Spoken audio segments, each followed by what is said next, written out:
Halo. Halo. Tes. Tes. Tes.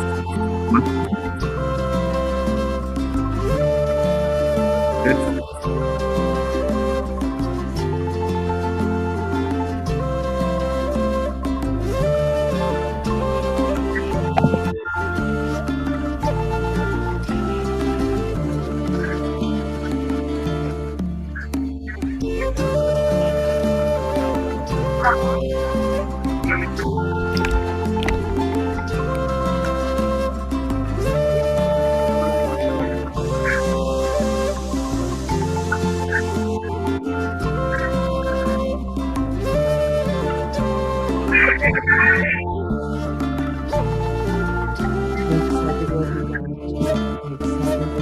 Cek.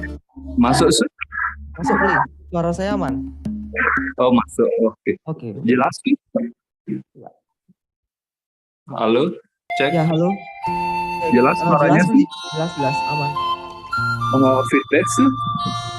Enggak sih. Enggak ya? Oke. Yuk, makasih sih ya. Yuk.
Baru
pengen nih. Kailan itu gua mau nomor sing kena Pane. dua mau yune. Oh,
Satu dua cek.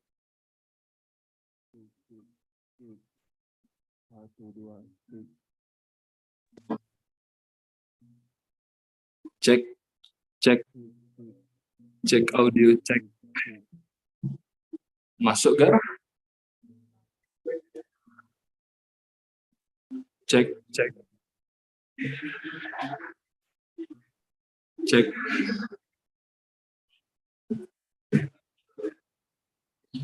Cek, cek.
Satu dua cek. Cek audio, cek. Masuk gak? Cek, cek, cek. Cek satu dua cek. Cek. Masuk menyigar? So Kak Adi. Oke. Oke, sip, sip. Jelas gak? Lumayan Pak Di. Oh ya, oke, sip, sip. Makasih ya. Ya.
Kapan sih kok tidak speaker dulu ya baru moderator ya.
right now, just like a couple of years ago. Something. If you could clear out all the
Cek.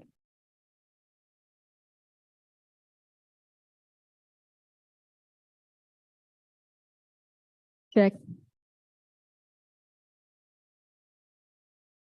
Cek. Lagi dikit. Cek. Cek. Cek. Cek, cek. Cek. Cek. Lagi dikit. Cek. Cek.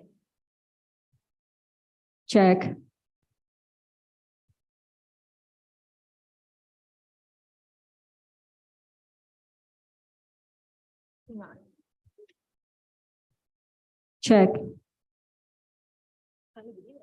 Cek.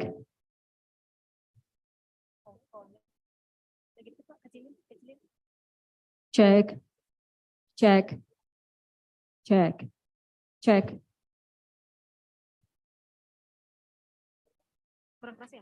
Cek.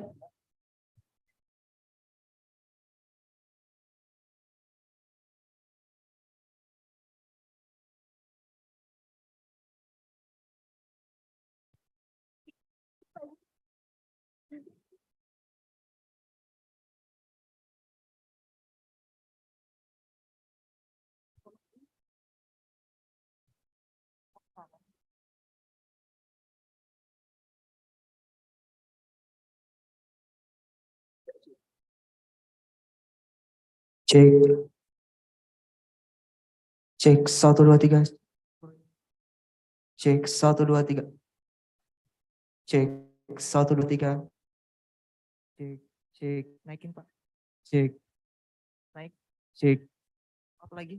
Cek, cek, cek, cek, cek 1 2 3. Cek, cek.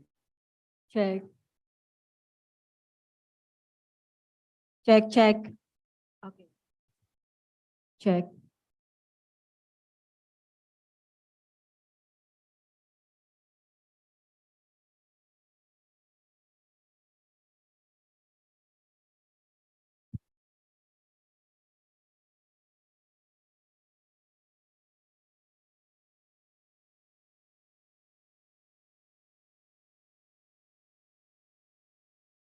Cek.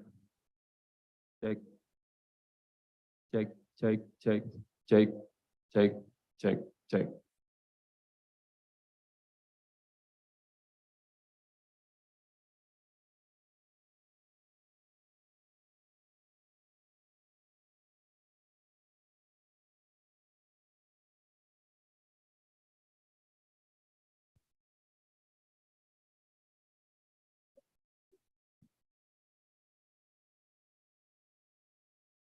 Mohon izin hadirin sekalian, kami sampaikan agar sekiranya berkenan sebelum acara dimulai untuk mengisi lembar kurikulum vitae dan form evaluasi yang telah disediakan di seminar kit dan sekiranya akan dikumpulkan nanti kepada panitia. Ladies and gentlemen, you are requested to fill some forms, CV and evaluation form that are provided in seminar kit. The forms should be submitted to the committee before lunch.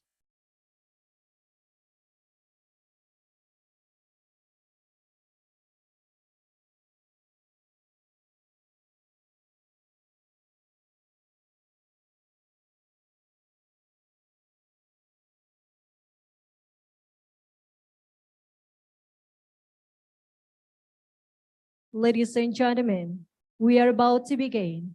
I request you to kindly switch your mobile phone to silent mode to avoid interruption. Mohon izin hadirin sekalian, sebelum acara kita mulai, kami mohon untuk mengalihkan mode telepon genggam Bapak Ibu ke mode senyap atau silent.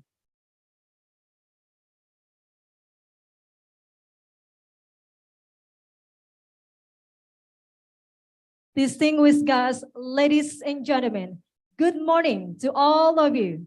May peace be upon us. Om Swastiastu. Assalamualaikum warahmatullahi wabarakatuh.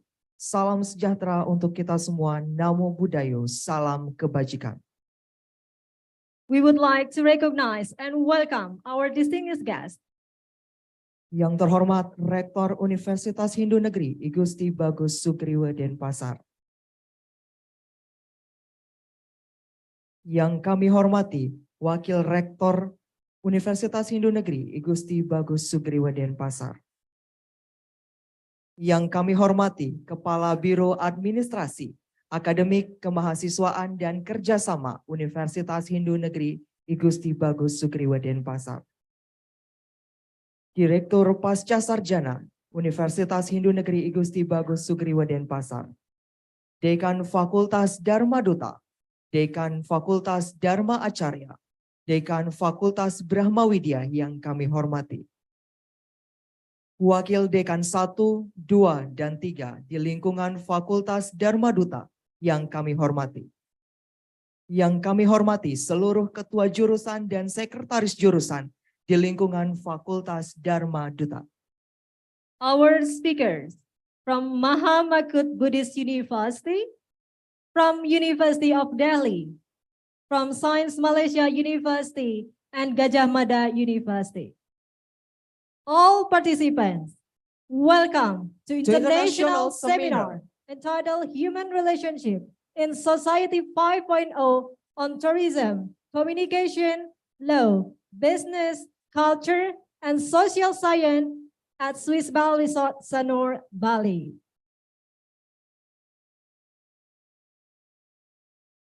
I'm Trisna, And I'm Suyasa. the MC for this event. On behalf of the organizing committee, we extend our appreciation for your presence today on this special day, May the 12th, 2023. Atas nama panitia penyelenggara, kami mengucapkan terima kasih dan apresiasi atas kehadiran Bapak Ibu pada hari yang spesial ini, 12 Mei 2023.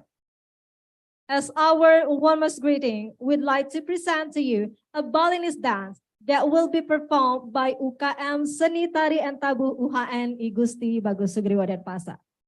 Sebagai salam selamat datang, kami persembahkan tarian penyambutan yang ditampilkan oleh UKM Seni Tari dan Tabuh Universitas Hindu Negeri I Gusti Bagus Sugriwa Denpasar. Please welcome Sekar Jagat Dance.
Distinguished guests, ladies and gentlemen, proceed to the next agenda, prayer. Hadirin sekalian, acara kami lanjutkan dengan doa. Kepada Bapak IGD Puase, SOSH, MPILH, kami silakan. Kindly, all respected guests, please to stand up.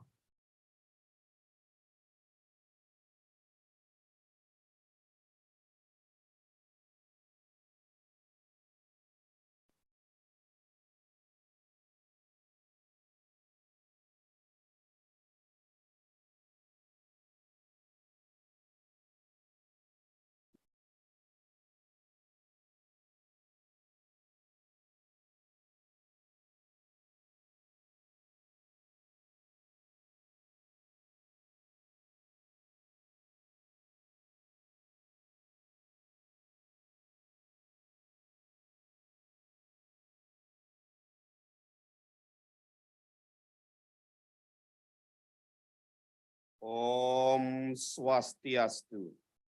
Om Awignam Astu Namasidam. Om Anubradah Kratawayantu Wiswata. Om Wadidya Asyil Paro Jyoti Raka Teja Namo Stuti Tuat Pon Kaja Matiasti Paskaraya Namo Nama Om Rang Ringsah Paramusiwa Aditya Iya Namo Nama Om Saraswati Namo Astubhyam Warti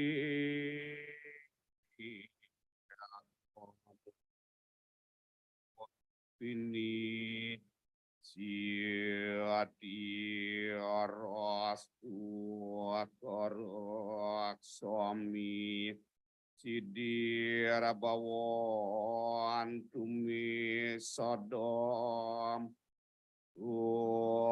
Mayurdi Asawardi Wardi Paranyan Suku Sriyam Dharma Santanu Wardisce Santuti Sabta Wardaya Om Sabta Wardiastu Tat Astu Astu Swaha Om Sriyam Bawantu Purnam Bawantu Sukam Bawantu Om Santi Santi Santi Om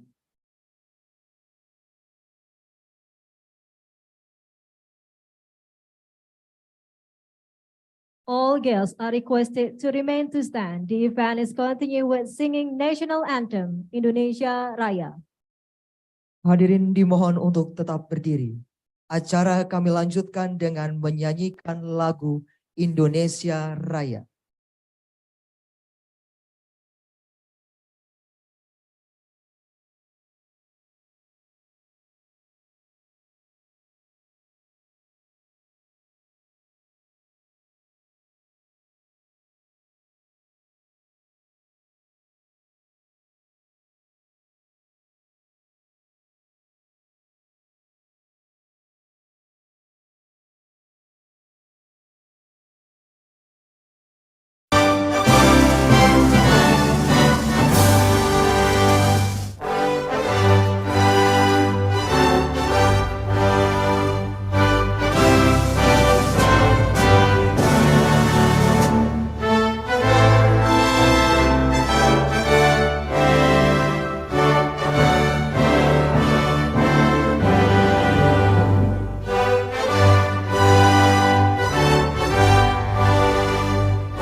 Ladies and gentlemen, you may have a seat.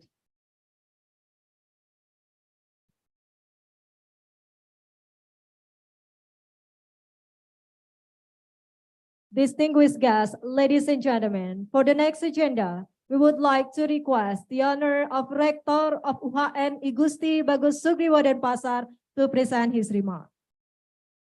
Hadirin sekalian, acara kami lanjutkan dengan sambutan Rektor Universitas Hindu Negeri Igusti Bagus Sugriwo Denpasar sekaligus membuka acara. Kepada Profesor Dr. Andes Igusti Ngurah Sudiana MSI, kami silakan.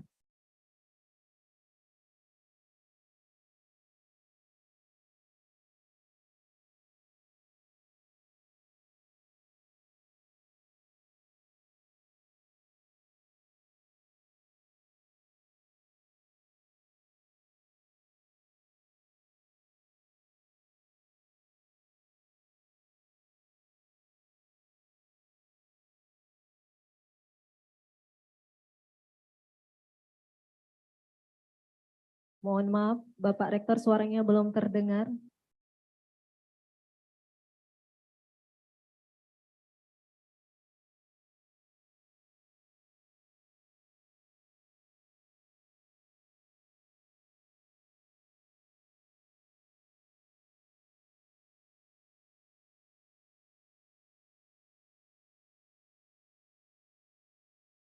Mohon maaf, Bapak Rektor belum terdengar juga suaranya.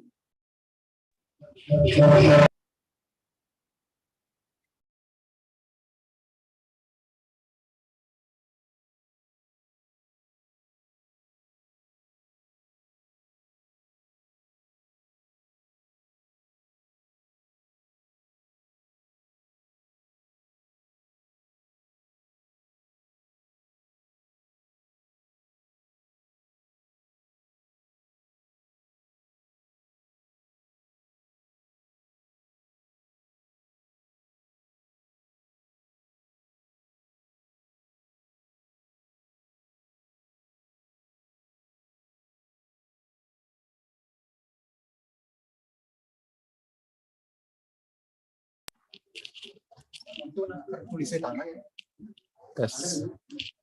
Tes.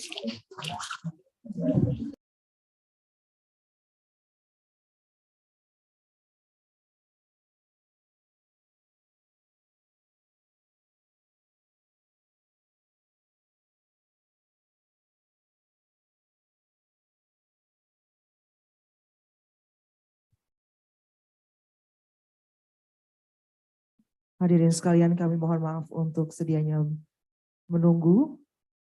Terjadi kesalahan teknis dari perangkat panitia.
Terus apa beliau kan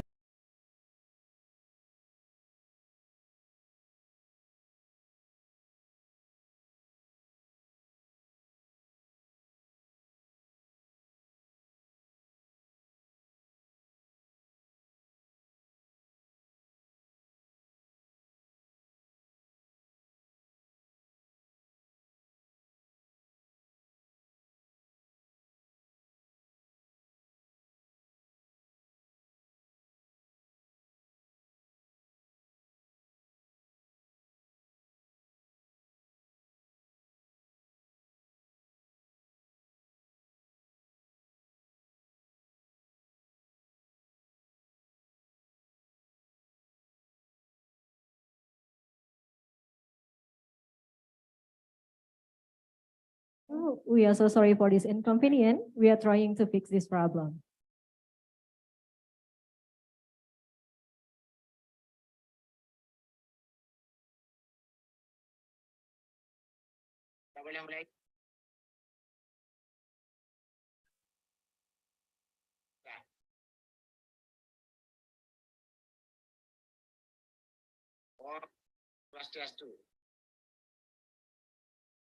Assalamualaikum warahmatullahi wabarakatuh.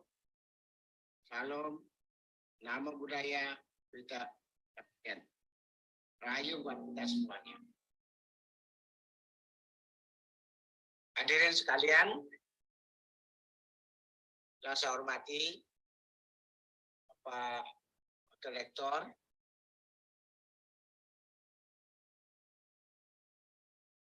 Bapak Dekan,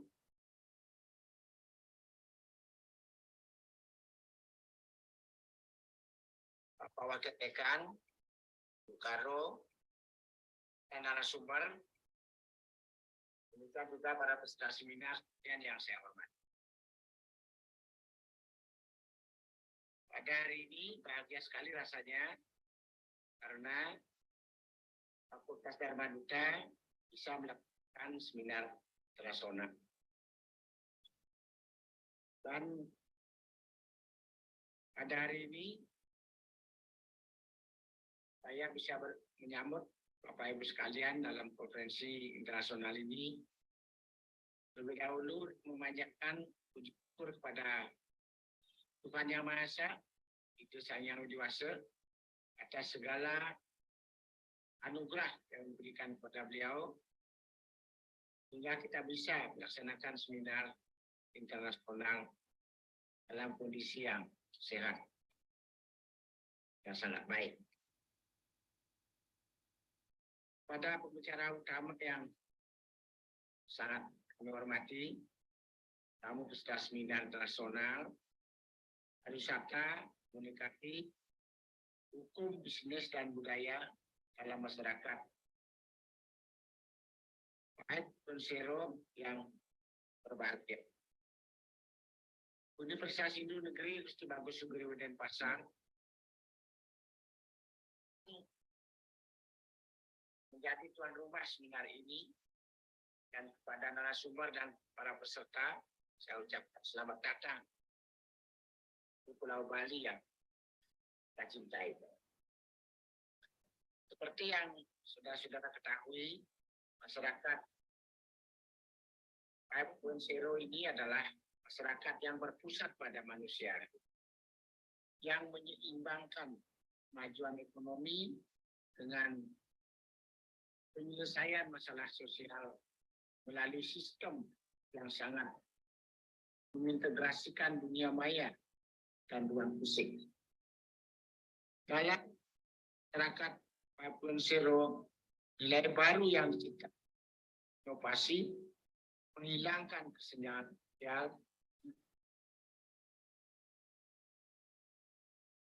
usia, gender, bahasa, regional, serta memungkinkan penyediaan produk dan layanan yang sesuai dengan kebutuhan individu dan kebutuhan lain yang beragam. Dengan cara ini, memungkinkan mencapai masyarakat yang dapat mempromosikan pembangunan ekonomi dan menemukan solusi untuk masalah. Oleh karena itu, Bapak Ibu sekalian, sangat tepat Fakultas Dharma angkat tema tersebut dalam seminar internasional ini. Dan hari ini kita akan sesi debat dan diskusi tentang bagaimana masyarakat 5.0 berdampak besar pada pariwisata, komunikasi, hukum, bisnis, dan budaya. Kita harus menyadari dengan jelas pentingnya kerjasama lintas disiplin untuk menemukan solusi yang baik dalam menghadapi berbagai masalah.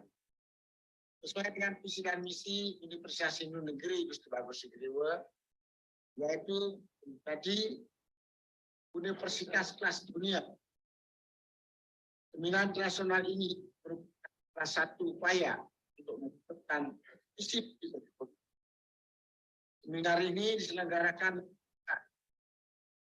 juga mendukung pengertian Nasional Talent Universitas Hindu Negeri di Bagus Sugriwa dan pas ketiga.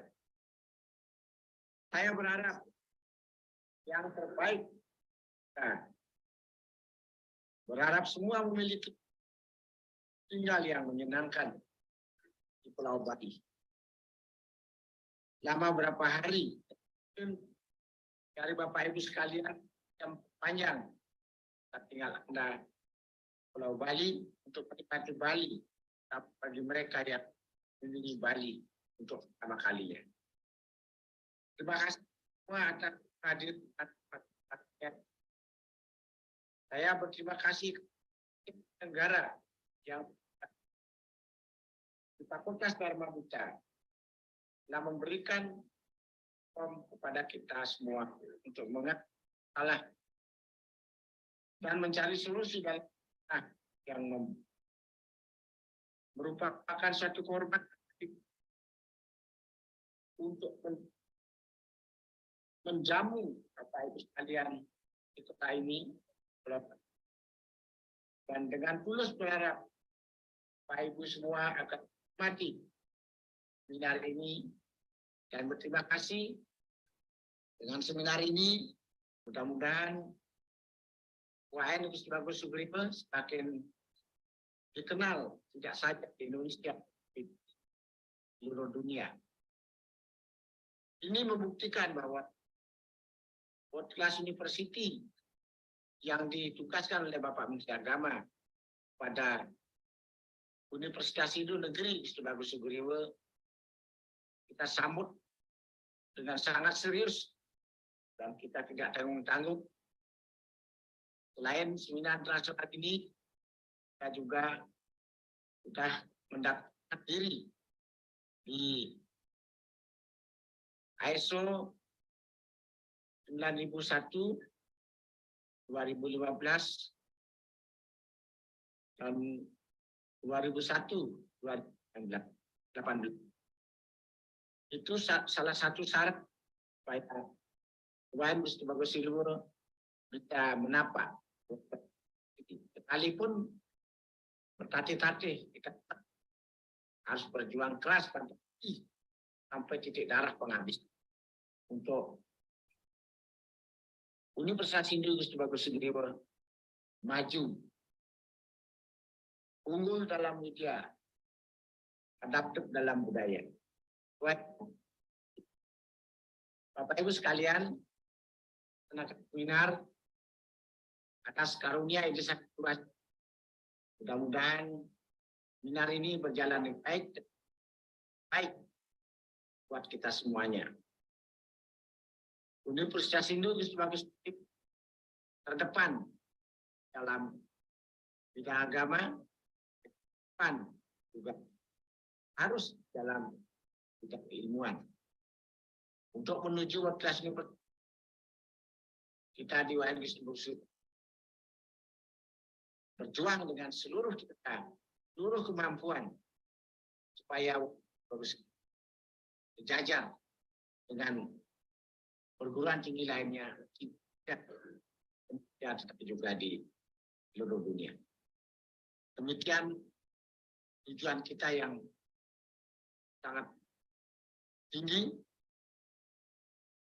dengan takut tilingan ngambek tanda di itu pasti akan tercapai. Karmane wadikan acana, ma karma itu mati pasti akan tercapai. Kita semua bekerja keras, tidak ada yang akan tercapai. Tentu dengan berkah dan anugerah dari kita yang diwakil. Dengan mengucapkan Om Ayugenama Nama Sidam, Om Samani Waktis, Karyaniwah, Semat, Tomat, Seminar Internasional Fakultas Dharmadita Tuhan Bagus Sigribe, pada hari ini tanggal 12 Mei 2023, sejak ini saya menyerahkan Ibu Om Santi. Om, Assalamualaikum warahmatullahi wabarakatuh. Halo,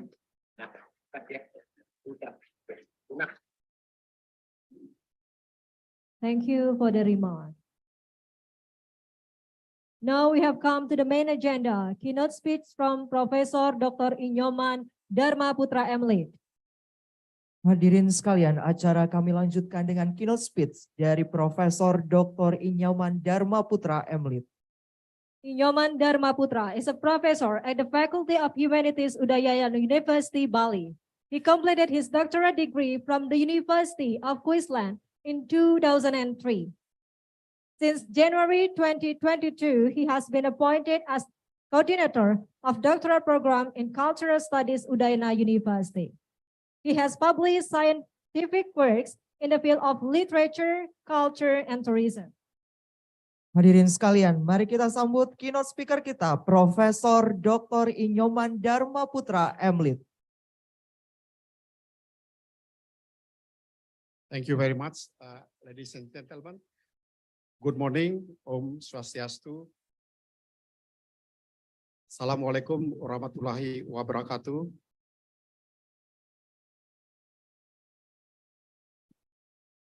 My God bless us all.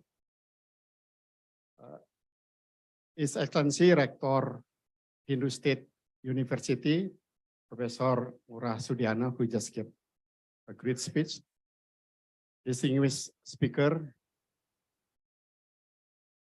first Professor Dr. Nick Hassan, PhD, from University of Saint Malaysia, Penang. I visited the university a couple of times. Has a good connection with one of the academic there. Professor Dr. Pamela Singla, University of Delhi. Good morning, welcome, Bali. Also welcome to the conference. Associate Professor Praktrus Sutirja Riwayat. Welcome to Bali too. From Mahamakut Buddhist University. The last but not least, Professor Dr. Pils Hermin Indah Wayuni from University of Gajah Mada. My name is Dharma Putra from Udayana University here in Bali. To be honest, my background actually is not enough to cover half a dozen topics from the theme of the seminar to elaborate all the topic into a brief keynote speech. But I'll try my best, and if anywhere I'm able to connect one of the other topics there, it is not because of me, but because of the topic that we are discussing today is connected to each other. They are inseparable topic. And also today, I take my liberty to choose the topic that I'm most familiar with, tourism. My background actually literature, but I had a chance to be a journalist for many years and cover most of the tourism event in Bali and publish books on tourism. And now I found myself also familiar with tourism, culture, and literature. That is why the topic that I'm going to talk this morning is try to combine the tourism, literature, and culture into our key themes here is the Industrial Revolution 5.0. The interesting thing with the various topics that we discuss in this conference is because the Industrial 5.0 really focus on human being, the human future, smart society. In that case, the chosen of topic of tourism might also good point to discuss about the Industrial Revolution. Although I have to make a statement first that I won't go, because I don't have any confidence to talk about tourism into more kind of relate to Industrial Revolution 5.0, which is some of its characteristics is to study tourism from by using big data and other sort of resources. Next, please. In my presentation, I'd like to offer how to create a new subject for our research, and also another one, which is more practical, how to create a new tourist attraction, which is provide a comfort activities for human being in this era of Industrial Revolution. And this is the scope of my presentation. Next, please.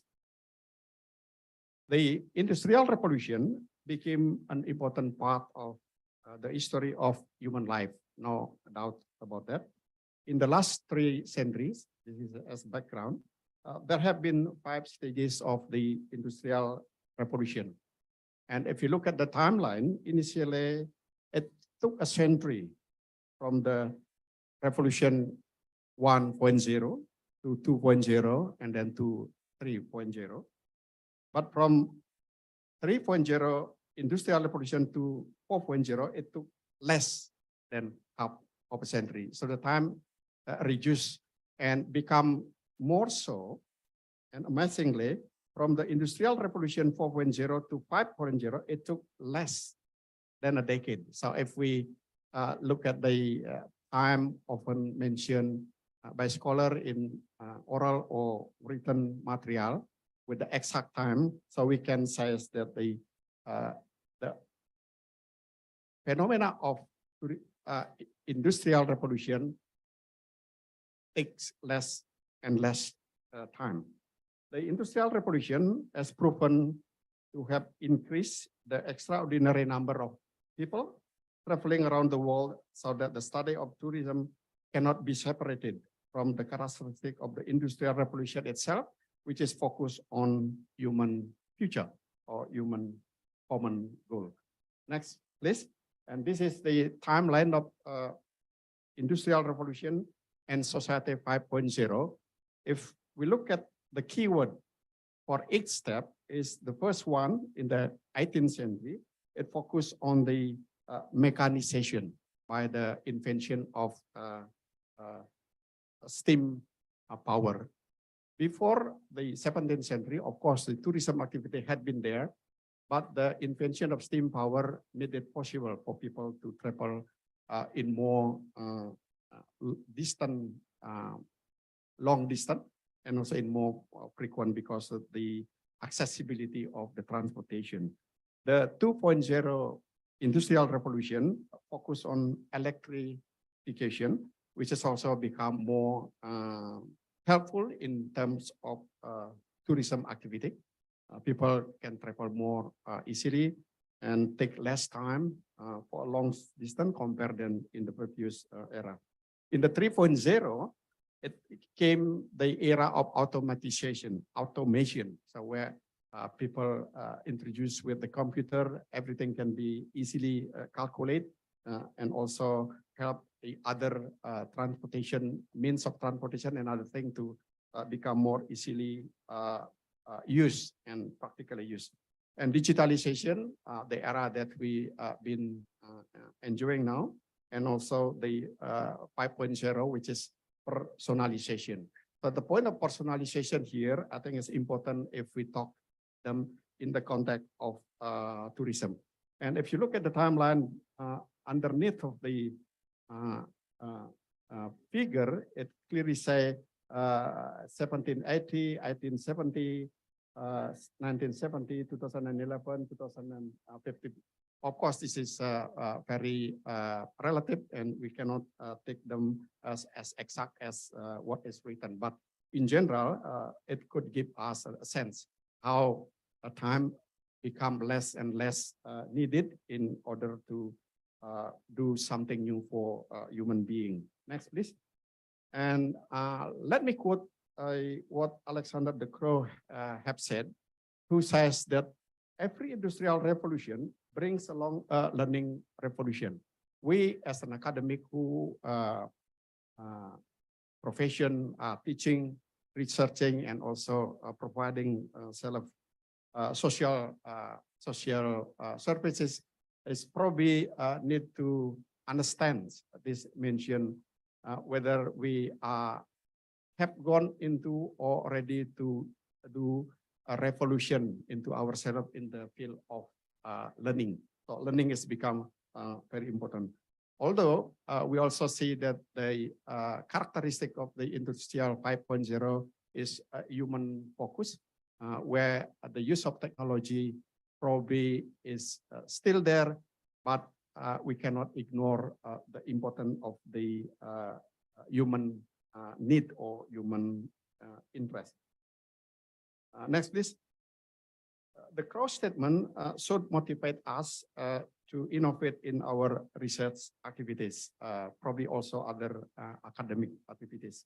In the following presentation, I will try to introduce the creation of a new subject in tourism studies, namely literary tourism, a combination between literary studies and tourism studies.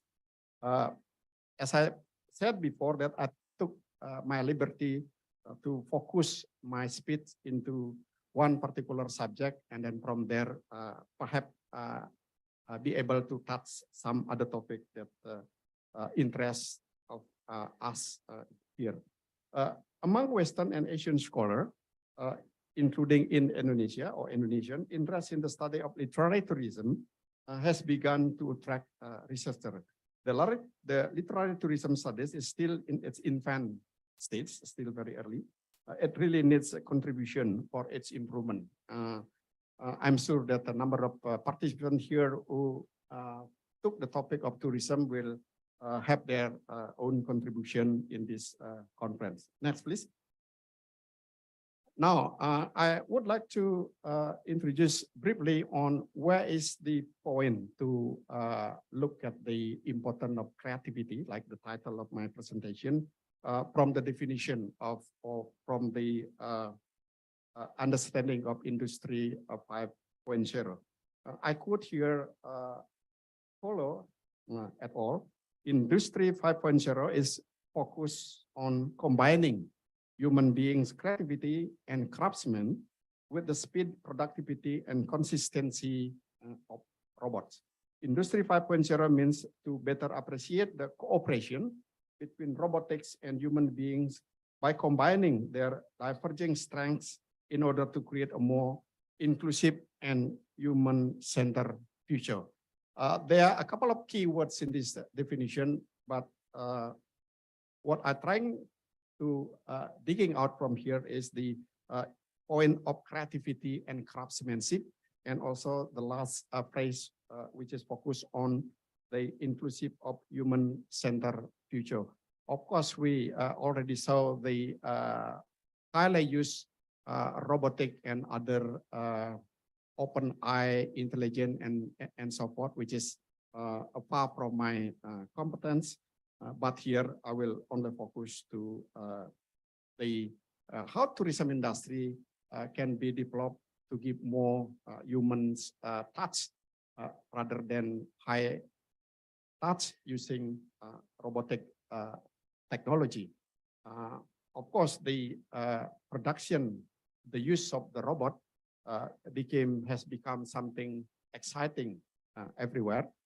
It makes work of people easier, but also create a number of problems, including, of course, communication, law, and business. If we look at what happened in Japan, there was this is from one case hotel in Japan called Hena Hotel, established in 2015. And when it first established, it used almost 90% of the human resources with robot. But this hotel were prepared by Japanese industry in order to look the potential business for the 2020 Japan Olympic, which is didn't occur as expected because of COVID. But what we saw later on that the hotel reduced its use of robot by 50% because it created a number of law issues. For example, a robot who can provide the service into a room by technology could record it something what happened in the room and send the data somewhere else, which is can be accessible by other. Which is, of course, if you were in the room and the robot came to your room and then they recorded what happened in the room, of course, it lawful from the your privacy. So there was a problem with that, and then more issue in that, which is beyond my capability to discuss that. Now let me back to the issue of literary tourism and how it can be developed to provide a better service for human being, human feature. Next, please.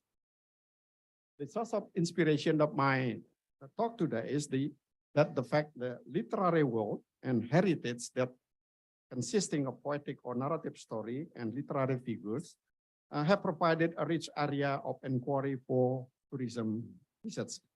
For example, in the United Kingdom, for instance, the birthplace of the literary figure Shakespeare, probably most of us know this name, is a famous site visited by hundreds of thousands of tourists every year. So Shakespeare has died a long time ago, but his birthplace become a tourist attraction. So it is created as a tourist attraction. Likewise, in Wuhan, China, the Yellow Crane Tower features wall murals with the beauty of classical Chinese poetry heritage and portrait of their poets as an attraction for visitors to enjoy. I got the pictures of it later on, but let me continue the source of inspiration. Next, please. Numerous novels have been adapted into films that subsequently boosted tourism in the places where the stories were set. On Belitung Island in Sumatra, this is from Indonesian example, many unknown sites, including beaches, have become new tourist attraction in the region after being featured in the film Rainbow Warriors or Laskar Pelangi, based on a novel with the same title, Laskar Pelangi. And people who came to the area often couldn't climb that they've been visited the place before coming to the place where the story was set. So it become a high interest for people who come to Belitung Island to visit the place related to the novel or film. In the Central Lombok Regency, the island next in the east from Bali, the folktale of Putri Mandalika. Before we had an example of novel, now we have an example of story folktale. Putri Mandalika was drawn on for the brand name of a newly built tourism destination, the Mandalika Resort and the Formula One International racing circuit. Probably not many people know why the government choose the Mandalika as the name of the resort area. But by the times goes by, more and more information disclosed that this is the local wisdom that inspired the place. Mandalika is a story about a princess who were two men fall in love to the prince, but in order to be fair, she refused each of them. It is better for her to avoid the possibility of war between the two if he was just one. And what she did was to jump herself into an ocean, and her body become a womb. Apa namanya? Nyale. So nyale. And the nyale become a ritual and also a tourist attraction, which they now source of sort of prosperity for the people. That was the brief story of the Mandalika. Literary events are also associated with innovative tourism promotions, such as the Ubud Writer and Reader Festival, which helped the recovery of Bali after the 2002 and 2005 terrorist attack. The importance of literary activities has been proven in Ubud, where the confidence of people to come to Bali became a reality. So Bali, not only the Kuta where the tragedy occurred, but also many other places where peaceful could be found.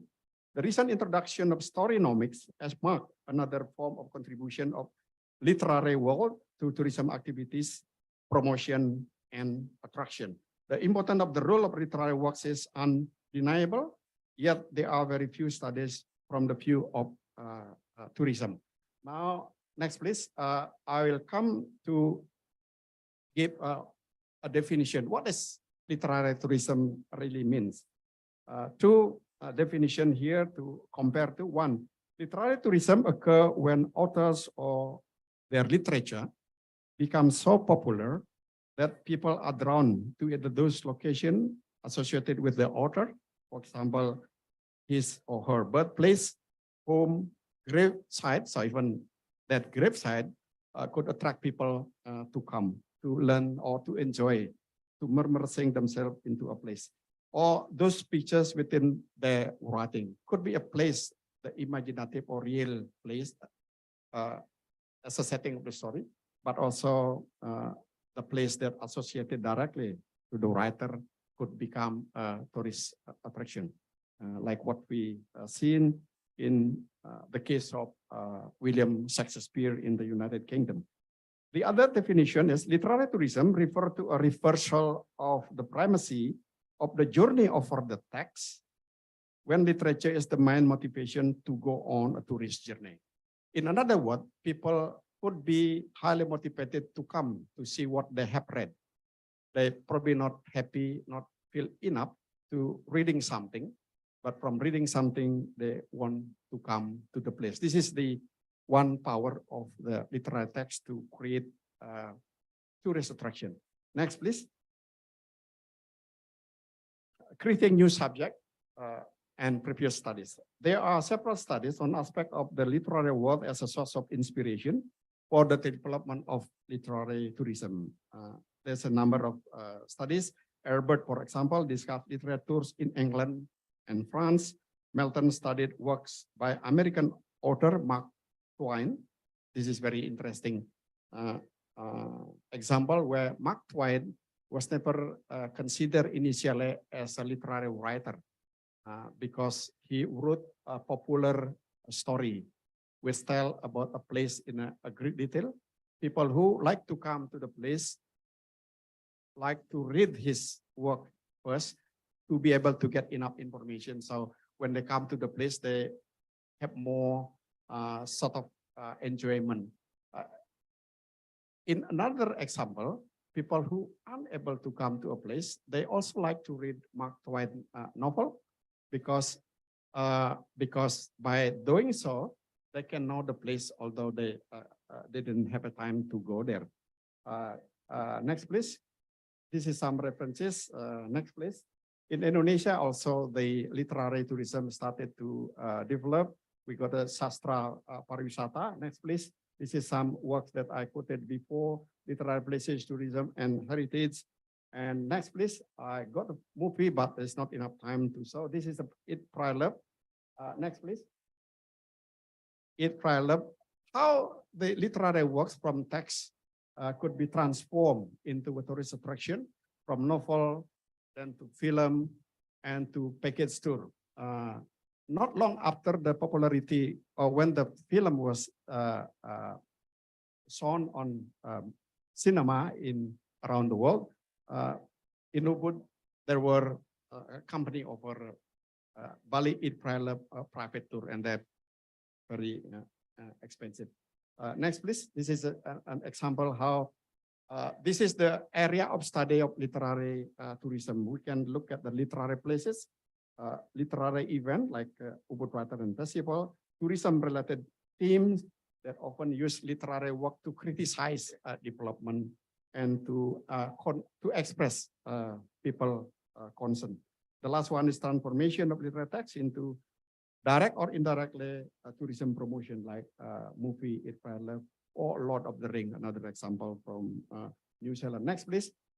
And this is another example how literary activity, literary work are also used by a town, a government to frame their city into a tourist attraction. This is my pictures when I visited the Dumfries in Scotland, where the statue of the most popular Scottish poet were placed. And everywhere you went in Dumfries, a very small town, as small as Sanur, you will see a sign where directed to Robert Burn House, Robert Burn Place, Robert Burn Gallery, and so forth. And next, please. Dumfries Town framed by Robert Burn. Next, please. This is also can be seen everywhere in the house of Dostoevsky, the Russian writer, also used as museum. Next, please, is the Wuhan literary place, mural of poet as a tourist attraction in China. So the classical Chinese poem were written in the wall, and when people come there, they read the poem and also see the poet. The pictures up there are also, this is in one. Next, please. This is the Museum of Multatuli in Amsterdam. Multatuli is a Dutch colonial officer who fall in love with the Indonesian, the colonized people, and he wrote a story and became very famous. And his place in West Java also made into a museum. So there's two museum of Multatuli. Next one, this is in Amsterdam. Next, please. This is in Lebak, Banten. So there's a twin museum.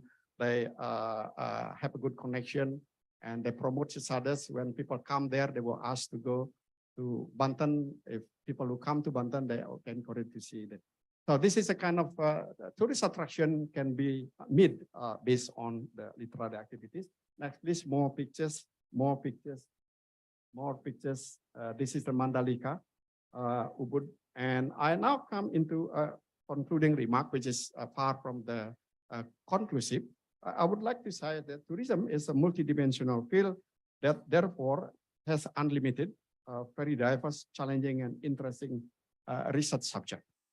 The literary world and aspect related to tourism attractiveness and branding have long contributed to tourism development. Therefore, it is time for tourism studies to make the world of literature and heritage a new subject for tourism research, as has been initiated by several international, Asian, and also Indonesian scholars.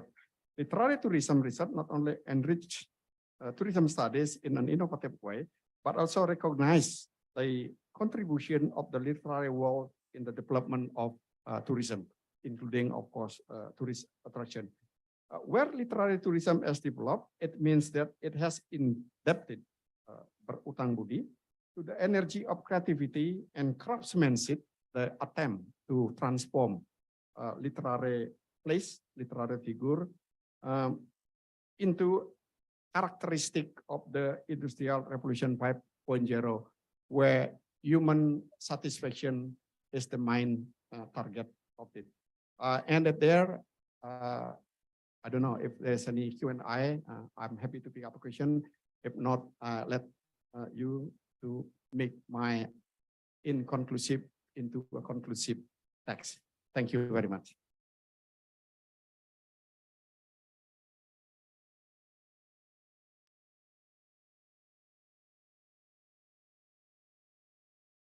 Thank you, Bapak Nyoman Dharma Putra. We are now continuing our event to the next agenda, that is MOU signing between UHN I Gusti Bagus Sugriwa Denpasar and Mahamakut Buddhist University. Hadirin sekalian, acara kami lanjutkan dengan penandatanganan MOU antara Universitas Hindu Negeri I Gusti Bagus Sugriwa Denpasar dan Mahamakut Buddhist University.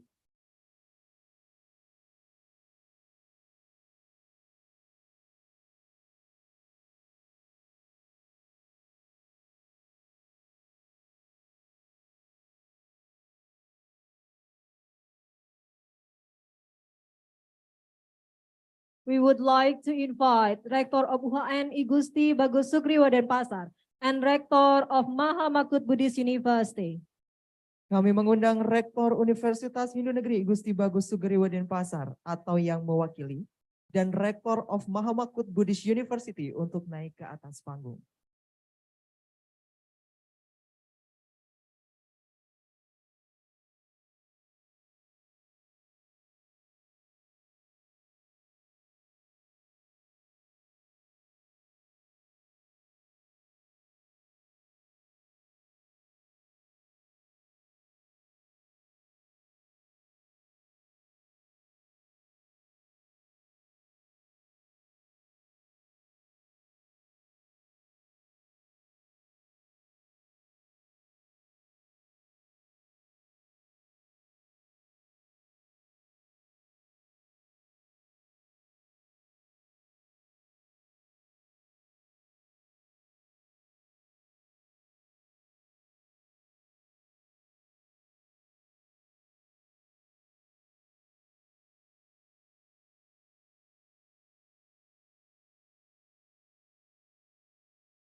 Hadirin sekalian, beri tepuk tangan yang meriah atas terjalinnya kerjasama antara Universitas Hindu Negeri Gusti Bagus Sugriwa Denpasar dan Mahamakut Buddhist University.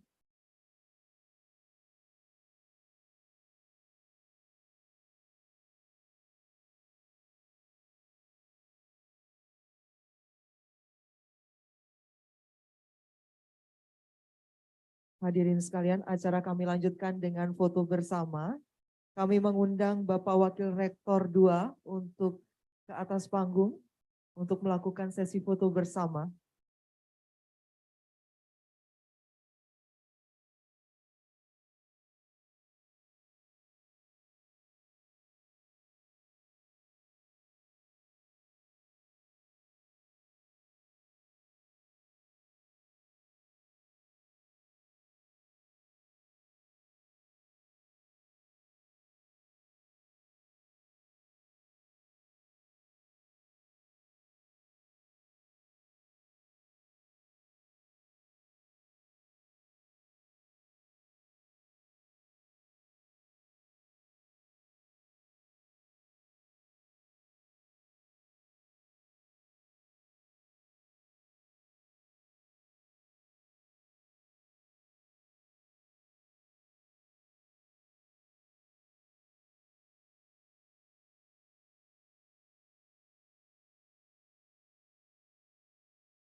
Sebelumnya kami mohon izin kepada Bapak Wakil Dekan 1 untuk sekiranya berkenan maju ke atas panggung ikut foto bersama.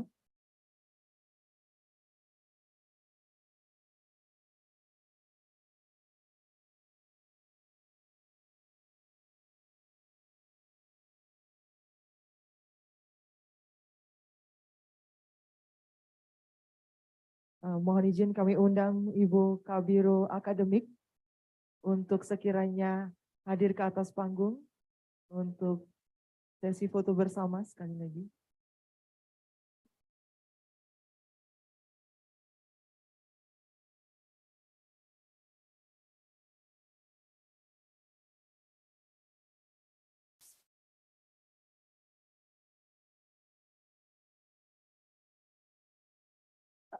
I'm sorry for the rector of Mahamakut Buddhist University. Kindly come on the stage for the photo session.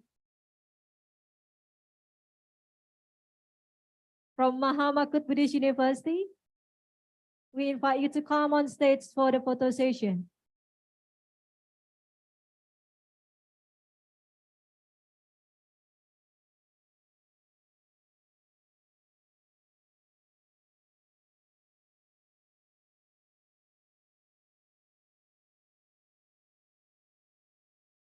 Mahamakut, I'm sorry, Rector Mahamakut Buddhist University, we are going to take a photo session.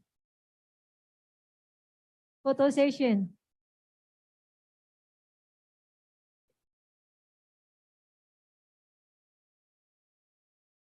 Mohon maaf kami undang sekali lagi kepada Ibu Kabiro Akademik.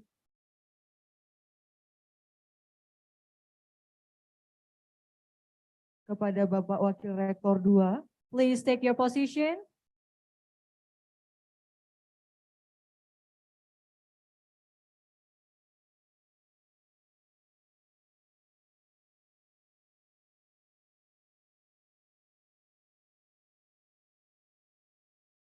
Kami sekali lagi Bapak Ketua Panitia untuk hadir di atas panggung.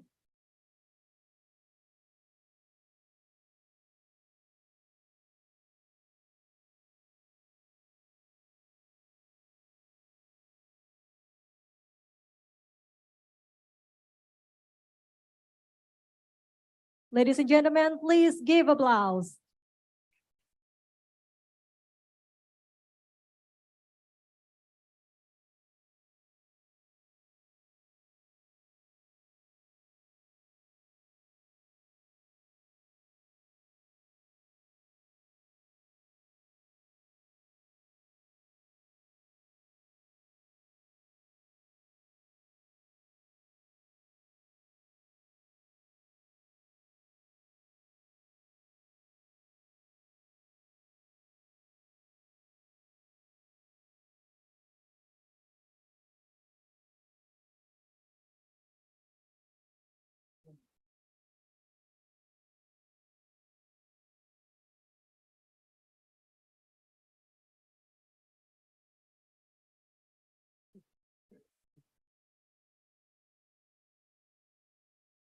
Thank you. You may have a seat.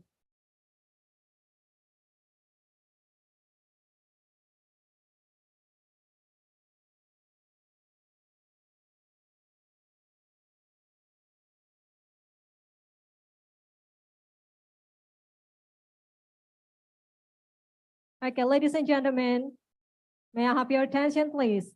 The next agenda is coffee break. You are invited to enjoy some snack that is provided outside the ballroom. Hadirin sekalian, sebelum kita beranjak ke acara plenary session, kami mengundang Bapak Ibu untuk menikmati kudapan yang telah tersedia di depan atau di luar ruang ballroom Jimbal Ballroom ini.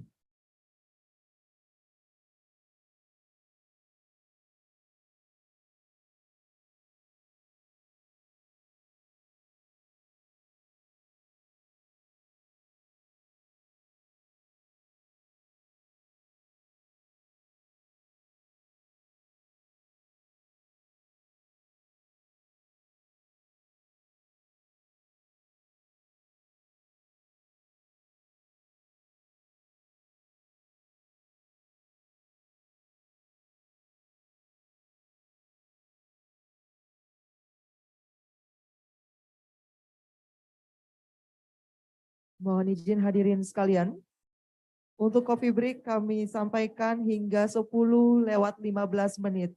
Dan sekiranya setelahnya dapat kembali masuk ke dalam ruangan ini.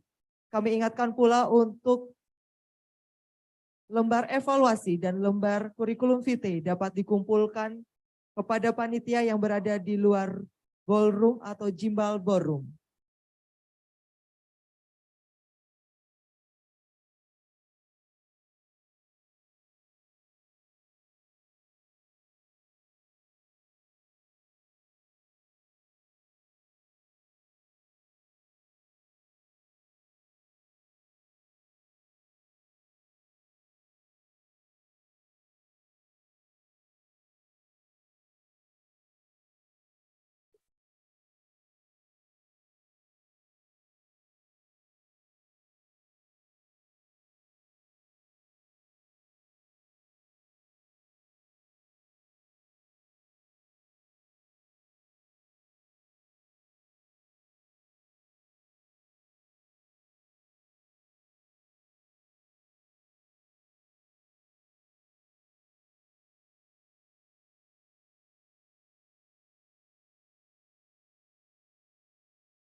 We'll continue our plenary session at 10:15.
Udah.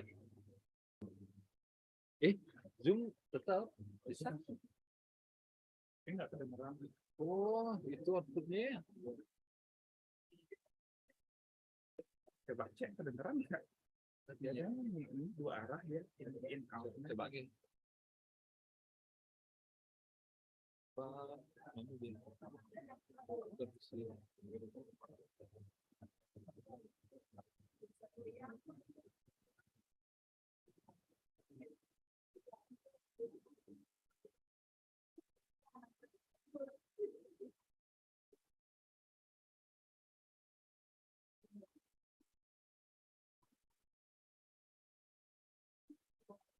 Coba cek ini pakai presentasi di copy aja, file nggak bisa. Oke, yang USB baru aku pointer.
Om Swastiastu. Assalamualaikum warahmatullahi wabarakatuh. Namo Buddhaya, Shalom, Salam Sejahtera, Rahayu. Good morning, ladies and gentlemen. It is very great pleasure for me and for us also all together to can be present here to listen as well as to discuss several issues relating to relationships. And we are happy now. We are with distinguished scholars coming from India, Malaysia, Thailand, and from Indonesia. So give applause to Professor Pamela Singla from Delhi University. Thank you, madam, for coming here. I was also graduated from Delhi University in 2001. Thank you for your coming. And second one is Dr. Norma Nick Hassan. He's from Malaysia. Thank you, madam, for coming and be present here. And the third one, Honorable Associate Professor Dr. Prakru Sute Ejawari Yawat from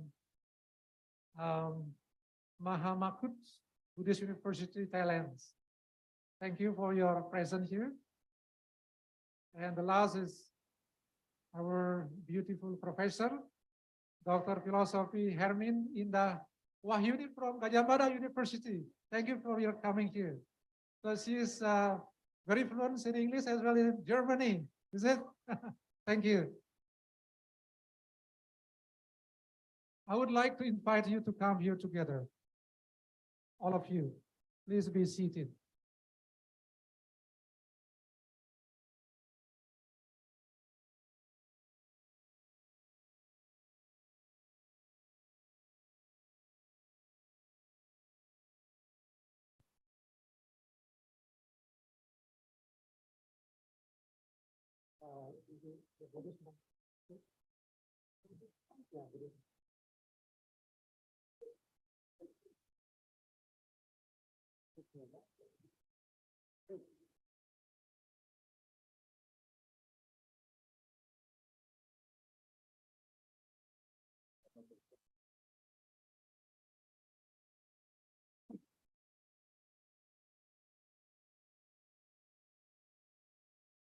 All right, before we give the time for those speakers to speak about 20 minutes on the respective topics, I would like to say some words relating to this seminar. This is International Seminar on Relationships in Society 5.0 on tourism, communication, law, business, culture, and social science. What is important here is the terms of relationships comes to be more and more important nowadays since the world has become global and global. When we have the G20 summit meetings in Bali last year, there is a very good theme for that summit meetings. That is stronger, recover together, stronger together. So the word together become very important nowadays. And we look at the G20 summit meeting in India this year. The very themes which very interested, taken from the Indian wisdoms, Vaisudhaiva Kutumbakam, that is one earth, one family, and one future. So in this context, the relationship between humans to humans, between country to countries becomes very important. And that's the reasons in this seminar, we are going to talk about relationships among those disciplines in communication, tourism, law, business, cultures, and social science. with this, would like to bring the words coming all together, coming closer in order to overcome such problems in the words today. Since there are so many disabilities, there are so many problems in the parts of the words. There are disharmonies, there are war, etc., which is very, very sad here that there are many people are victims of this violence. And we try to talk about this from different perspectives. Right. So that's some words from me, and I would like to introduce now. On my right is Madam Professor Dr. Pamela Singla. She is professor and head of Department of Social Work, University of Delhi in India. She has been teaching more than over 30 years in social works, and her social concerns, some of her areas of teachings, including social works, education, gender studies, social policies, and also she is many times associated with governments of India in various ways. And she also had an additional portfolio as the Provost International Student House for Women, Delhi University some years back. And she is well traveled and has many publications on her credits both in English and in Hindi. So please welcome our distinguished guest, Professor Dr. Pamela Singla. Okay, the second one is Dr. our beautiful lady, Nick Hassan. She is from Malaysia. She is a senior lecturer at the School of Communication, University of Science, Malaysia, Penang. She was graduated from schools of Political Science and Journalism, University of Canterbury, New Zealand, in Science and Environmental Journalism. And also he has interest in risk communication and communicating sustainability. She is a visiting scholar, Faculty of Sustainability of Lundberg, Hamburg, Germany, since 2016, and also visiting researchers, Faculty of Political Science and Economics, Waseda University, Tokyo, Japan, since 2015. So please applause our distinguished guest, Professor Dr. Nick Hassan from Malaysia, Penang.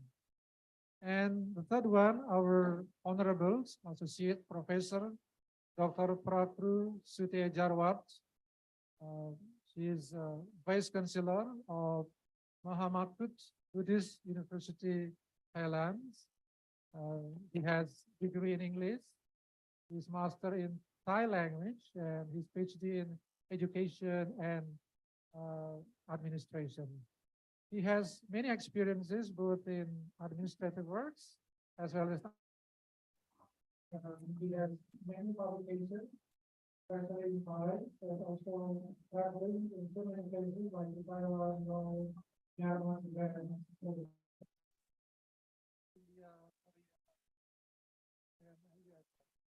so please give applause to our respected guest, Honorable Associate Professor Dr. Prakru Sutiejarwat. All right, now the rule is like this. We are going to listen presentation of our 4 speakers altogether.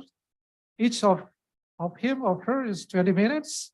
And after completing all the speakers, and then we are continued with our question and answer discussions. So we expect that in this question and answers, we can explore more ideas. You can explore more opinions on the concerned topics. At the same time, we are practicing how to exercise our intellectuals to raise questions, to defend our opinions, and to ask and to clarify such questions, opinions from the speakers. So I think that's my introduction as a moderators. And we hope that everyone can listen carefully, take notes, or preparing for question. Please, you are given only 20 minutes. The first one is Madam Professor Pamela Singla from Delhi University.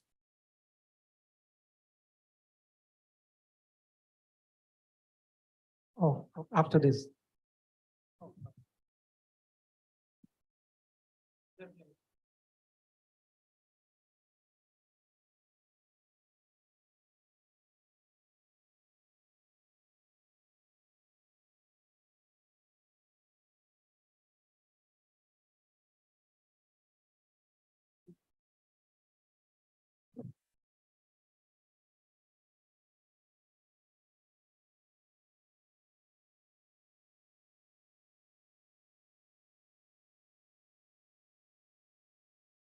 Thank you, Professor Tutu.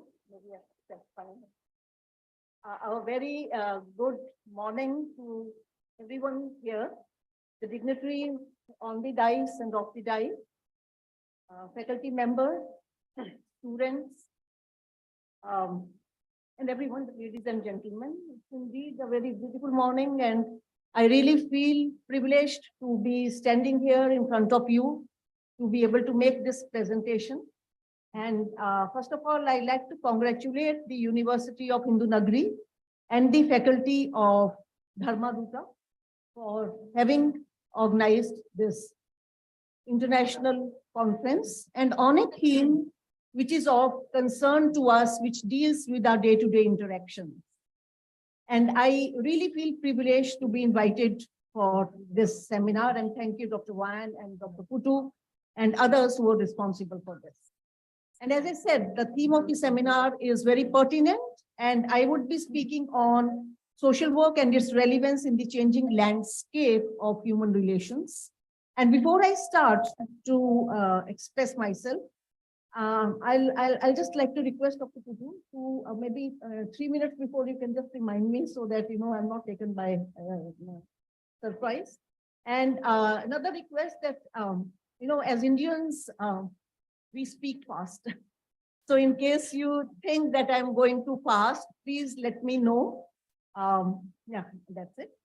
So, yes, you know, my presentation, I was just trying to see because this theme is so important and concerns our day-to-day life that I was actually trying to see how to put it across.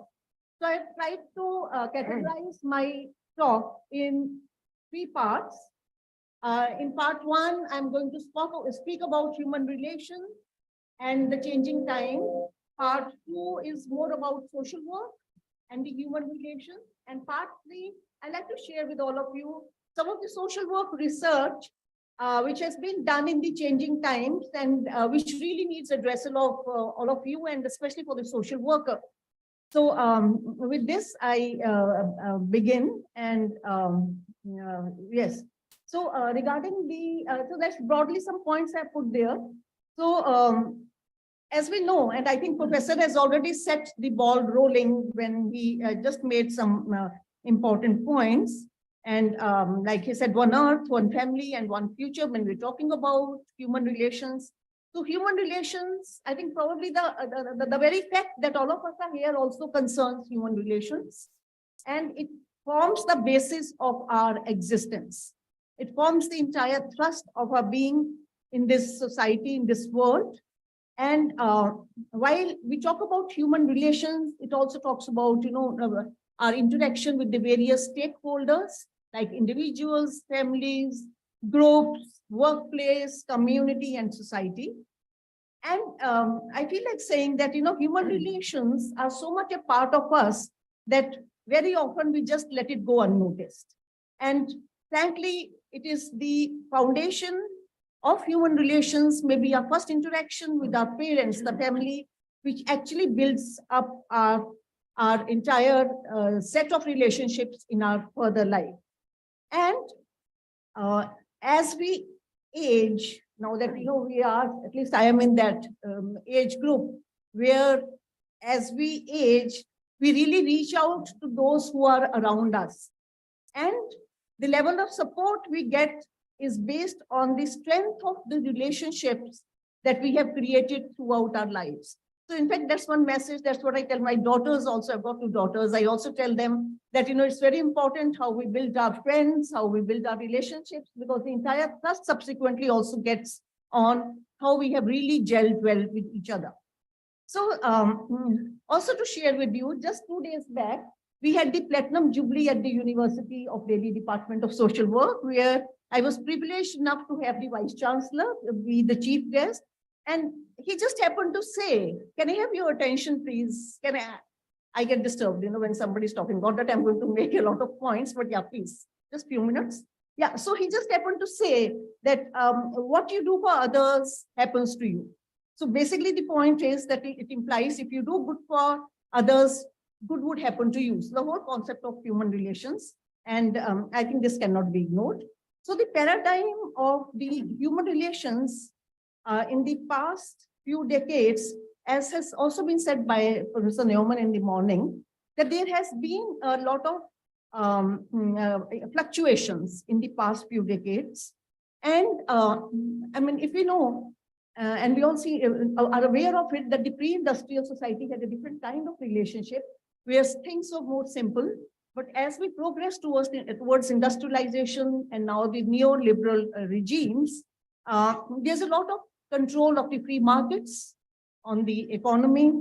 And there's, of course, when you say capitalism, less of control of the government. And there is rapid advancement of information and communication technologies. I mean, I think the very fact that we had in the morning one of the speakers online is itself a reflection of, the kind of relationships that have come up. And also the recent advent of the global pandemic, out of which we are still not out. They have all played a very important part, and they are still shaping the social human relationships across the world. And we really cannot ignore them. And so it's very important for each one of us to actually understand and articulate these changes as part of the human relations which we are going through in the 21st century. And this is important for each one of us, especially for us as social workers, because social work is all about dealing with human beings. And when I say this, I'm also reminded of Karl Marx, who said that with capitalism, there would be alienation. And this is something we talk about really in social work. We are trying to deal with alienation where, because of industrialization, the individuals, workers especially, are cut off from their, whatever they are trying to produce. They are cut off from the product that they produce, they are cut off from their family, their society, and even by cut off from themselves. And that becomes a very important subject of addressal, that is relationship. Also, I'm tempted to say that when we talk of human relationships, I think the quality of the human relationships also gets framed by the country's laws and the effective implementation. Because if the laws are framed, of course, framing is one, but how effectively they get implemented also gives a better clarity to the into one's working, and also the code of conduct. And this is also very important for the human relationships in the particular society. Having said this, I'll come to the second part, that is human relations, society, and social work. So just for your information, because I heard the professor in the morning who spoke about tourism, just to share with you that when we talk about social work, we are talking about social work as a discipline and not the charity or philanthropy, but as a discipline. Social work is based, it aims at producing manpower who are able to understand the social issues, and not only just understand, they are also able to effectively address these social issues. So this is done again by various methods of social work practice. And I say this because when we're talking about methods, it basically deals with working with individuals, working with groups, working with the communities, working with families. So again, the thrust of social work as a discipline gets to be the human relationships, because while we also understand, we study theories, but our main thrust gets to be understanding the issues in hand and basically how to address them.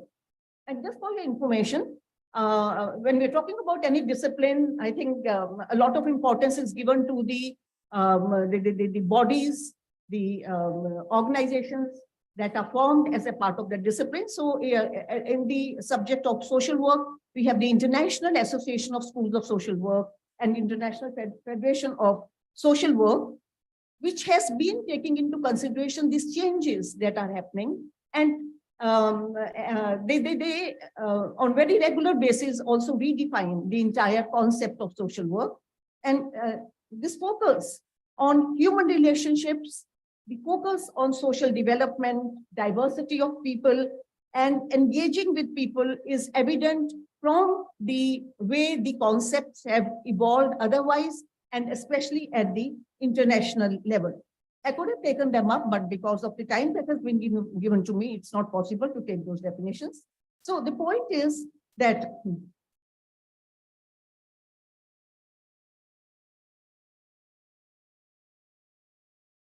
the point is human relationships are important. And when I say this, it's vital for each one of us to know that when we talk about human relationships, it's not only just one gender that is taken into consideration. Human relationships also mean that we listen to the narratives, we listen to the words of both men and women. That means gender gets to be very important, which generally gets excluded when we are working in the field. So the point here I'm trying to put across is social work's knowledge about communities, about human relationships, about individuals. It gets to be highly gendered if they are not able to, or if they are not trained to understand the nuances in the actual behavior of men and women. So the point is that if you take up an issue, it's very important for the person concerned to know or to understand or to look at that issue with a gender lens. That is, listen to the narratives of both men and women. And actually, if you ask me, at the Department of Social Work, Delhi University, it gets to be important for the faculty and as head of the department for me to create awareness among the students that there are complexities around gender and that has to be understood, especially when we are working in the field. And in India, gender sensitization is being taken up in a major way. Again, the entire thrust, when I'm saying gender sensitization, is again around human relations that we are talking about, the human relationships. And basically, we're talking about gender sensitization. We are sensitizing students in the school, in the institutions of higher education, in the workplace, so as to look at women and men not as isolation, not in isolation, but in togetherness, because the whole idea gets to be that they together have to work to bring about that development that we're talking about. So I think this conference is a major step in that direction, where we understand the importance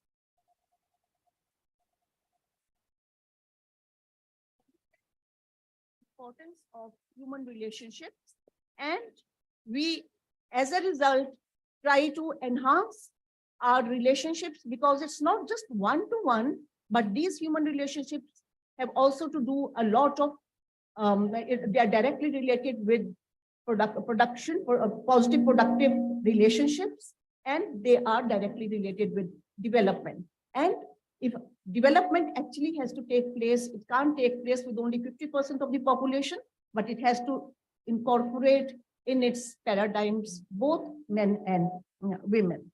And when I say this, I'm also tempted to share with you that as per the existing literature, a community where social workers are active tends to have lower crime rates, better health statistics, better school attendance, and employment. So again, the point gets to be why we're talking about human relations. We're talking about human relationships because where human relationships are better, are positive, it directly impacts the entire well-being of that community. It's just a diagram. I'm actually not looking at the PPT. This is just a diagram, again, to show that as social workers, we look at various stakeholders when we are working. So Costa Rica is a country where the social workers have actually worked hard to reduce drastically the people who were below poverty. 38% of the population was below poverty. And as per the literature, the social workers in the country proposed a new approach called a bridge to development, and that has actually helped in addressing the social problem. And so much so, can you move on to the next one, please? Or maybe the previous one. Yeah. So even the UN General Secretary Ban Ki-moon, she said that even the Sustainable Development Goals cannot be achieved without the participation of social workers. So, Excuse me, madam, 5 minutes. All right, sir. So I'll move on to the next one. I'll move on to the next part. The next one, please. So when I say this, I would like to share with you that research, that is the social research, is an important method of social work practice, and it is based on getting facts and information for designing appropriate interventions. Because as an academic institution, whether it's University of Nagari or whether it's University of Delhi, we definitely cannot be working in vacuum.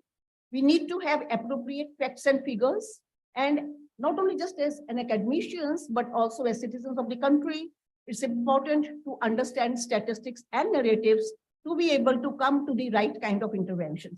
So just like to share with you that having done my bachelor's in economics honors, I shifted over to doing master's in social work. And social work, as I said, basically focuses on creating manpower that can understand social problems and design adequate interventions. Some of the areas of my research has been, one study I did was basically census survey on manual scavengers of Delhi. The other one was on elected women representatives, that was a PhD work. Then there's work on adverse sex ratio, there's work on NGO Pradhan and an NGO Gunj. I'll just like to quickly share some of the important aspects here when we talk about human relations. So while talking about scavengers in Delhi, I realized that this is actually a very sensitive area. And when we talk about human relations, the relationship I had with the enumerators, that is the people who were collecting the data, was very sensitive because they had to be told what kind of data that had to be collected. And further, they had to be very careful of when they went into the community to collect data, because we spoke about ethics there. No false promises could have been made to the target group whom we were trying to study. Then, and the whole issue also got to be around indignity and respect for the people who were involved in manual scavenging. Then another area was the Panchayati Raj institutions. I'm sure we have local governance here. So in India, in 1992, we have had the 73rd Amendment, and 33% of women were elected as a part of that. But we realized that this was not taken very kindly with certain sections of the community, especially the men who were at in the rural areas and even in the urban areas. And women who were elected to the posts of the Sarpanch, etc., they did face cases of violence, not only them, but their families. And there was also many cases where the elected women actually was not presenting her area, but she was being substituted by her husband or any male from the family. So human relations actually also got to be important here. Then, Gunj is an NGO which is working for the well-being of the people.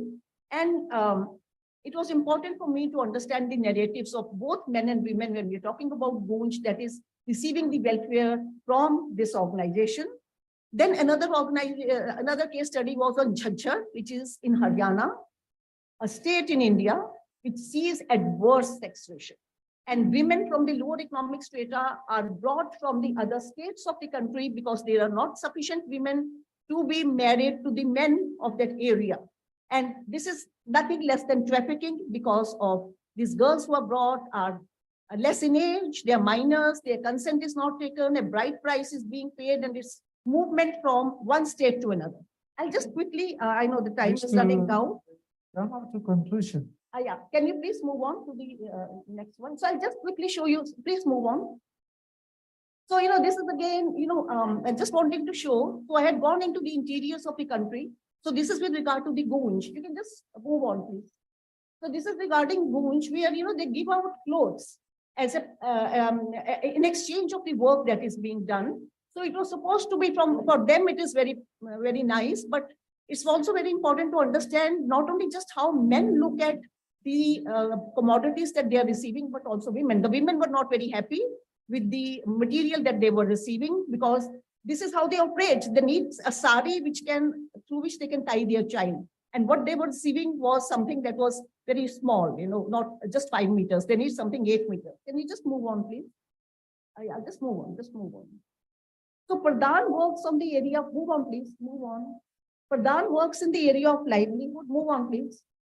It works in the area of livelihood. So to create positivity in the families, they have introduced livelihood for the women in 3 areas: sericulture, poultry, and mushrooming. And please move on. Move on, please. So now when we talk about these livelihood, so because now women are into, they're productively being involved. So now the men of the families do not have to move outside, and they are a part of the family, they stay there. And this has actually led to family as a concept and led to children who would earlier drop out be a part of the school. So there were other things also that are happening. Move on, please. Yeah, so these are the men, they have joined women in the livelihood that is they are into. Move on.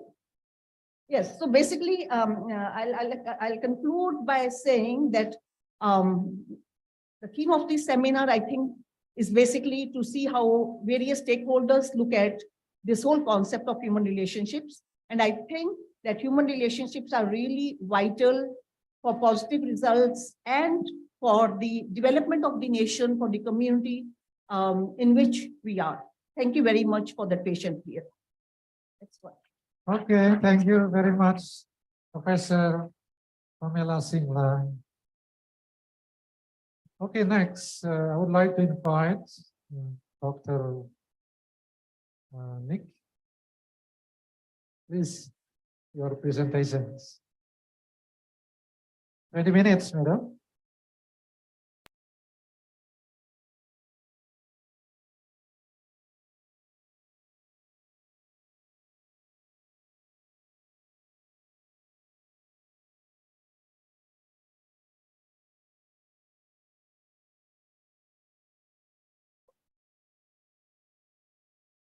Bismillahirrahmanirrahim. Rabbi syahli sadri wa yassir li amri wahlul 'uqdatam min lisani yafqahu qawli. Assalamualaikum warahmatullahi taala wabarakatuh. Salam sejahtera, selamat pagi kepada kawan-kawan di Indonesia.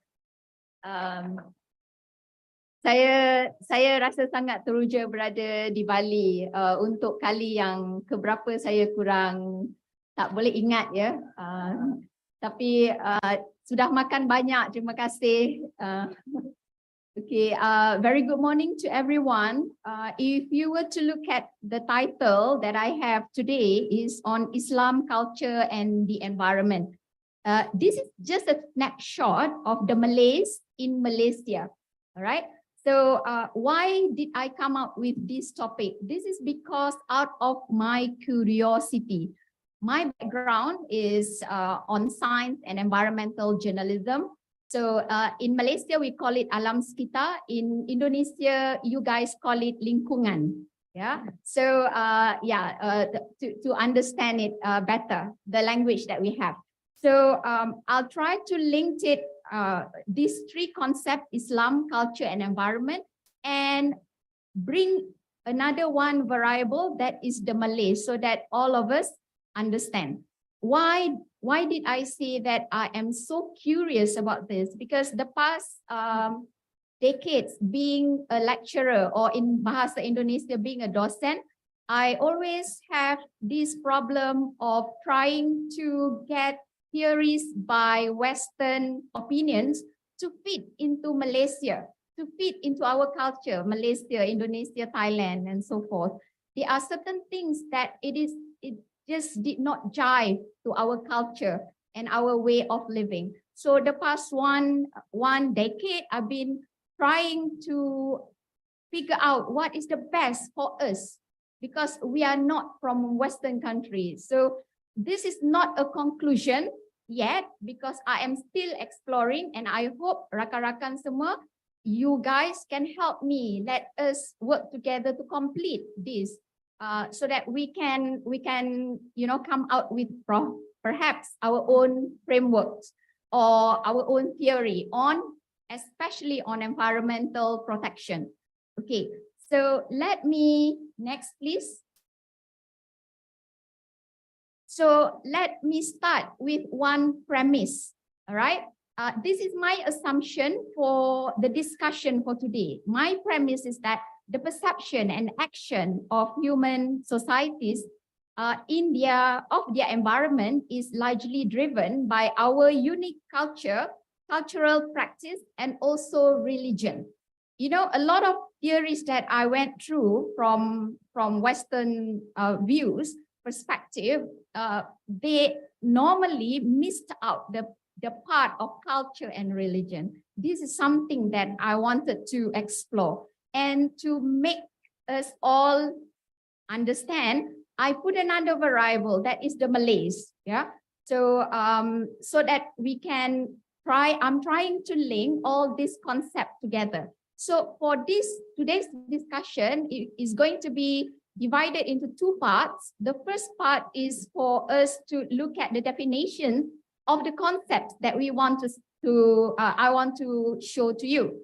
And then the second part is I'm going to explain how all these concepts interrelated with each other. I might be wrong because I'm still exploring, so I need your help to help me. Okay, so next slide. I start my argument in the first part by taking into account what Hamka wrote in his book back in 1956. I was not born yet at that time, don't worry. So this is an old book that I refer, and Hamka wrote it in Jakarta. The subtitle of that book called Filsafat Ketuhanan. There is the first chapter talk about yang ada. I'm not so sure how I can translate it in English. Maybe I can translate it as being, B-E-I-N-G, all right? Being, yang ada. In this chapter, actually Hamka started his paragraph with one sentence, which actually for me is very inviting and very nice. Yeah. Alam terbentang luas dan manusia hidup di dalamnya. It started with that. So, and he beautifully elaborate how actually we human always being curious to know when we look at our environment. Yeah, we always curious to know there must be one big huge power, very powerful, who actually organize all these beings surrounding us. So that is something that is beautiful, that I take that as thing that I want to explore. So he actually argued that we actually use our senses and mind to witness and observe how world works and its nature, but who actually control, or what control all this system, and where is the real center of power? So he actually trying to argue that there must be one, we as human beings, we always have curiosity, and there must be power that regulate what is happening on earth. So I take that as one of I start my argument with that. And then next please. Okay, and the second concept that I want to explain is about the culture. All right. there's a lot of definitions about culture, especially from anthropologists, scholars, from sociologists, from communication. But what I'm taking today is this is the discussion or definitions by Eastern perspective, whereby a lot of Eastern scholars discussing about culture, taking two things here. First is Buddhi and second is Daya. I am so sorry because I'm translating it literally as virtue and also power. If we were to see, Buddhi can be understood as fitness of mind or intellect in overcoming problems by finding the right solution, whereby Daya is, or power is reasoning, is interrelated, trying to find solution for a problem. So we have this budaya. Once if the solution taken from the result of the thought is accepted and being practiced, it can be used as common practice, and then it can be accepted as culture, as budaya. You might have different definition or conceptualization, how you define culture. But for this presentation, we are going to take this as for discussion. Okay, next, please. Okay, I'm trying to link between culture and religion. Let's go back to what Hamka said. For many years, people have been observing the world, looking for power. And he argued any action to thank or to worship the power, either through rituals or specific practices, started as belief. All right. After that belief has been accepted and practiced for many years, it slowly becomes culture. So there is an interwoven between belief and culture. I would not say that culture and belief are two different things or assimilated with each other, but there is some connection that I need to explore more. Okay, next, please. So that is the end of the first part on the conceptualization. Now, because I want to take another variable, that is the Malays, to link to all this concept. So let me bring you to Malaysia, to look at Malaysia for 1 minute, because I want to link it to the Malays. Malaysia, exactly like Indonesia, we had this not very pleasant experience because we were almost 500 years being colonized by Portuguese, by Dutch, British, and Japanese. So because of that, we have a lot of not so pleasant experiences, but we also have pleasant experiences due to this colonization. We became a multi-ethnic, multicultural, and multilingual society. We learn from each other to live in harmony in Malaysia, not to see entirely harmony, but we're trying to work. So culture and religion, because we have many cultures and many religions, and it worked hand in hand so far. All right, and diversity actually is our strength and also our weaknesses. So the strength, the diversity, when we look at diversity as our strength, that is something that we want to embrace and also expand, and trying to minimize the weaknesses of diversity, our diversity. Because I think I would not say that it's all good, but we try to minimize it. So mutual respect so far, respect each other religions, respect each other culture is the key so far in Malaysia, right? So the next one, let's look at how the Malays culture and Islam interwoven together. So historically, Malaysia could not run away from Indonesia. If you were to talk about the Malays, we actually have a lot of people from Sumatra and Java migrated to Malaysia long time ago, when there is no political boundaries between Malaysia and Indonesia. So when you talk to the Malays in Malaysia, they always refer to long time ago, our great grandparents are from Riau or from somewhere. Yeah. So we always feel the connection between from us with Indonesian. But recent research that I did few months ago, we spoke to a few Malays in Sumatra. They actually admire the Malays in Malaysia, but they never say that they have relation with the Malays in Malaysia. So that is not a negative thing, because this is your home, whereby we migrated. So we always miss our home in Indonesia. That's why we always talk about the relationship, us and Indonesia. So in Malaysia also, when we talk about Malays, we have got to divide it into 3 categories.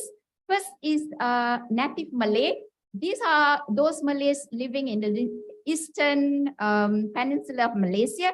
We have Melayu Dagang. We call all these Mendaling, Jawa, Bugis who came to Malaysia. They are as Melayu Dagang, and we also have mixed Malays who intermarriage between Malays and Chinese and Indian. So this identity of Malays, we have got to understand first before we can link it to culture, Islam, and how they protect the environment.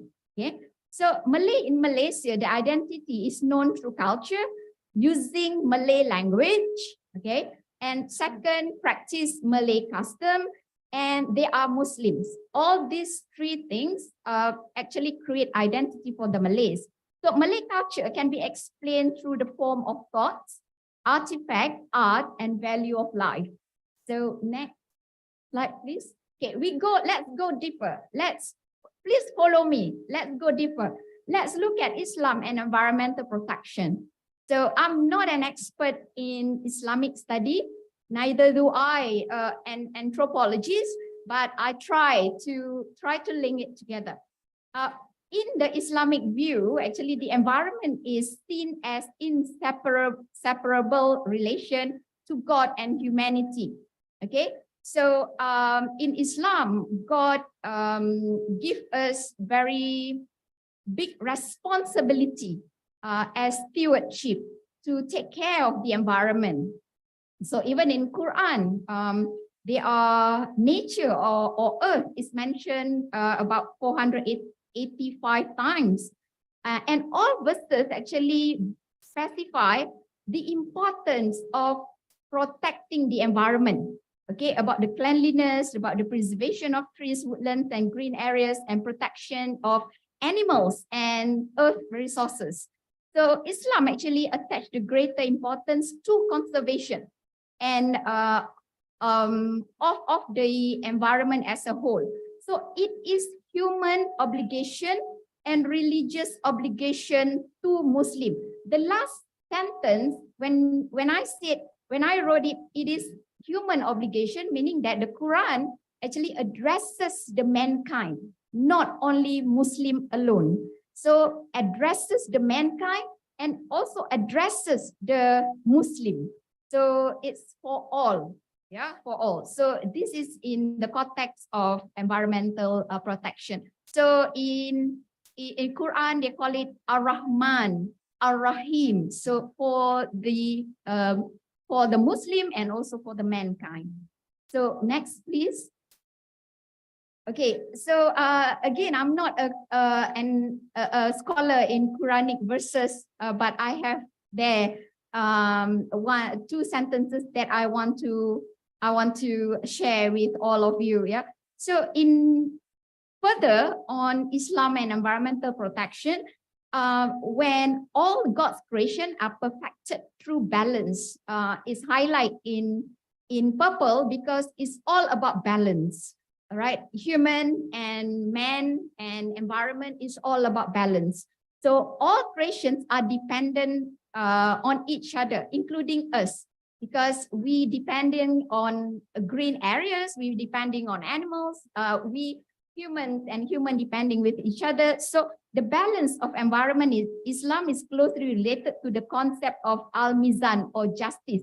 So another concept that I just introduced is that not only balance, but also justice. So if we want to further discuss about environmental protection, we can't run away from being balanced and the justice. So that is how it interrelated. So this is a concept advocated by Islam to protect the ecosystem, and it is responsibility for each human being to keep the world balanced with justice, because we are the caliph. Okay, we are the penjaga of the earth. Okay, so I have here two Al-Quran verses. The first one, let's look at the translation. And he raised the sky high and set the balance. All right, meaning that some scholars said sky refers to heaven and earth. And when we put up this heaven and earth, when God put up this heaven and earth, you have got to put, he also put a balance, yeah, a balance. And there's a warning, I call it as a warning sentence. I'm sorry if I'm wrong.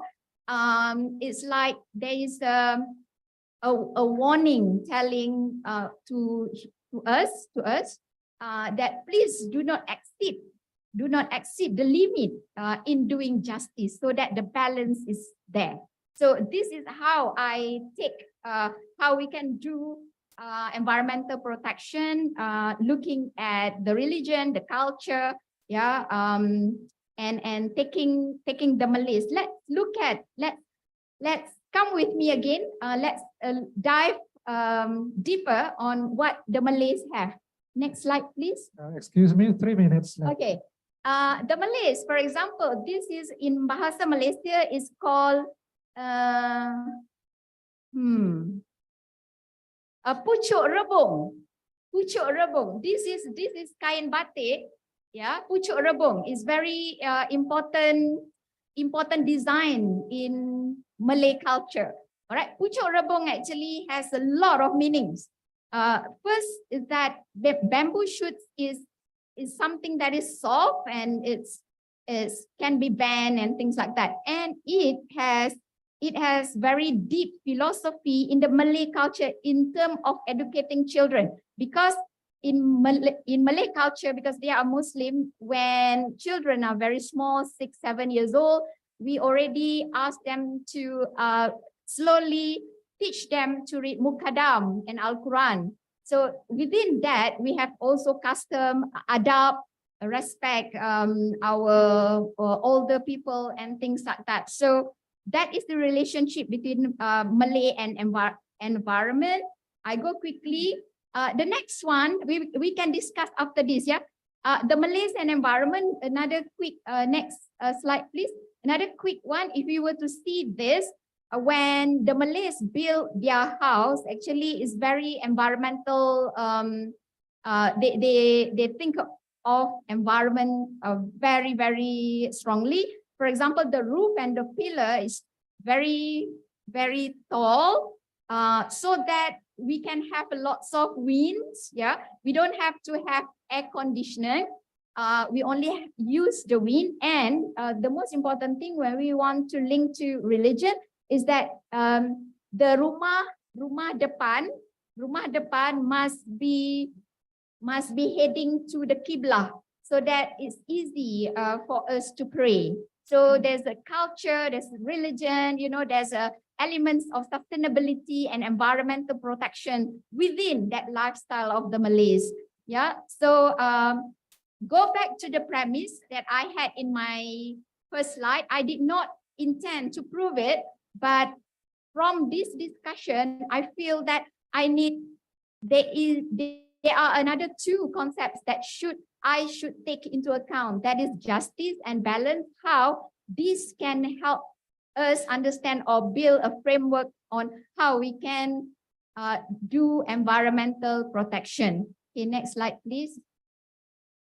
Next slide.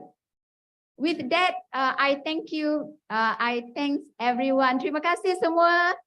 Okay, thank you. Very nice presentation, Madam. Okay. All right. Please. I would like to request Bhante.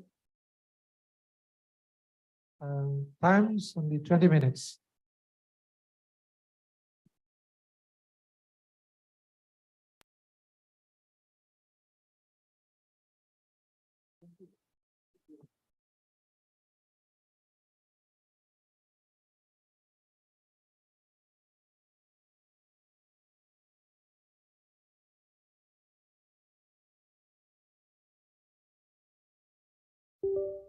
Good morning, Willinburn. Ladies and gentlemen, honorable pupils in this room. I want assistance, Dr. Thanakon. I am very bad in English, but I am very good in Thai. Come here. My name is Rakosuthi Jaliyawat. I am from Thailand. I am Vice Rector of Mahamukut Buddhist University, Isan Campus, Khon Kaen Province, Thailand. I think that in this room, no one has ever been in Isan Campus. I am glad to be here for first time in Bali. Before I present the topics of this short article that I received, let me introduce my university. Welcome to the presentation. It is Mahamukut Buddhist University Isan Campus in Thailand.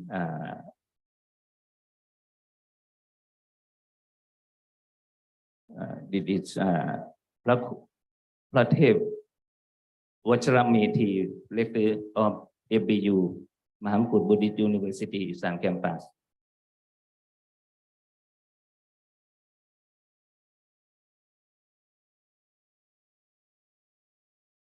Philosophy of Mahamukut Buddhist University, academics excellence based on Buddhism.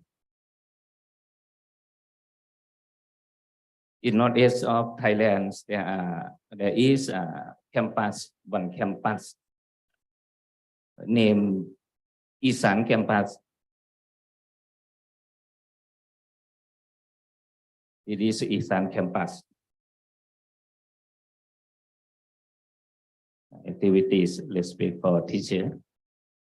Respect for teacher. There are 1,200 students in there. Walking meditation. It is doctoral degree in the picture.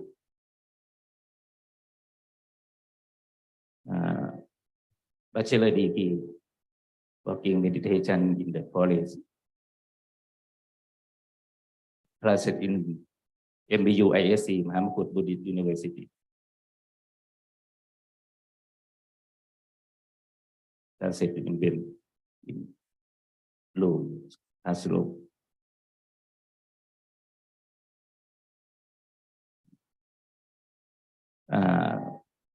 Master degree.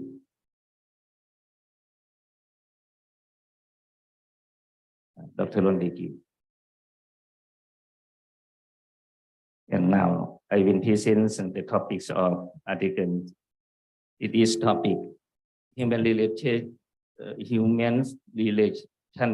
in society 5.0 in Buddhist perspective.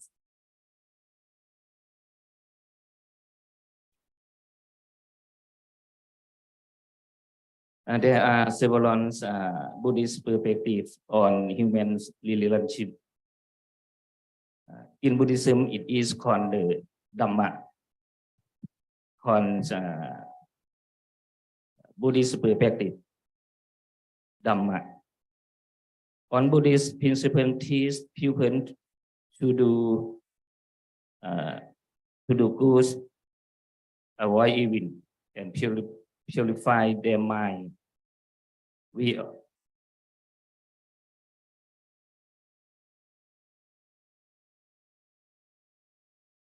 in the topics main keyword, so society 5.0, new society, super smart society, humans centered society that's balanced economics as one means with the resolution of social problem by system that's highly integrated, cyberspace and physical space. Society 5.0 wins about human-centered society.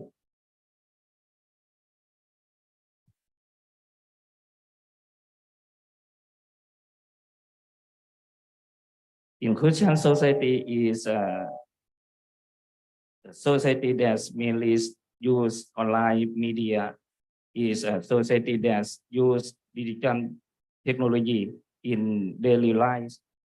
A society where people take advantage of innovation and technology. Human relationship, it is mean whereby we can live a good life and a mean of solving the problem of human relationship. อาจารย์ธนกร What is telling? This is a Hindi, right, Madam Pamela Singer? May I try my best? यह एक साधन है जिससे इंसानी सलूकात के मसले और ये सकते हैं और अब हम आगे नहीं बढ़ सकते. It's good. Thank you. แปลอีกเพลง Okay, it's the meaning like that.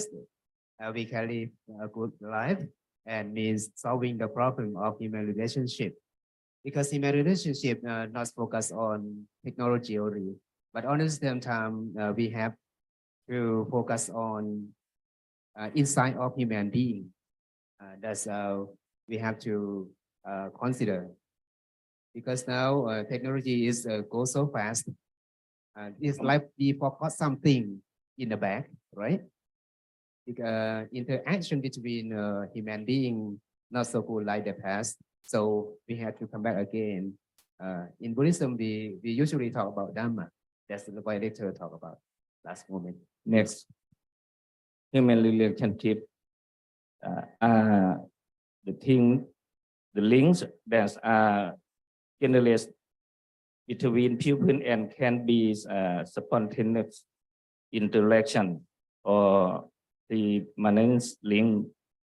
The various skills interpersonal, such as communication, verbal and non-verbal, the capacities and the ability to listen to others, determine the behavior necessary to ensure this human relation. It is invaluable to interact with other people, and if the individual does not as equally develop the different abilities to interact, they will have difficulty to develop in their environment. Dr. Tanakon. Yes, this is the main point of human relationship. If we consider the main thing in this slide, we will see human relationships we focus on. We are friends, we are in the unity, of the world, we are human beings. And in human beings, we have to speak to each other. We have to contact to each other, right? When we have to use technology is just the instruments, just instrument to use to accommodate all of you. But if we use an instrument like this for a long time, I think every society face something, face some problem now because of technology. So we have to come back in a relationship to go together, something like this. Next. Human relationships in Buddhist perspective mentioned here is Sanghaha Vattu, which was for subtopic.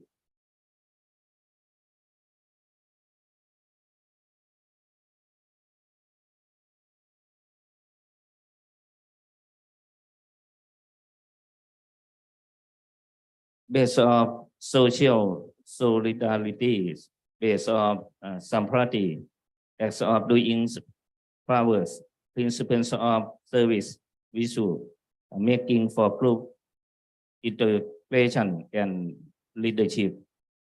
Dana, Piya Vacha, Atha Jariya, Samanatata mean Dana, giving, generosity, charity, forgiveness, giving and sharing one's own things with other people with whom it is proper that one choose share things to teach from on evil. And the Buddha says, a giver is always beloved. Giving brings friendship. Dr. Chanakon explains. Okay. In human being society, we have to consider the number one dana is a Sanskrit and Pali word. In Buddhism, the Buddha talking about this because in our society, we are different, right? Someone from the poor family, from in the middle, from someone from the high. But most of people, I think maybe normal people from the poor family. So if we want our society to be happy, we should consider number one dana. I think every religion have the same point like this. So this is the main point to create human relationship.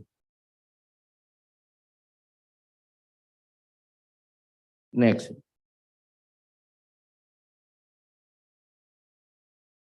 This thing.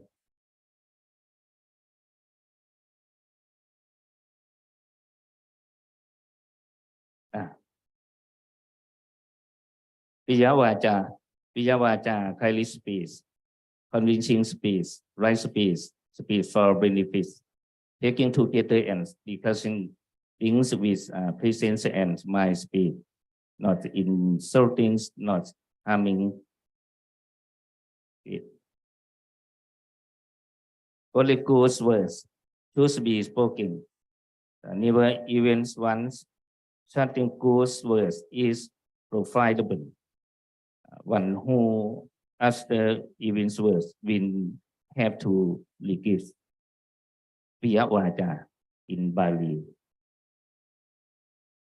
Atha Jariya, youthful conducts, renderings, survive doing good. Rendering survive doing good. Doing things which are useful for others to do what is good. Atha Jariya. And Samanatata, event and equality treatment, equality, consisting in impartiality, participation, and behave oneself properly in on circumstance, being events mind and without lie, conduct for welfare of the community, conduct for welfare of the world, to cleanse one's mind. Dr. Thanakon explains picture. Okay. This the last one. How to relate this topic to human beings. Samanatata is like we are different. We are from different society. We are different countries. We have to respect to each other. Something like this.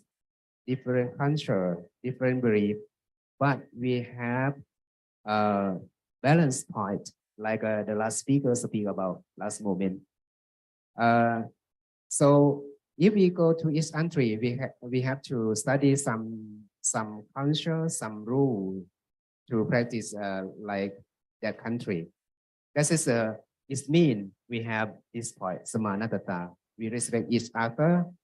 That is samanatata in Bali word. This speaker about working meditation พระต้องปฏิบัติแบบนี้ตลอดสมานัตตาต้องสม่ำเสมอ Okay, in Thailand, Buddhism, when the monks study in the university, especially in Isan campus, he have the main retreat like this, practice meditation. This is walking meditation. He have to walk in the forest, in the mountain, to keep their mind in peace, to practice a lot of meditation in Thailand Buddhism.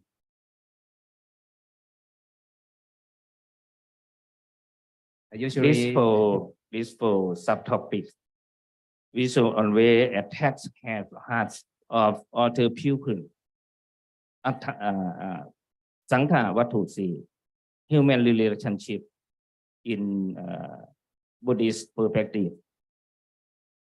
These four virtues always attacks the hearts of other people เช่นเดียวกับมหาวิทยาลัยแห่งนี้เนี่ยได้มี relationship กับมหามกุฏซึ่งไกลขนาดไหนก็ยึดเหนี่ยวหัวใจกันไว้ได้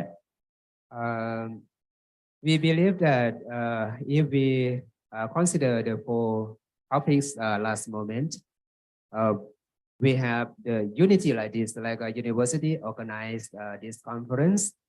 We are so far away from Bali, and why we have to come? Because we have dana, have the good mind to each other.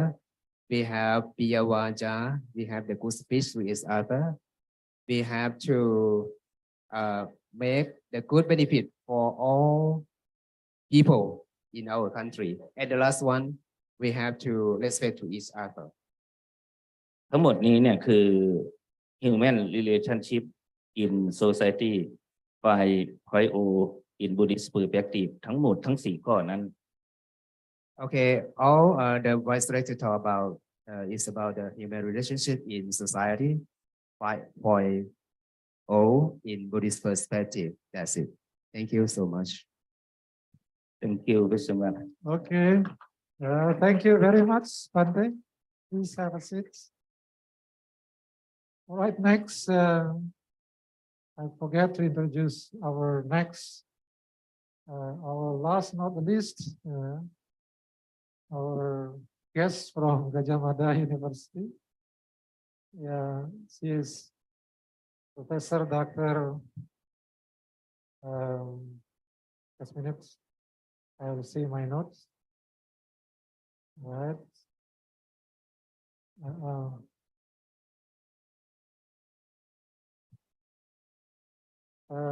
Professor Dr. Phil Hermin Indah Wahyuni is a professor at the Communication Science Department at the University of Gajah Mada, Jakarta.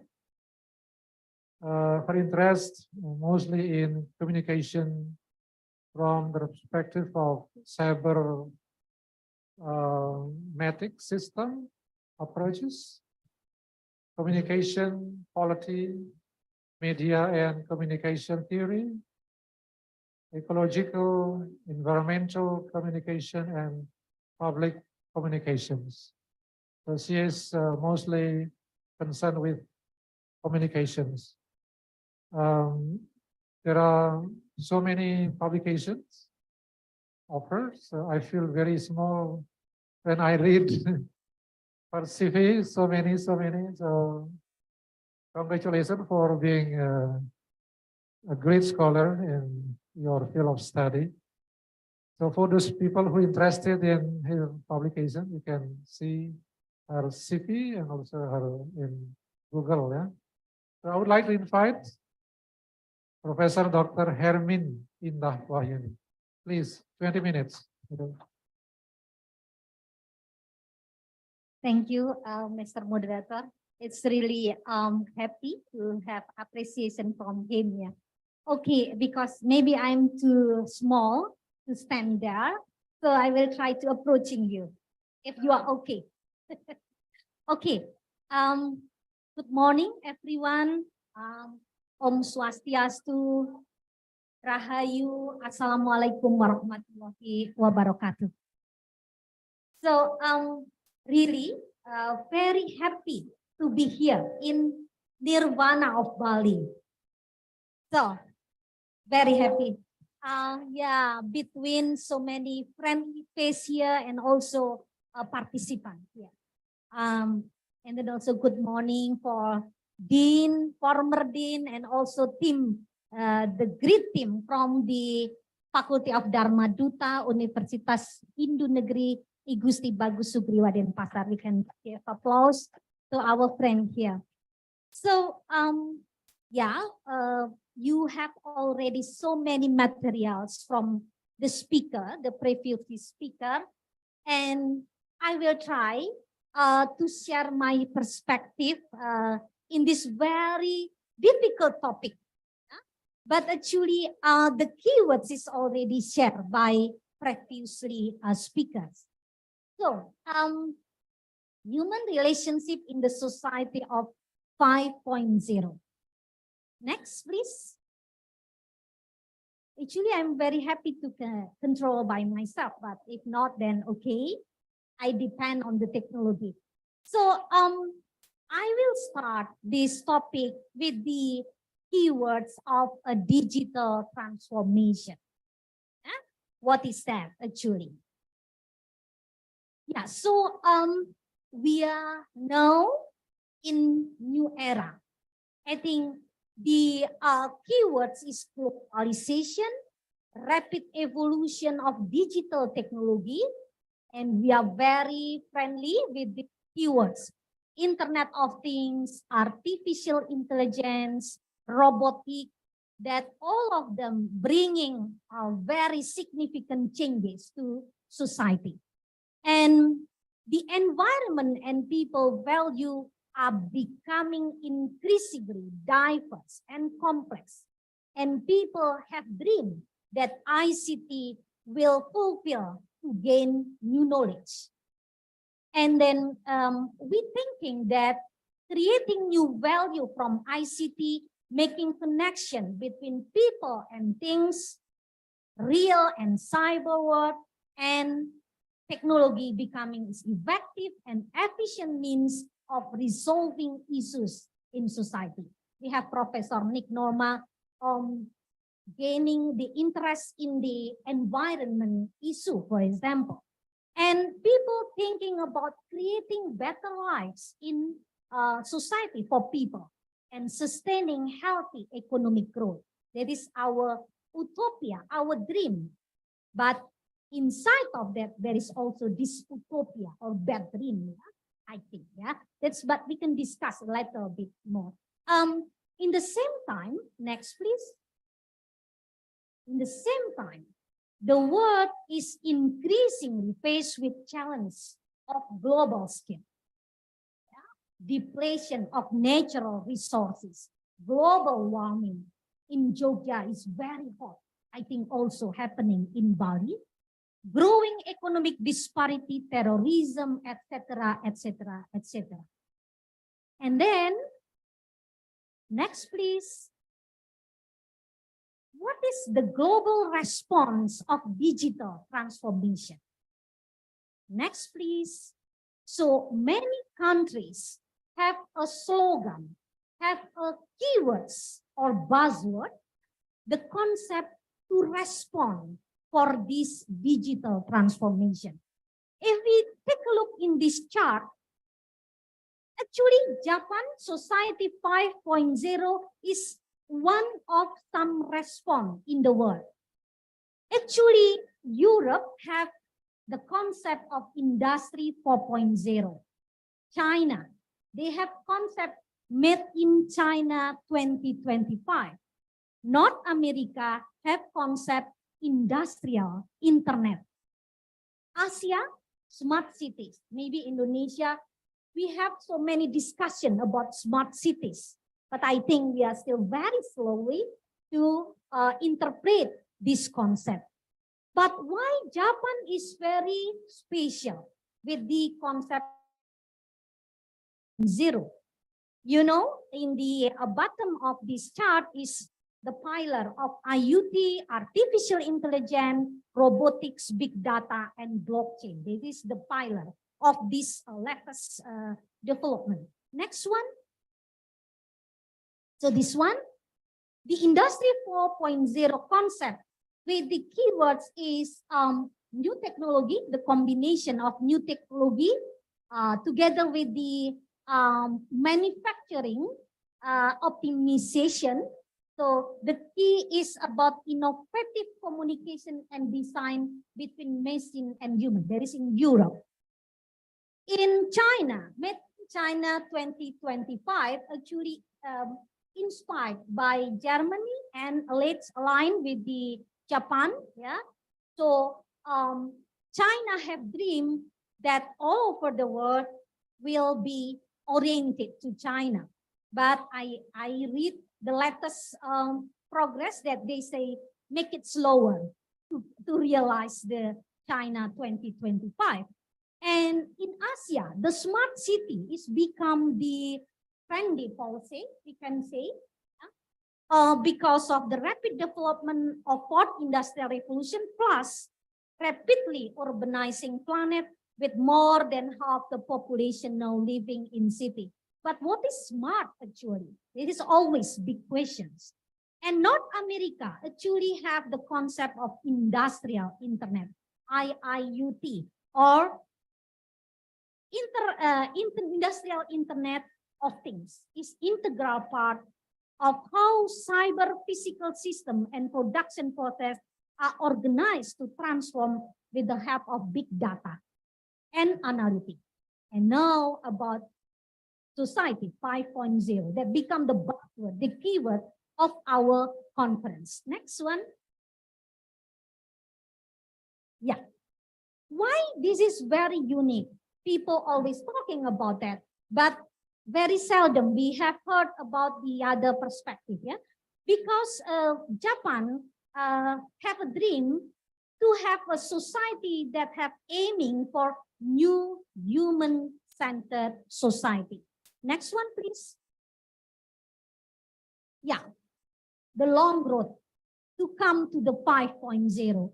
We have already Society 1.0, hunter-gatherer society. We already passing the Society 2.0 with the agrarian society, industrial society, and now actually we are Indonesia still debate whether we already move or pass this Society 4.0, the information society, because there are so many definitions to understand what is actually the information society. But, okay, next please. 5.0 is the concept offered by the Japan Society 5.0, Japan Faith Basic Plan for Service and Technology. That is like a dream from Japan to offer for all over the world. Next, please. This is, they have a dream to realize Society 5.0 here. You can see that many publications from them actually, they say that we aim at creating a society where we can resolve various social challenges by incorporating the innovation of the fourth industrial revolution, blah, blah, blah, blah, blah. Yeah? And then here, the keyword is making people's lives more comfortable and sustainable. This is the keywords. Yeah. Next, please. This one is a very important message. Put society at the center rather than industry. Technology as a catalyst and driver for the general welfare of citizens, and uses of technology to solve bigger problems in this context, in this domain: climate change, energy management, aging population, because Japan facing this problem, but Indonesia, I think we still in the phase of many young generation. Yeah, I think we still have many benefit from that, and a huge amount of data is needed to be collected and analyzed to be fully leveraged its benefit.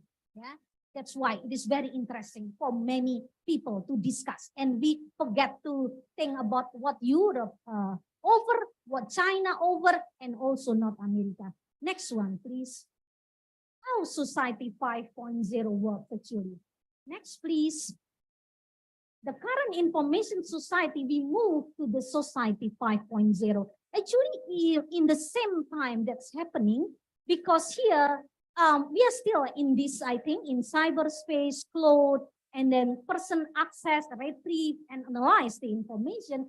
But slowly but sure, we already in the time of cyberspace that very involved with the human life, with people thinking about automatic driving. Yeah, artificial intelligence propose a person, and automatic producing by robots in factory. Next one, Japan over, and always share with us that Japan has advantages that make Society 5.0 possible, like sharing that they can do this with the abundant accumulation of real data. And if somebody here very expert in Japan, yeah, this is they say about monozukuri. Pardon about my wrong word. This one is that because Japan advanced in technology cultivated, so Japan excellent in the manufacturing of things, so they can have promise to be realized. Yeah. Next one, please. So Japan has a dream about technology in healthcare. They have a dream like connecting, sharing information between medical data user, remote medical care, use artificial intelligence and robot, because they have a very many aging population. Yeah? And then they also have a dream in mobility. Next one. Mobility, they have a dream promoting use of autonomous driving taxis without driver, and improve distribution and logistic efficiency, introducing innovations, etc., and in infrastructure. It's very interesting because they're thinking of using of sensor, artificial intelligence, and robot that will use to inspect and maintain roads, bridge, channel, and dams. Maybe for Indonesia, with the robotic, maybe corruption will reduce, because we are detached with the human, but there's still many ways to go. Next one, please. Human relationship. This is our big keywords today. That in my perspective, that what's happened is the mediated human relationship.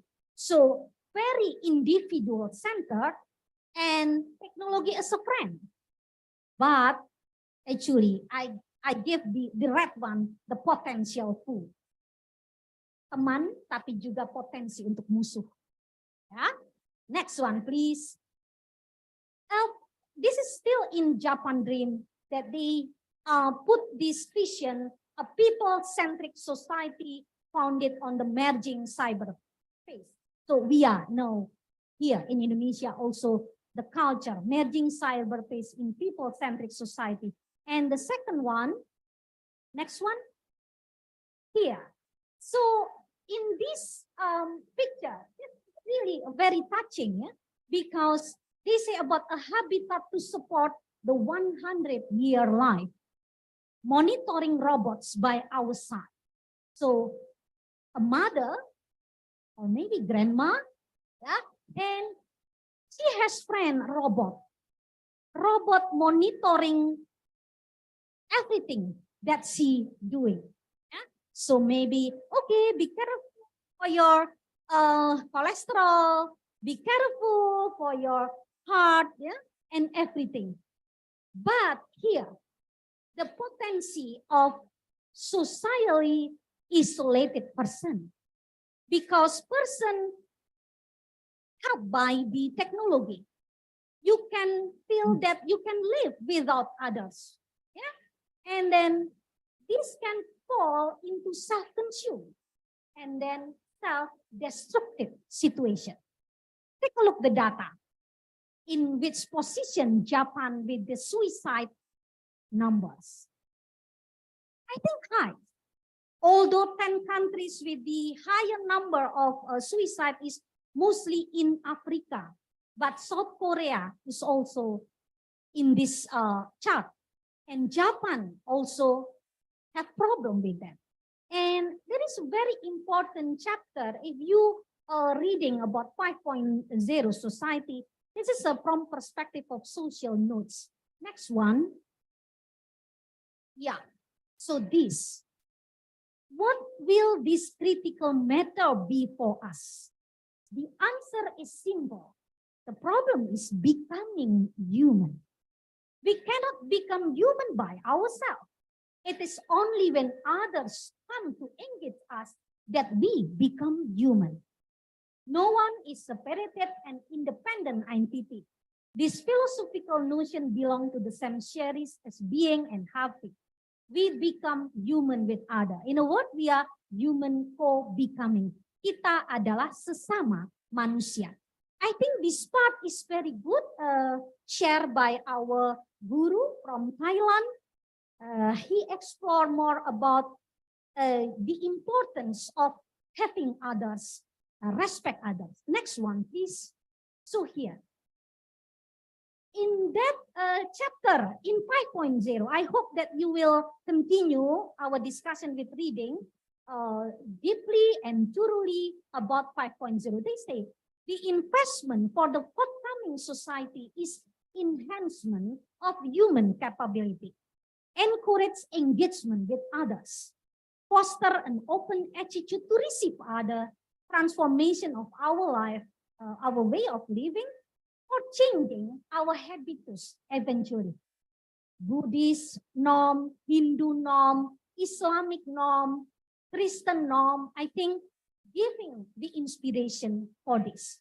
So such investment will in turn provide fresh opportunity for us to change our habitus eventually. So I will say there is two paradoxes happening. One is we are very moving to very modern and based on technology, but in another side, we have a problem to becoming human.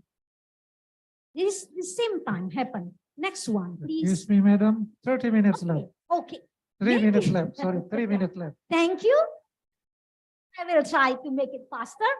Mediated human relationship. So if we're talking about human relationship, intimacy is also depend on the media. If you have ever heard Marshall McLuhan, medium is the message that's happening here. So the interaction between human depend on the development of web. When there is web 1.0, interpersonal, face-to-face simply mediated. 2.0, the intimacy also characterized by the translocal expanded friend network. It was in 2000 until 2008. Web 3.0, the character is web of context. Here, analytics able to read the nature of relation. Web 4.0, it was happening 2012 until 2020. Web of things.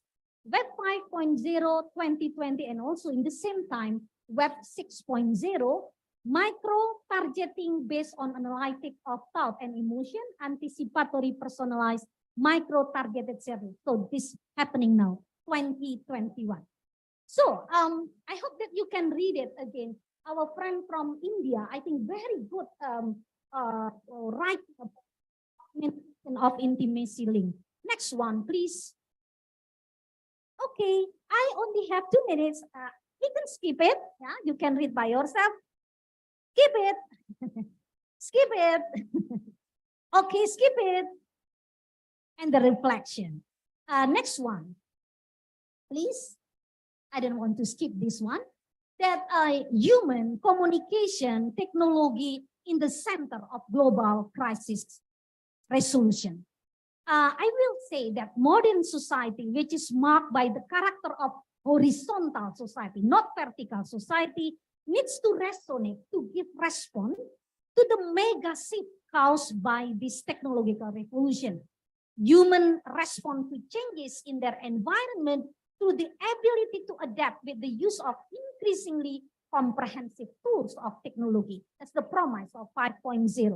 Seeing the fact that individuals tend to be centered, while in the same time global crisis is happening and threatening, the real challenge of modern human is to grow a communication ecology or information and environment that allows data integration by modern technology that is able to inspire humans to continue to encourage quality communication to achieve problem solution in the society. My last slide, I think, next. So, yeah.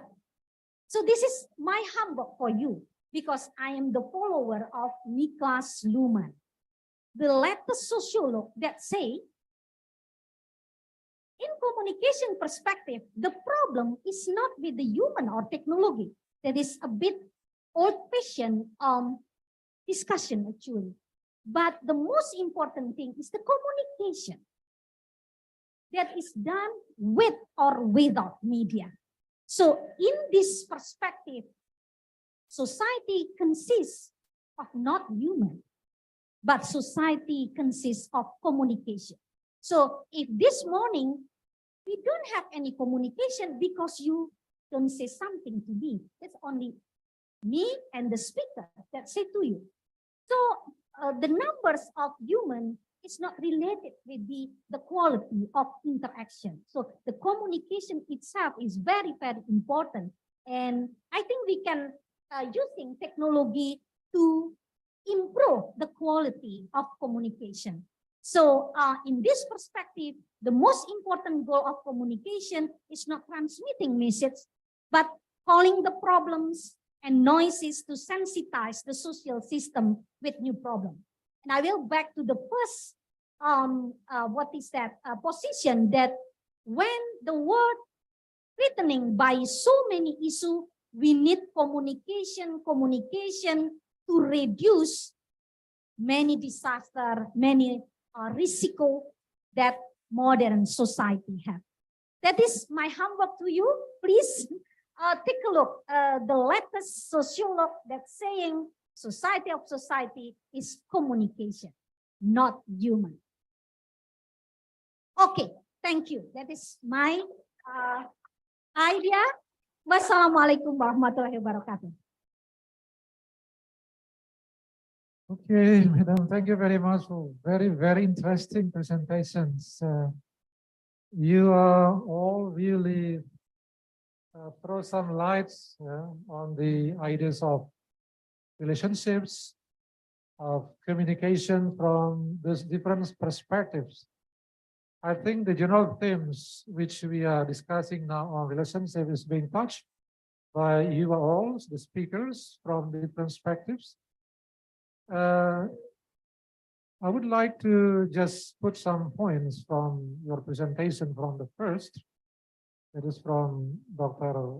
Pamela Singla, in which she is very interested in social works, and she puts stress on the human relationships, society, and social works, and consider social works as a science, as a model of social modeling through research, and also research social work and human relationships. This is a very good presentation, and also in the last point, she give us some examples, some pictures on the social economics empowerment of women and families, especially in rural areas in India, which there are many peoples, poverty, poor people still there. Right, the second one from Dr. Nick Hassan. This is also very interesting presentations on the which he started with the statement: the perception of human societies of their environment is largely driven by their unique cultural practices and religions. So what has been described to us is how to see the connection, the relationship between human and nature, and human to God as perceived by the Islamic teachings. And also he explored many aspects of the cultural ties between Malaysia and Indonesia. So we are sharing so many same characteristic between Malaysia and Indonesia. Then from our respected Bante from Thailand, he talks about human relationships in society 5.0 in Buddhist perspectives. At the same time, we are listening how the Buddhist concern establishment of well-being, goodness in societies. As we can see from Buddhist teaching is mainly concerned with society, in which he stresses on the teaching of ethics, as what is Dasa Sila, Panchasila. These are basically an ethics. And in specifics, Bante present the 4 virtues of basic teaching for social welfare. Dana, yeah, this means generosity, charity. Yeah. This is very basic to maintain our human relationship with people to people, in which now is getting less and less because we are focusing on industrial revolutions. And second one is Piya Warcha, which means kind speech, right conduct. Yeah. So which is also derived from Panchasila. And it's a basic teaching from Buddhist. And the third one is Atacharya. It means useful conduct, doing good things, well-being for other people. This is also a basic teaching in Buddhist. And the last one is Samana Tata. It means that equality, equal treatments, equality to people without any distinctions. And the last from our beautiful speakers, Professor Hermin Indah Wahyuni. This is also, I like it very much. This is on digital transformation. It tries to describe the transformation from society, from society 1.0 up to 5.0s, which gives some, let's say, changes happens in society, like in Europe. It starts from 4.0, and then what is happening in China. This is called Made in China 2025. And then in Asia, especially, the concept of smart city has been emerged. And the last in the North America, which is called industrial internet, and the last in Japan, so it is very, which is very nice, very provoking. What is happenings, which is called Society 4.0.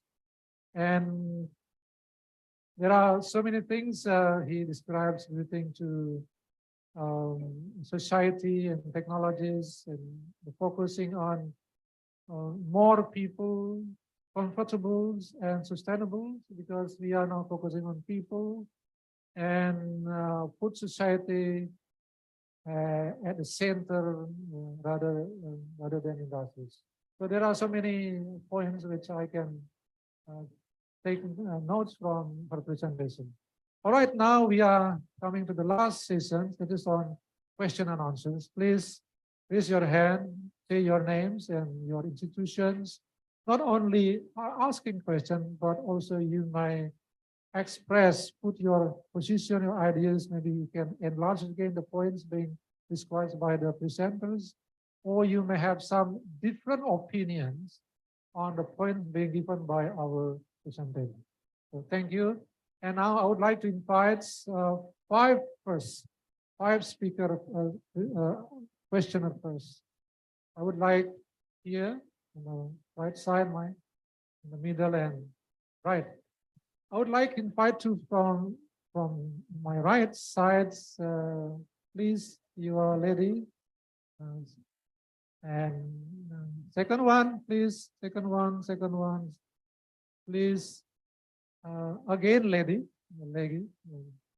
And then in front, sorry, Bapak. Ya. Baru 3 and 4, Bapak Dekan ya. Our Dean, Mr. Ananda. So 5, sorry, 4. Okay, we start from Yes. one more.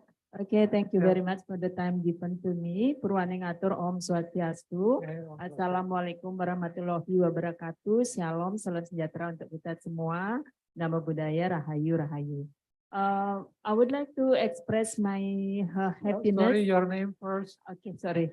My name is Kanti. I am Pasar, Indonesia Institute of the Arts Denpasar, Bali.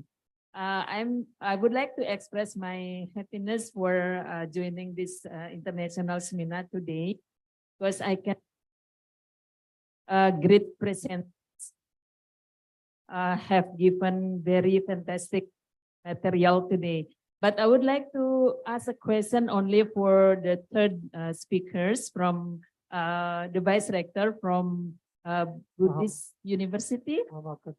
I'm really interested in his presentation because today we problem of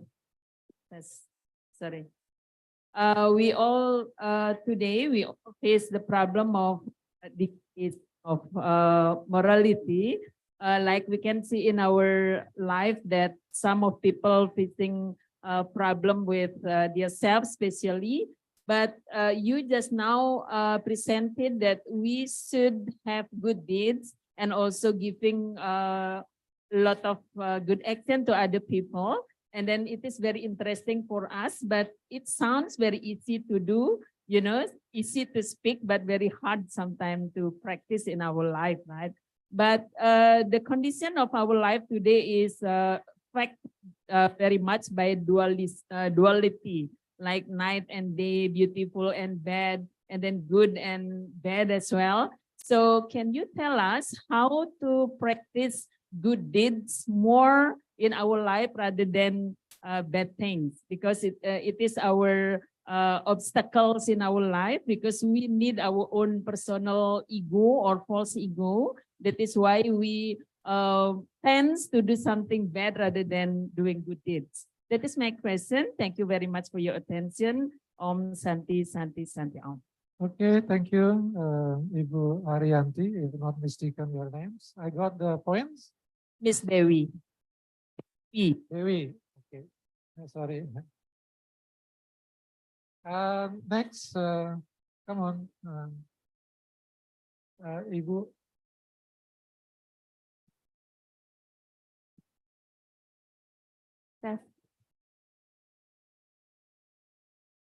Thank you for the opportunity. Good afternoon, ladies and gentlemen. Om Swastiastu. Assalamualaikum warahmatullahi wabarakatuh. My name is Ayunopi Vidianti.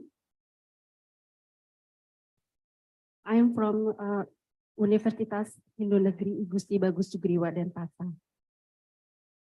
I'm really interested with the presentation from Prof. Pamela from New Delhi University about the human relationship, society, and social work. From your explanation about your social works on that village, I would like to ask you how important of human relationships influence for a professional social worker. How important? That's what I would like to know.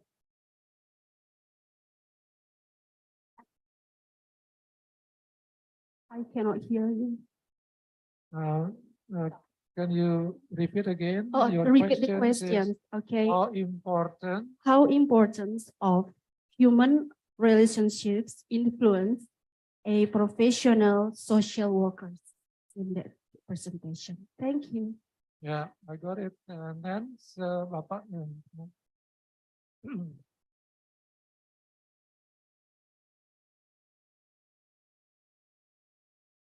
Om Swastiastu, thank you very much for time given to me. My name is Ketut Arta. I'm a lecturer in tourism study here. I would like to deliver my sincere gratitude to all great speakers. Today, I would like to address my question to Professor Nick Norma. I'm very interested in your presentation on how human perception affected by culture and religion. But before that, allow me to tell you my experience. When I was working in tourism industry, I escorted a couple of American people early in the morning to go on a tour to Yogyakarta. Late in the evening on the same day, they came back to Bali and they expressed what they experienced. Oh, Widana, I'm glad to be back here in Bali. Why? How was your holiday how's your trip in Jakarta? It was okay, but the people look at me strangely. Look at yourself. You always smile, you're happy people. At that time, arise in my mind, are we more friendly than the people in Indonesia? And then, do the Balinese culture influence this attitude?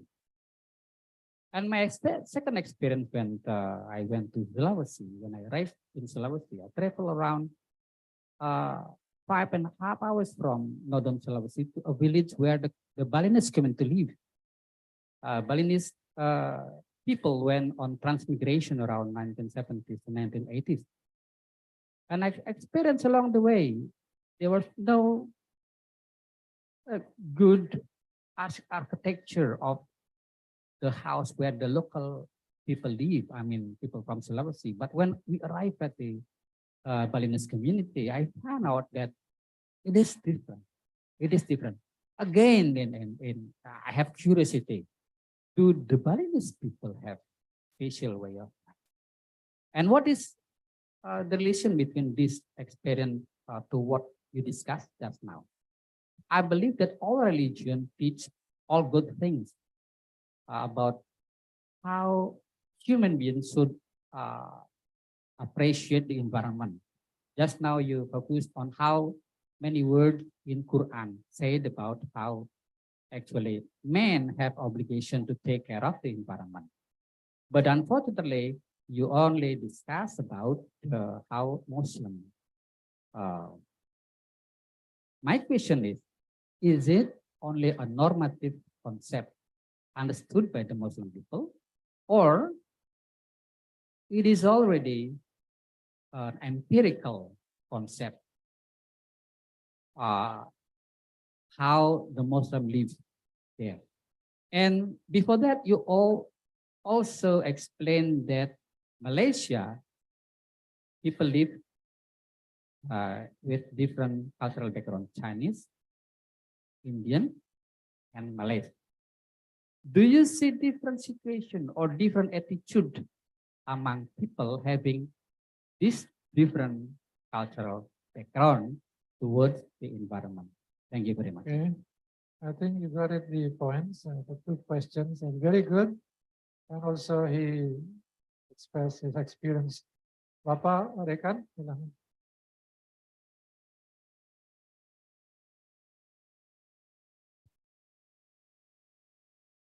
Thank you very much for your time given to me, and also appreciate all of you speaker. You already share your valuable knowledge about tourism and 5O society.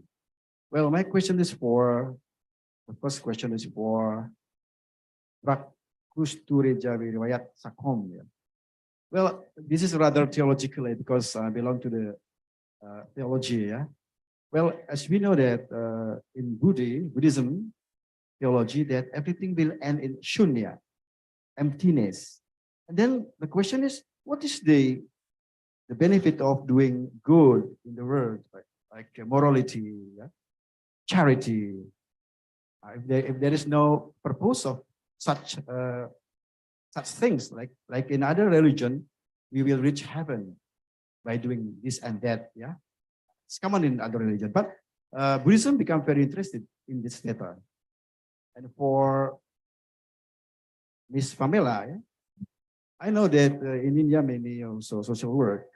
I want to know how, because you know every spiritual organization in India has a social work, like Ramakrishna Mission, Isa Foundation. They work in rural area, dealing with poverty, education. Yeah? How your government organize that? It is spirit for the government policy, or your government organize that that mission. And for Norman from Malaysia, I forgot your name. I'm so sorry. Okay, it's maybe my question is related to Pak Arta Widana question. Yeah, it is astonishingly that you know Quran, the Muslim grew up in the arid desert in Arab, talking about green, what the tree, the green of the tree. It's amazing for me how that idea comes. Maybe a long time ago in the desert, the forest is there, was there, I don't know. But I want to ask you about before the coming of Islam to Malaysia, especially for people of Malay, are there any local wisdom which talking about environment, how to conserve the environment, how to respect the tree, maybe? I think our in Indonesia, Balinese, Sundanese, we have our local wisdom in how to appreciating or respect our nature. And Balinese accused to be the worshipping of the tree because we have, actually we respect the tree. Yeah? How can you imagine if we live without tree? Yeah. If human are dead, all human dead, everything is grow well. Yeah, the tree, the bird, animals, but we rather being a disaster for all. Yeah. And for Miss from UGM, I forgot. Hermin, yeah? Sorry, I forgot about the name. Well, you know, Society 5.0 emphasizes on the human prosperity. And you say that rather on society rather than industry. So you're based on society. So in overpopulated country like in Indonesia, let's say we use the artificial intelligence, like a robot, a machine to help all human activities. And then what about the people? It's maybe my silly question or stupid, please clarify. And will be most what unemployment will be arise, yeah? Because everything is there. Like you said, your idea or idea of autonomous driving, autonomous driver, yeah? We don't need any driver, we don't need any writers, waiters in the restaurant, even lecturer. Yeah. So it traits our profession as a lecturer because people can get anything from YouTube. Let's say YouTube, yeah, we can access YouTube and we can watch the lecture from Harvard, from Cambridge. Like what I say, I watched the YouTube about Hinduism by a McGill lecturer about Hinduism. Yeah? So it's very easy to get that. What do you think about that? Second one is artificial intelligence not humanity, or is it will be will get benefit for that artificial intelligence? I think that's my question, Pak Bagus. Yeah. Okay, so many questions and very interesting. And I hope that will be answered. Good. Ada lagi satu ya? Oke, ada Bapak kacamata. Nah, Bapak, ya. Lagi satu ya? One more. All right, thank you for the time. Good afternoon, everyone. Allow me to introduce myself, Bayu Mardika from student of Magister of Communication, Indo State University, Gusti Bagus Sugriwa Denpasar. According to the material that present for Prof. Hermin, so you said that the technology could be friend, but could be potential foe. Yeah, yes, about that sentences. And the thing that I want to ask is, according to Dean asking before, so is that artificial intelligence, AI, I just read about the news from Elon Musk. They said, or he mentioned about artificial intelligence should be cut off or stopped because it will be defect to our culture. According here in Indonesia, we assume that we really respectfully with our local culture, and then the human relationship in society 5.0 is following about the technology. You say that the country, for example, is Japan. It's really mentioned and really increasing their technology. Yeah, according the population, it's really a little bit increasing about the young people generation. And really defect to our young generation here in Indonesia, that the thing is, do we need to cut off the technology? In what field and what the presentation or presentase that should be balancing between AI and also the human being things? That's the question, because we would not be some useless generation here in Indonesia, right? Thank you so much. My name is Bayu Mardika from Magister of Communication. Thank you. Very good questions. Okay, now I would like to invite Bante first. Yeah. I think there are two questions from Ibu Dewi. It's about morality. Yeah, morality. Very practical question. How to practice good deeds in our life? Yeah. And second one from Bapak Dekan, which is about concept sunya. Sunya. In Buddhism, the very highest goal of life is called sunya. Okay. Then, what is the point we are doing good deeds in life if everything is emptiness? So what is the point? What's the benefit we are doing good things in society? I think that is the question, Pak. Okay, please, Bante.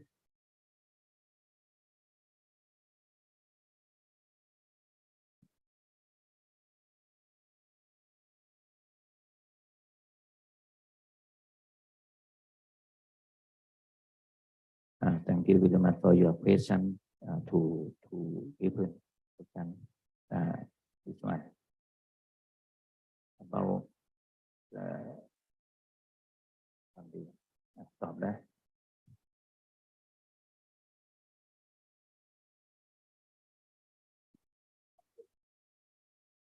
Okay, his answer about the morality.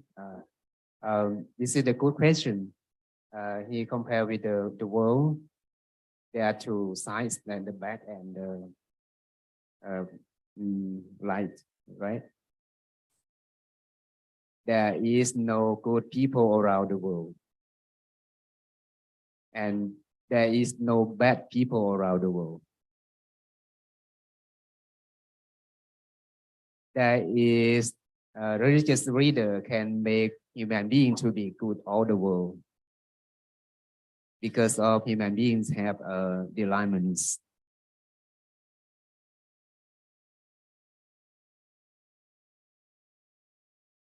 So all the teaching of the Buddha have to focus on oneself first. When do oneself first, we can spread the next step to other people. We have to be good first. Like we exercise, right? We have to make oneself stronger and then we help each other around us.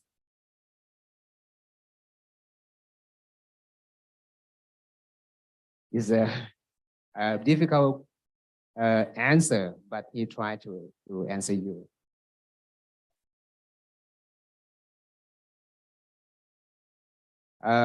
Whenever we have to do goodness, we have to do always, all the times, all the moments of your life when you have a chance to do like that. If we do like that, if you be cultivate our behavior to be good and then good.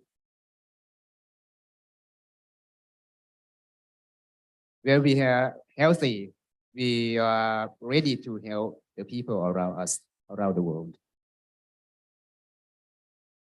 The second question about the sunya or sunyata.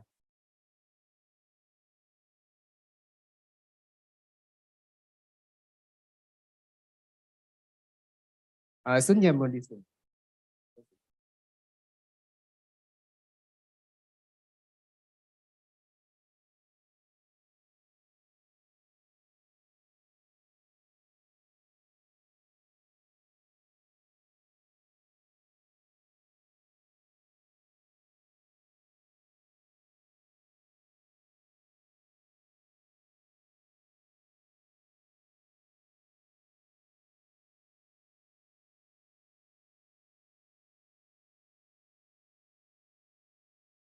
Okay, so from this point, he answered that, we have two levels of the world, right? Mundane level and super mundane level.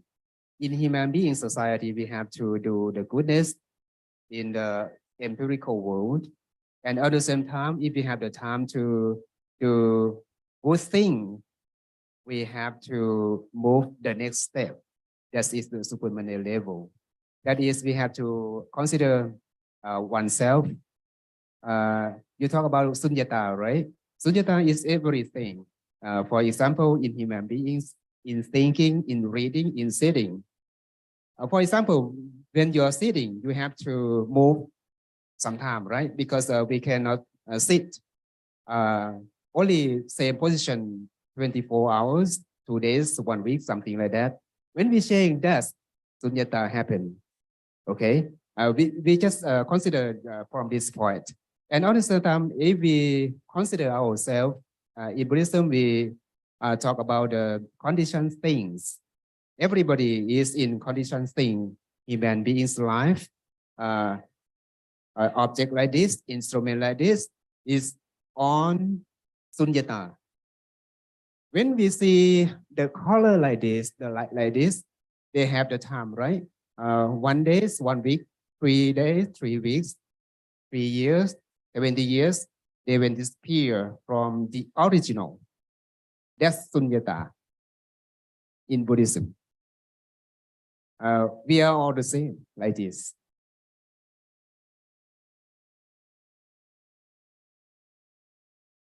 Okay, the main points, we have to purify our mind. That is, we have to move from defilements. That is the main point, the highest points in Buddhism. But the basic life, we have to deal like this. But the second level, second target, we have to move forward.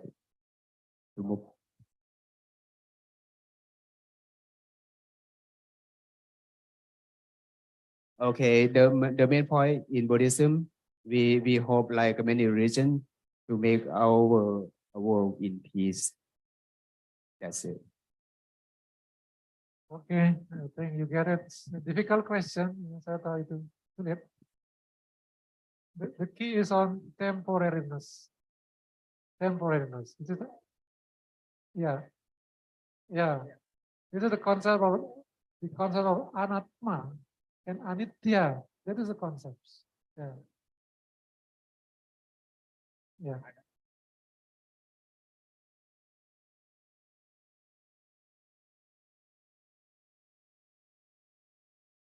Okay, thank you. And now we next come to Madam. Thank you for your answer. All right, so I think we have two questions, yeah? yeah, so I'll begin with them. All right, so thank you, both of you, for the questions. And I think the first question goes as how important is the human relationship for social work? Am I right there? How important is human relationship for social work or social worker? And I need to say that the entire thrust of master's course, I'll take up with academic social work as an academic discipline. The entire thrust of the academic discipline social work is on human relationship. So if you look at our course curriculum, it is designed in such a way that the students are basically, after 2 years, they get trained into how to understand the issues that are there and how to deal with them. So it's not only just understanding the issue, it's also the intervention that gets to be important. So when I say this, I am also wanting to say that the 2021 odd papers that we have at the master's level are designed in such a way that the students understand the society, the economics of society, sociology, politics, and they also understand through certain methods of social work practice, how to deal with the problems that probably an individual would have, a group would have, a family would have, and so on.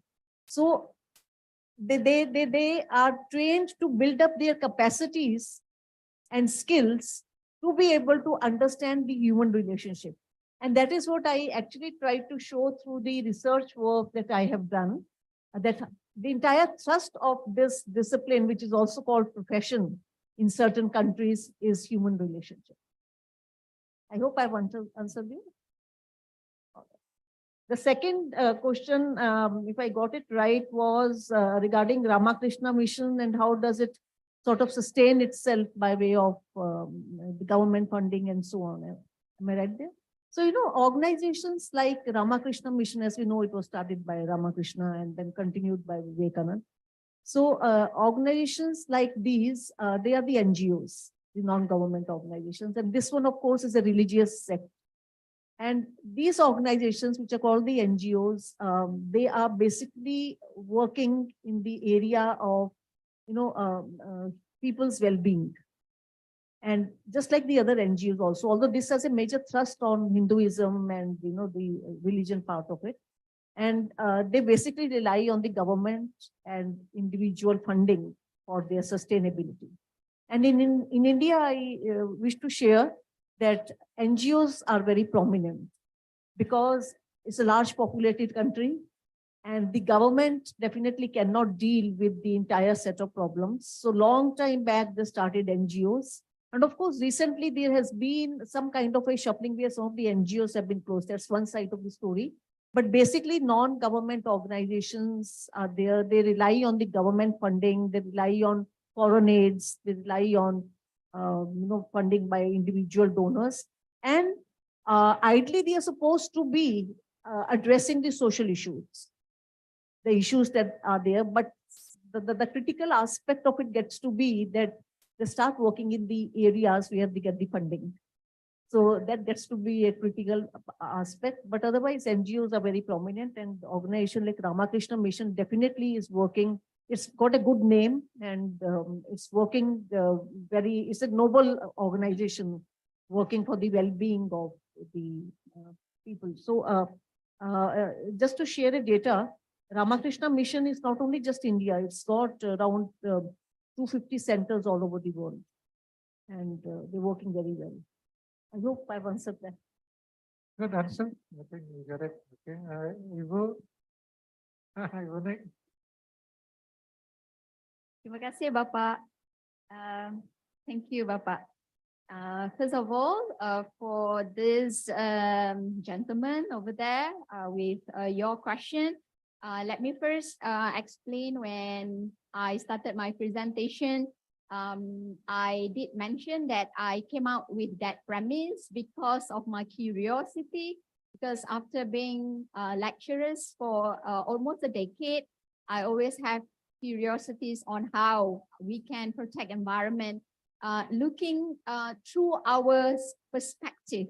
So because of that, and second, because I'm a Muslim, so but I'm still a small fly and still learning a lot about Islam, Islam itself. So I just use Islam as an example, hoping that actually not to teach all of you, but to open my heart and teach myself actually. So because of that. So your question asking about normative concept or empirical, because of the premise that I have and because of that curiosity, it begins with normative and slowly hoping to do empirical study on what I proposed, what I presented just now. On second thing is that when you ask about is there any different attitude or culture background that makes certain people in Malaysia treat environment or protect environment differently, I would say that in Malaysia, even though we are multicultural and multi-ethnic and multilingual and religion group of people, but I would not say that we have got to look at that according to ethnics or races or culture. Because in Malaysia, when we talk about specifically on protecting environment, we have got to see other things than culture. One is educational background and where they live, actually. So, but let me tell you, each race in Malaysia and religion, they have, as I agree with you, they have their own way how to protect the environment. That's why I said that is the diversity that, let's look at it positively instead of look at it negatively. But on top of that, we also have got to think in Malaysia, have got to think about where these people live. Because when they are in villages and things like that, the way they protect the environment and looking at the environment, their perspective is a little bit different from those who are living in urban areas. That is the answer. And you did not ask this question, but I would like to address my experiences after many years and many times coming to Bali. I would naik Gojek di Bali, but I would not naik Gojek in Jogja or Solo, in Jakarta or Medan or anywhere, because I feel that many times when I visited Indonesia, I feel that very comfortable in Bali. I think Bali people have honest people. How do I say it? It's feel that honest people. I would naik Gojek in Bali only, not any other places. But when you mention about why Bali people, when you went to Sulawesi and things like that, I agree with you. I think Balinese people have that kind of maybe culture, maybe religion. Yeah, you very honest. I stop it at there. We can talk over it about this further over coffee. Yeah, Papa. Thank you for that question. Okay, another question is that local wisdom among Malaysians, Bapa, among the Malays. Of course, for your information, before we embrace Islam, we are just like Indonesia. We had no religion, and after that we embraced Hindu religion before Islam came to Malaysia. And because of that, that's why in my presentation, I did not only talk about religion, but I also talk about culture. Because this culture, we have got to look back 1,000 years ago, and because of what Papa said, I agree, because of the religion, different religion, and we actually built up this culture before Islam were there. We actually have our customs our customs and things like that, how we solve problems. So so we have that local wisdom, how we protect our environment, how to become a harmony in our living and things like that. And you did not ask me this question, but you mentioned it. So I'm not going to answer anything, Bapak, but when you talk about and Quran and the green, the Quran and green, again, I'm just a small fly. I did not study theology, not very well versed, but maybe the more expert Quranic verses would answer that question, that address that concern of yours. Okay, thank you very much. Very nice answer, yeah. And last, Ibu Ermin, silakan Ibu. Thank you very much. Very difficult question because come from our dean, yeah. So very deep questions. But I think in line with the question from Mas Bayu Andika, how is the reflection of 5.0 for Indonesia? I think maybe we can start to discuss and communicate about Indonesia 5.0. Because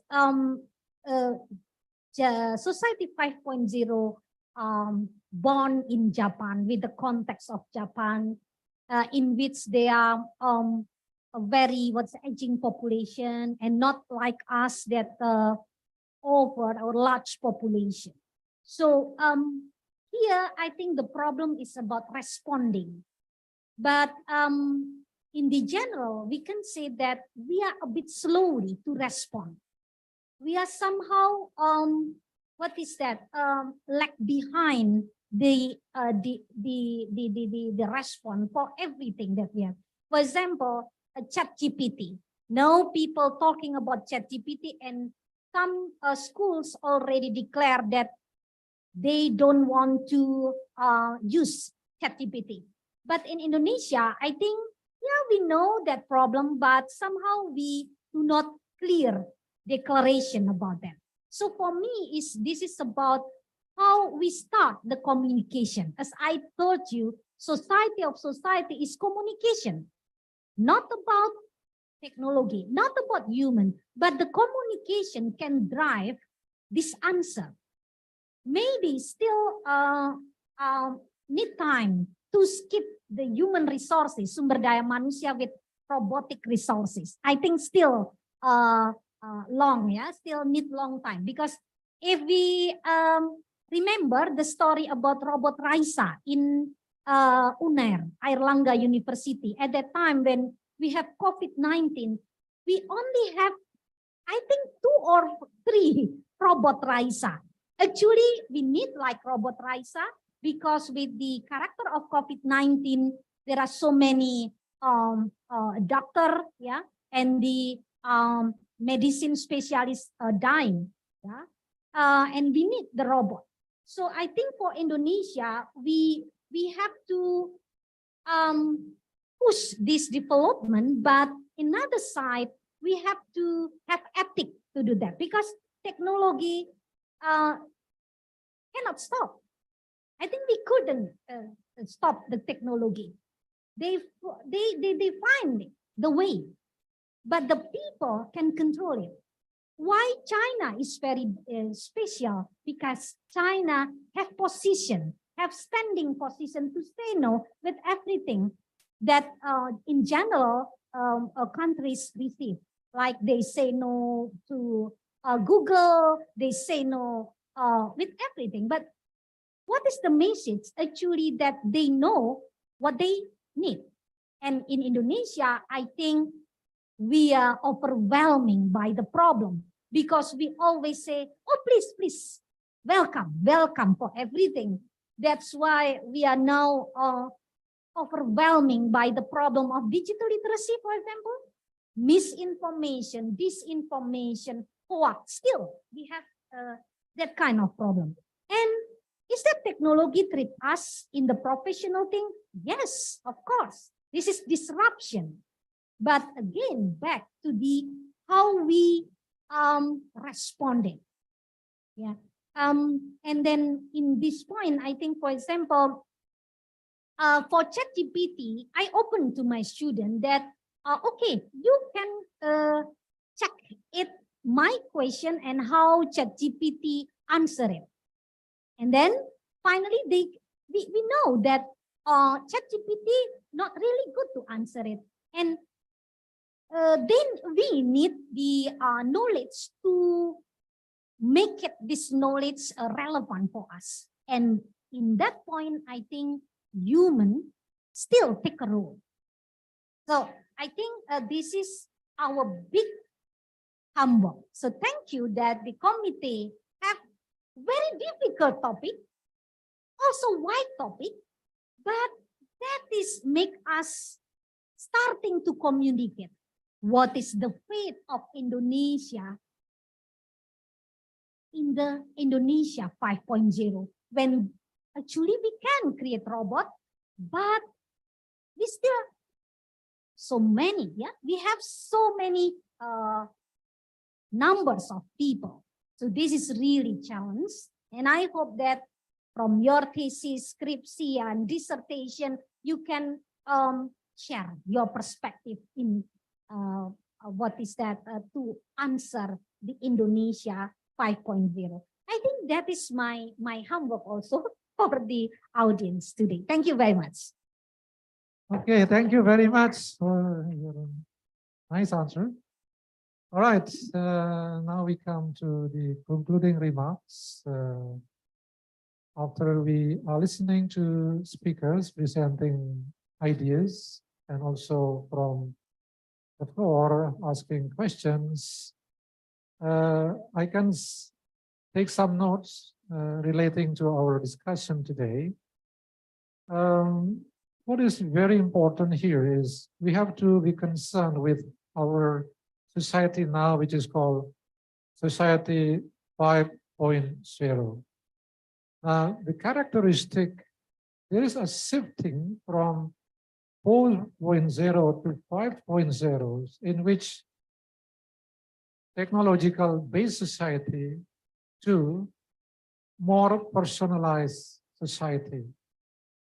So the focus now is on the betterment of human beings, on personal. But when you would like to be a human being, a good human being, to be a good personal, you cannot be alone. There is a society. There is a technology. You cannot stop technology. Technology will flow, will find its own way, but we are interacting, we are using technologies, and how to control it by using communications. As Professor Henmin told us, that society of society is communications. In communication, we need ethics, technoethics. Saya pernah nulis itu, technoethics. That is taken from our wisdom, either from religions, from local cultures, from Buddhism, as Bhante described us, which is called the four features of ethics, like dana, etc. So that is taken from, because we are all afraid that we are all afraid of these technologies. If not, we are concerned with the ethics, then we don't know what happens next 15 years. As Pak Ananda and some other questions raised, that because of using technologies, we are threatened now, threatened. Decreasing number of employers, decreasing numbers of teachers, decreasing numbers of nurses, of doctors in hospitals, because robots are taking place. So this is threatened in our life, according to our religions. We need happiness, happiness, what is called sunyata, what is called moksha, etc. So technology is not our enemies. This is our friends, provided that we have to control. By what? By ethics. Ethics originated from religion, from cultures, from different parts of the world. I think that's all that I can take note from our discussion today. So thank you very much for all of you, especially from our presentation, our presenter, Professor Dr. Pamela Singma from Delhi University, and then Dr. Nick Hassan from Malaysia, and then Bante Prakrusute Ejar Yawat from Thailand, and the last, our Professor Dr. Hermin Indah Wahyuni. So please give applause to our great presenters. All right, thank you very much, and I close with Parama Santi. Om Santi Santi. Terima kasih. Thank you, Bapak Ida Baguswambo, for bringing us to a very productive session today. Please remain to stay on stage for certificate submission. Demikian tadi plenary session. Kami ucapkan terima kasih kepada Bapak Moderator karena telah memandu diskusi yang begitu hangat dan menarik. Selanjutnya kami mengundang Bapak Dekan Fakultas Dharma Duta untuk menyerahkan piagam penghargaan kepada narasumber dan moderator.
Baik, kami sampaikan sekali lagi, kami mengundang Bapak Dekan Fakultas Dharma Duta untuk menyerahkan piagam penghargaan kepada narasumber dan moderator, didampingi oleh Bapak Ketua Panitia, dan mohon izin berkenan Ibu Ketua Lembaga Penjaminan Mutu, serta Bapak Igusti Ngurah Wijaya Mahardika untuk hadir ke atas panggung menemani penerimaan atau penyerahan piagam penghargaan serta kenang-kenangan.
Baik, mohon izin hadirin kami mohon untuk berdiri. Kita akan mengambil sesi foto bersama agar terlihat semua.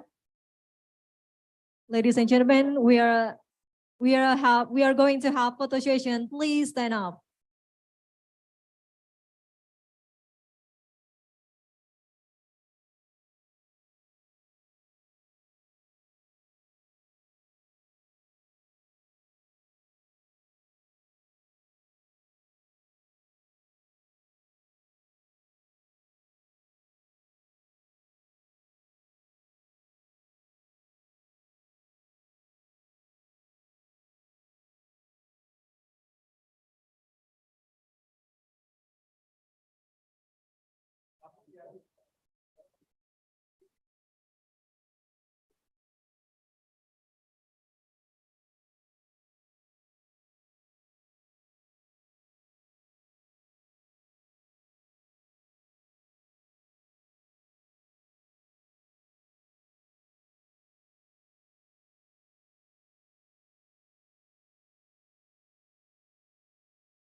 Hadirin sekalian, kami mohon untuk tetap berdiri.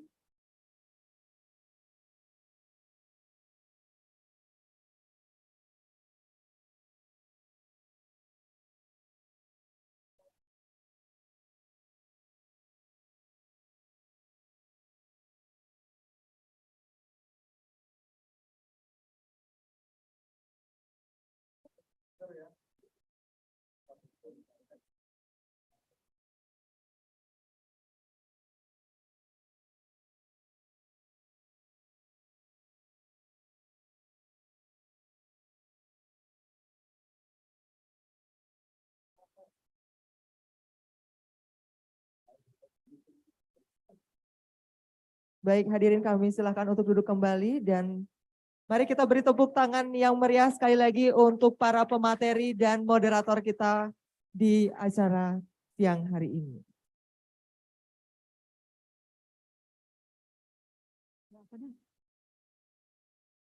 Now we'd like to read some announcement for all participants. Please submit your CV and evaluation form to the committee outside the ballroom.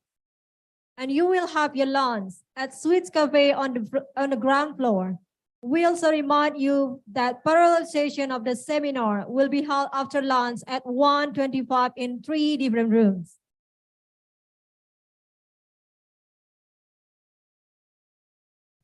Hadirin sekalian, sebelum kita beranjak ke acara parallel session, kami mengundang Bapak Ibu untuk istirahat menikmati santap siang di Swiss Cafe yang terletak di lantai dasar hotel. Dan kami ingatkan pula agar berkenan Bapak Ibu mengumpulkan lembar evaluasi dan kurikulum vitae kepada panitia yang berada di luar ballroom.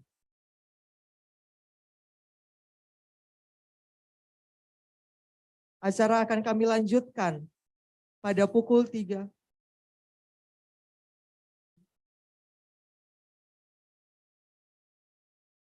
Pukul 14.30 WITA. Dan langsung pada 3 ruang yang berbeda.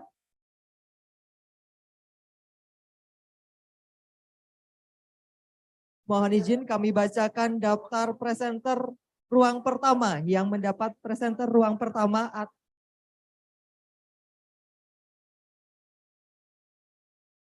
Ladies and gentlemen, may I have your attention, please? Hadirin sekalian, kami akan bacakan daftar presenter ruang pertama, yaitu di Jimbal Ballroom, atau tepatnya di sini. Yang pertama, seluruh pembicara atau pemateri di bidang topik communication.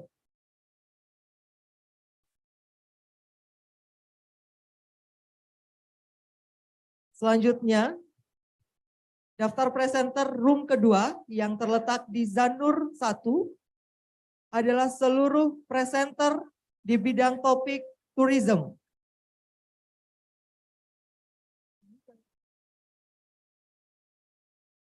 Daftar presenter room ketiga atau Zanur 2 yaitu seluruh presenter di bidang topik informatik dan law atau hukum.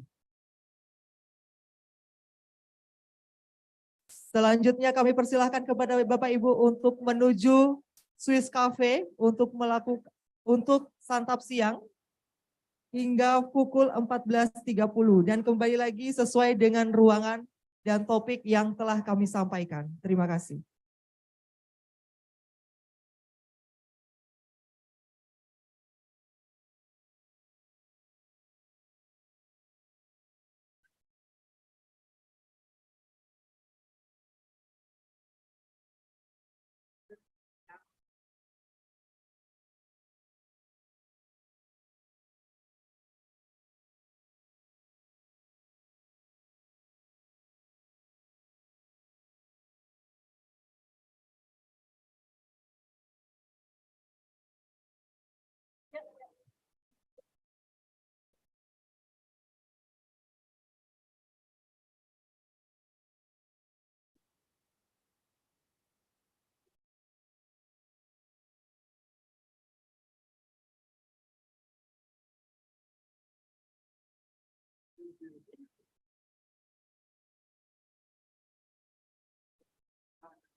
Jadi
Maaf.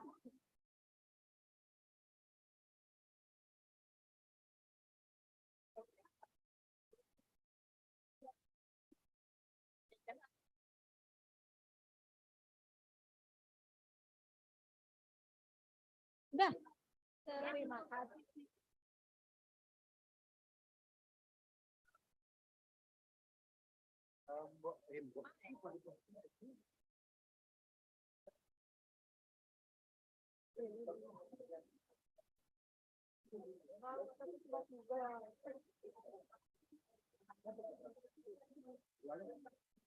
Aku kan baru beli, udah minta juga beliin aku.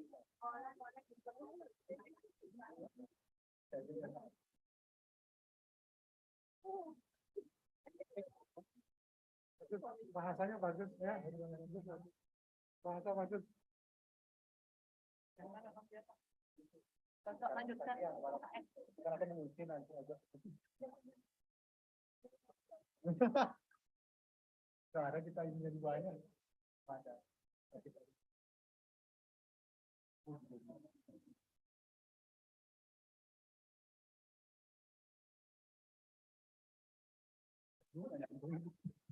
Ngerti aja kagak. Kalau cuma ngerti aja kagak.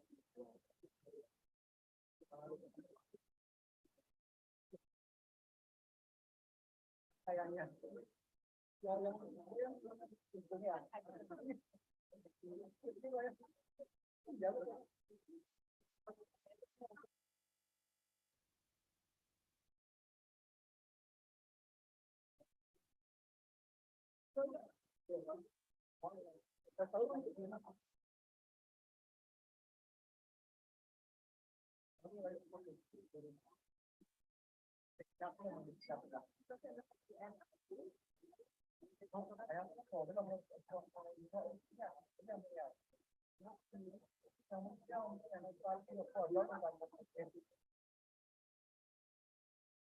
Buat 18. Oh iya, iya kan.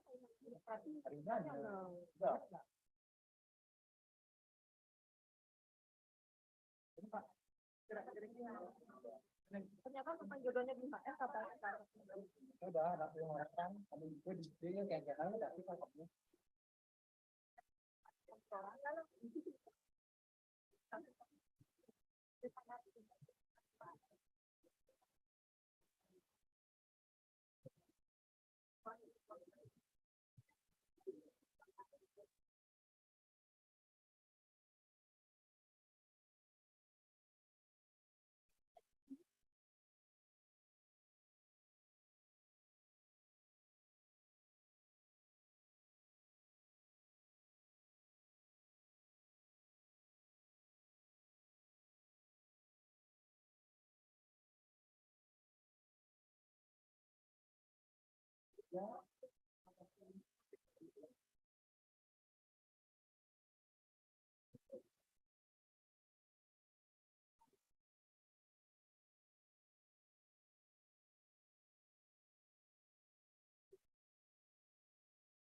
Jam 3 berhenti. Berhenti lagi di 15. kalau masih ada yang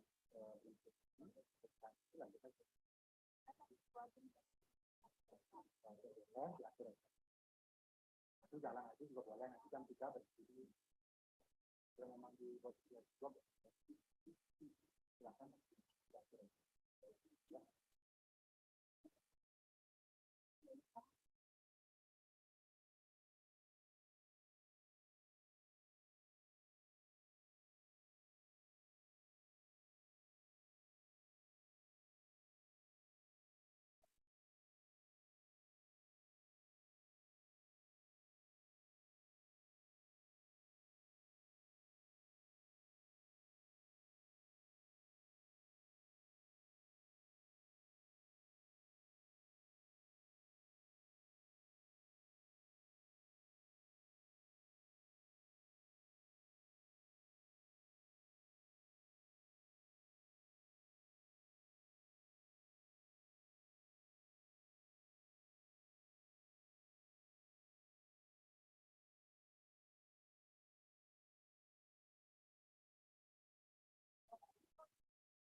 Cek, cek, cek, cek.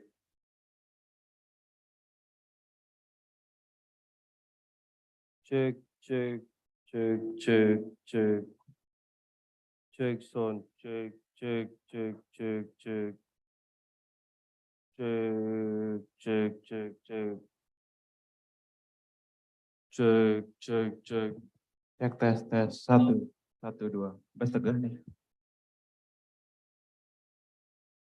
Cek.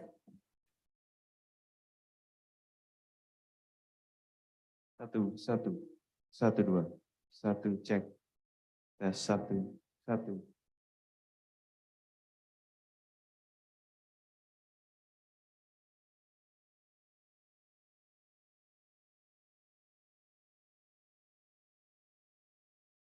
Lagi dicek, Pak. Cek tes, tes.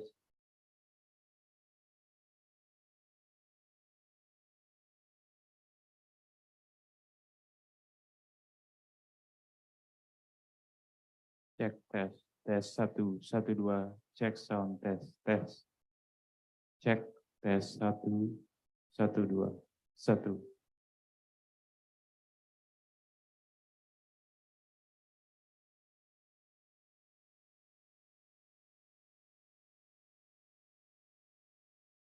Cek tes, tes. Cek sound tes 1, 1, 2. Cek sound tes 1, 1, 1, 2, 1, 2, 3 cek. Cek tes 1, tes 1. 1, 2, 1, 1 tes. Ini sudah oke. 1, 1, 2, 1, 1 cek sound tes. Per individual coba gedenang ceniang. Per individual kan alih an ini 1, 2. Berarti oke nih. Ganti mic. 1, 2. Cek sound. 1. Tes 1, 1, 2, 1. Cek tes 1.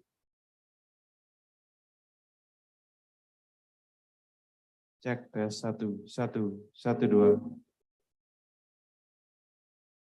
1. Cek sound tes 1, 1, 2, 1. Cek tes 1, 1, 1, 2. Gainnya coba. 1, 1, 2. 1, 2, 3. 1, 1, 1, 2. 1 cek sound tes. Boleh, boleh. Mute naik malu.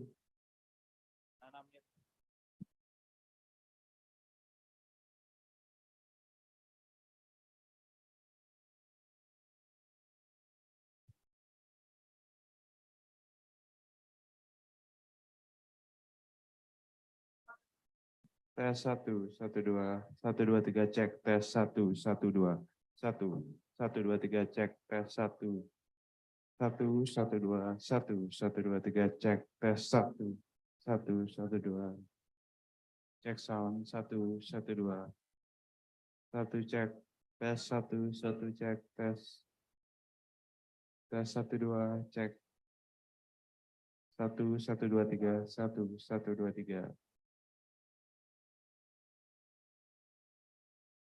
1 cek tes 1, 1, 2, 3 1 cek sound tes 1, 1, 2, 1 cek tes 1, 2, 1, 1, 2, 3 1, 1, 1, 2 1 cek sound 1, 2 cek tes 1, 2, 3 1, 2 1, 1 1, 2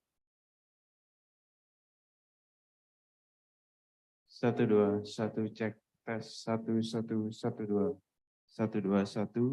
cek tes 1 cek sound tes 1, 1, 1, 2 1, 1, 1, 2 cek tes 1, 1, 1, 2 1, 1, 2 1, 1, 2, 3 1 cek sound 1, 2, 3 1, 1, 2 1, 2 mau pindahan nggak?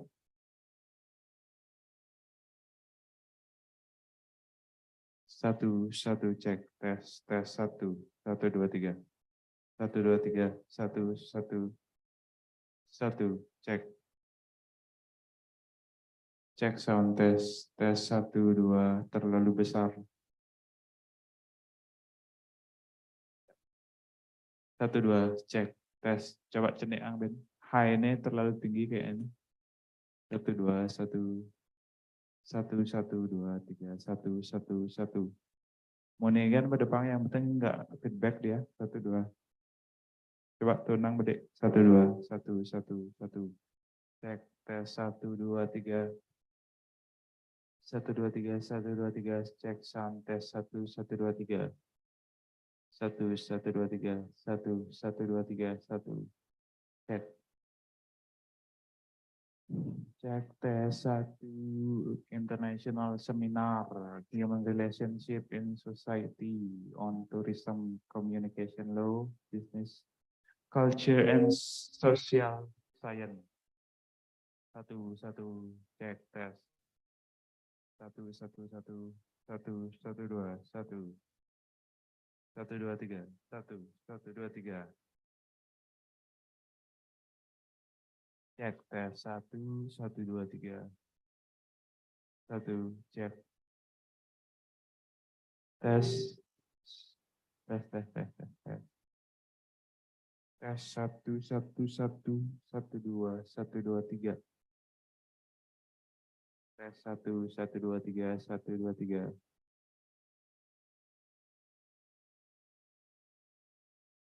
cek tes mau kan Bang? Udah gede nih depan gue bensik kan kena cek nak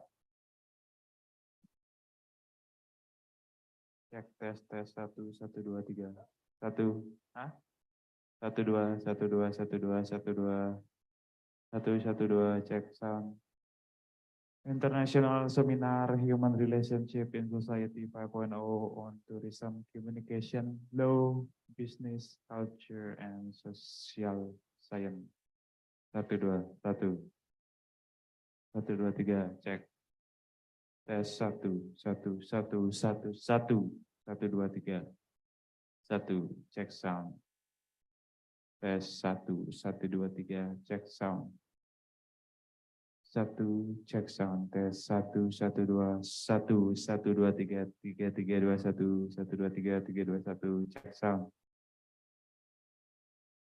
ayo enggal nak kenyal bungut deh benih dak acang 1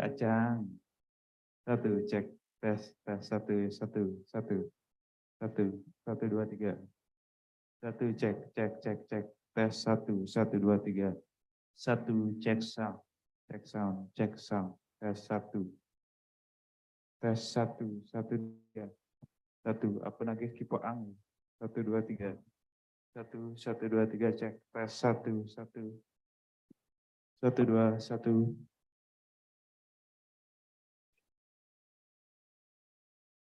Satu, dua, tiga, satu.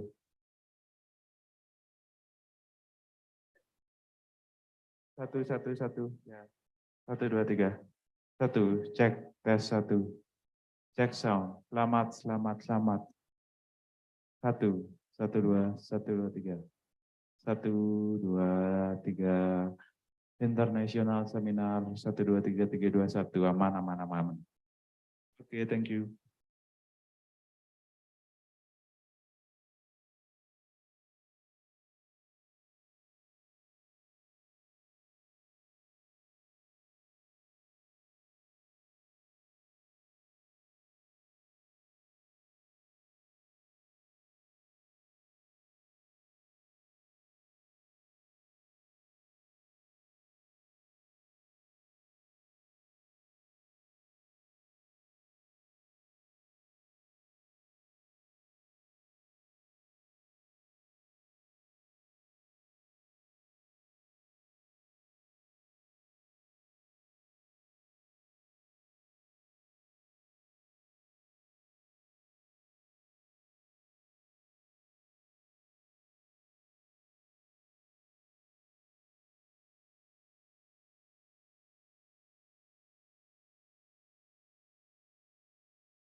Good afternoon, ladies and gentlemen.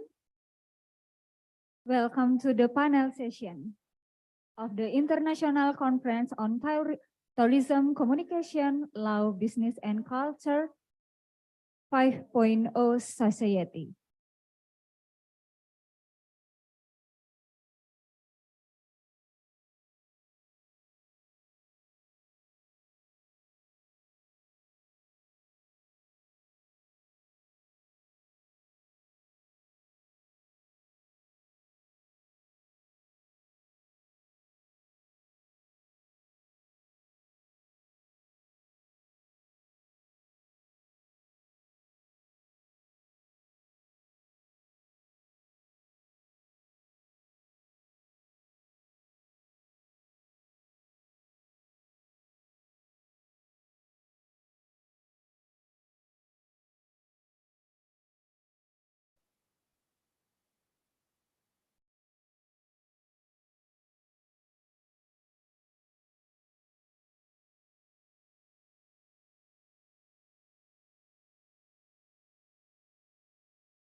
For your information, for panel session already in 5 minutes. Yeah.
Om Swastiastu, Assalamualaikum warahmatullahi wabarakatuh, Shalom, Nama Budaya, Salam Sejahtera bagi kita semua.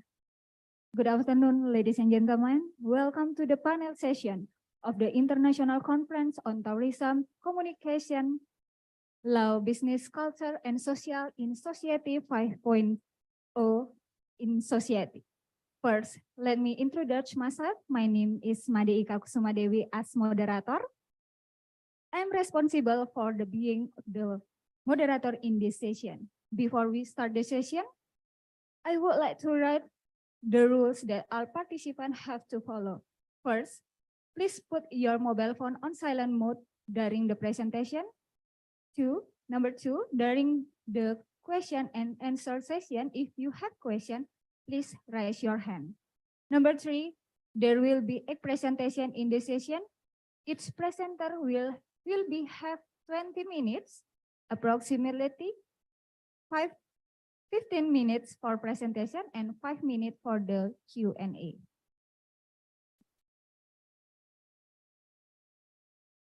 Without further ado, let us begin the presentation. We would like to welcome the first presenter to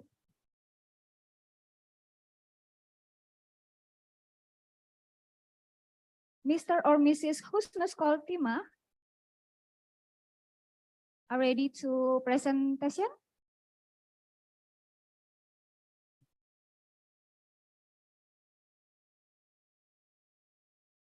Okay, next. Mr. Petrus Ana Andung. Okay. Will present his paper entitled Transcultural Communication Perspective on Cycling Communities. Time is yours. Yeah.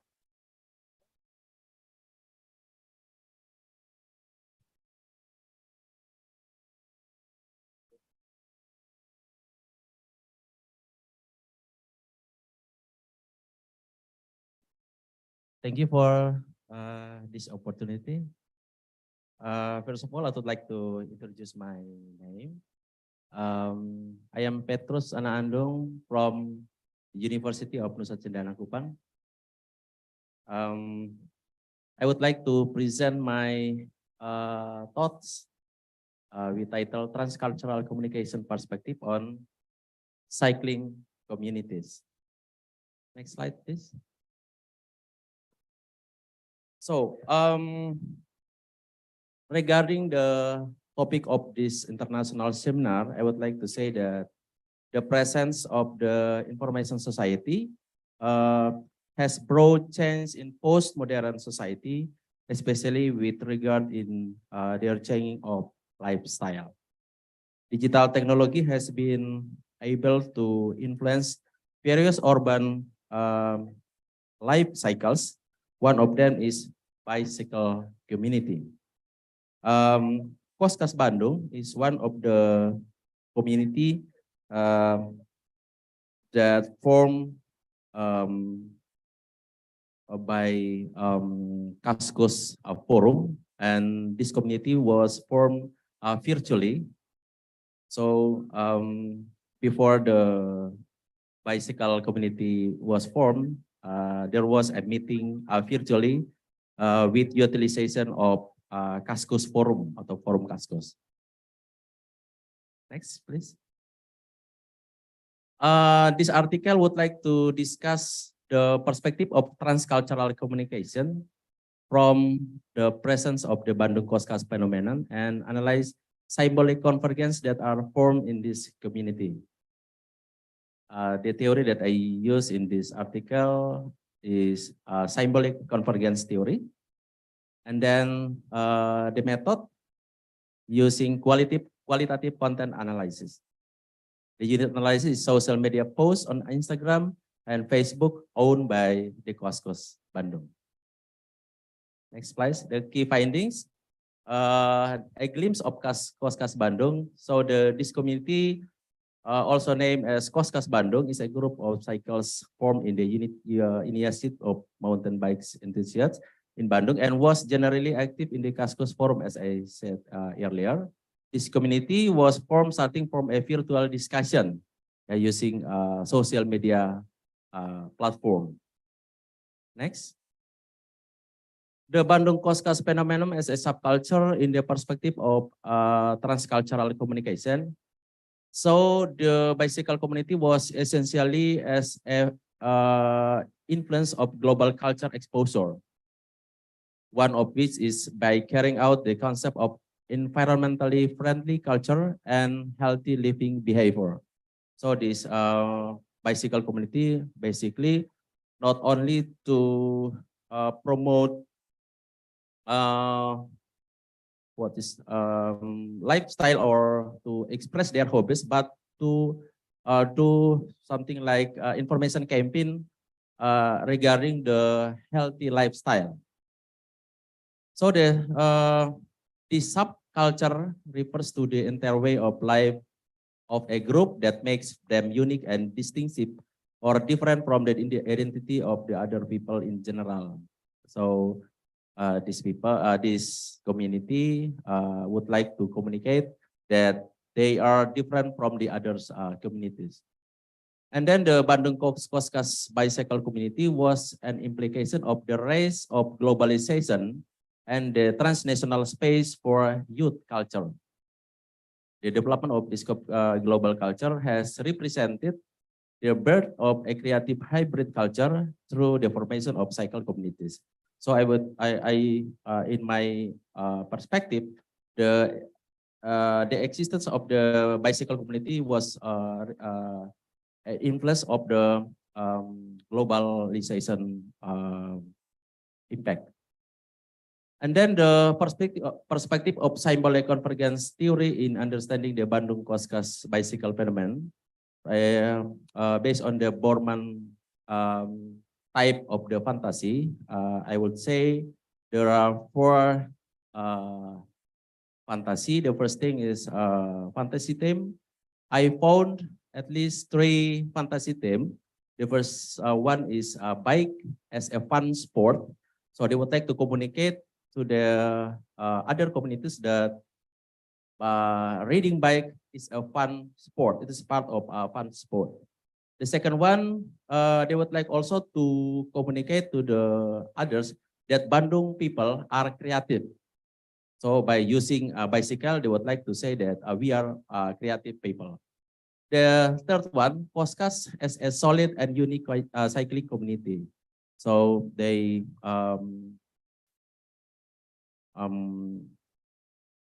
always have a gathering together, and then they discuss small things in the community. And the second one, for the fantasy chain, I found at least 3 language game. The first one is Goweser, to refer for the men who riding a bicycle. They say it Goweser, and the Gowesis for the girl. And then Gojib, it's something like Gowes Wajib. It's compulsory bicycling, cycling. This is the fantasy chain. For the fantasy type, I found Gigolo, which means goers with small gear. They say it Gigolo. For the meaning of fantasy type, basically related to symbolic cue, basically. A symbol that also that only understood by the internal group. So Gigolo, if we would like, if we hear the name of the word of Gigolo, maybe we can also see it with many or other interpretation. But for this bicycle community, Gigolo means or refer to the cycling with small gear. And the rhetorical visions, I found that one rhetorical vision is goes. So goes meaning riding a bicycle. Why I say that goes is a rhetorical vision, because in terms of rhetorical vision, meaning that the fantasy starting from the one community and then become the general word or general meaning. So Goens refers not only can be understood by the cycle community itself, but also the using of word Goes also can be understood by the group outside. The last slide. Yeah, the conclusion, first of all, the Bandung Koskas Cycle Community from the perspective of transcultural communication is a subculture that was born as a result of global cultural influences.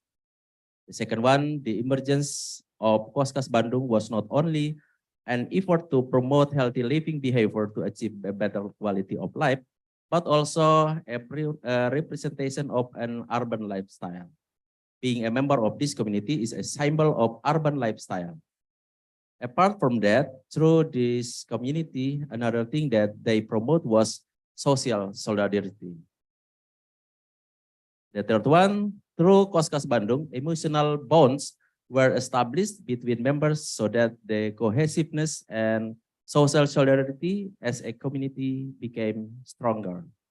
And the last one, to increase group solidarity and also overcome tensions within the group, Koskas Bandung members share fantasy themes in the form of jokes, word games, and stories such as Goes, Goeser, Goesis, Yuk Ngetrel, Hang Out Together, Tikum, and Gigolo. That is from my side. Thank you very much for your attention. Thank you, Mr. Petrus Ana Andung. Okay, stay here, Mr. Now, we welcome to question in each session. For participants who want to ask a question, please mention your name and affiliation. Okay. Untuk Mrs. Dewi, right? Okay.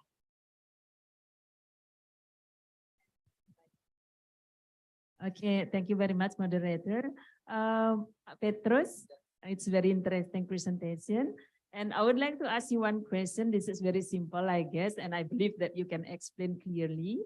Talking about transcultural communication, just now I was a little bit, feel a little bit uneasy because you said one term gigolo. So for some people, maybe that term is a little bit. So do you think that that terms, even you said that it a way of making a joke or something to make the groups more maybe more fantastic or maybe more closer, but for me myself, I don't think it is an interesting terms to use because gigolo maybe for some else takut ya dengarnya. I think that's all. Thank you very much. Okay, thank you, Mrs. Dewi, for the question. For the presenter, you can ready to directly answer. Okay, if you have another question. Another question? Enough? Okay. Okay. Thank you, Mrs. Dewi. Om Swastiastu, good afternoon. This is very interesting topic, transcultural communication. Koskas bicycle community with some terms, local terms used in communicating each other. The question is there any effect of the term used in the group to other surrounding society or broader or to the outsider, for example? Thank you. Thank you, Mr. Okay. Mr. Petrus Ana. Okay. Okay. Thank you, Miss Devi. Basically, the word of gigolo I found in this community. So they use gigolo only to refer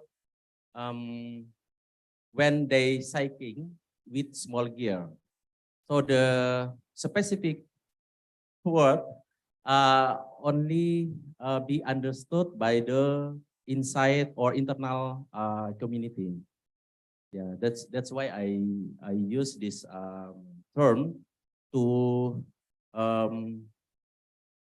express atau to interpret that in terms of symbolic convergence, this convergence theory, this is the word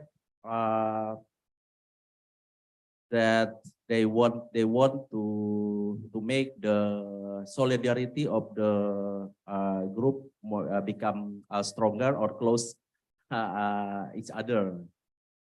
Yeah, as you know that in perspective of symbolic convergence theory, they only focus on the social solidarity basically. So to tie the group, each member can share their theme, fantasy theme, such as language games or inside jokes. The main reason only for to make the internal community become tighten basically. So this term is very familiar to this cycle community. Now I'm not cycle member, but I do this small research when I was in Bandung. Okay, thank you. And for the second one, I think all the specific terms only be understood by the internal community. But for the GOES, I think it is not the specific terms at all. We hear the term of GOES, I think we also know that it's referred to the cycling activities.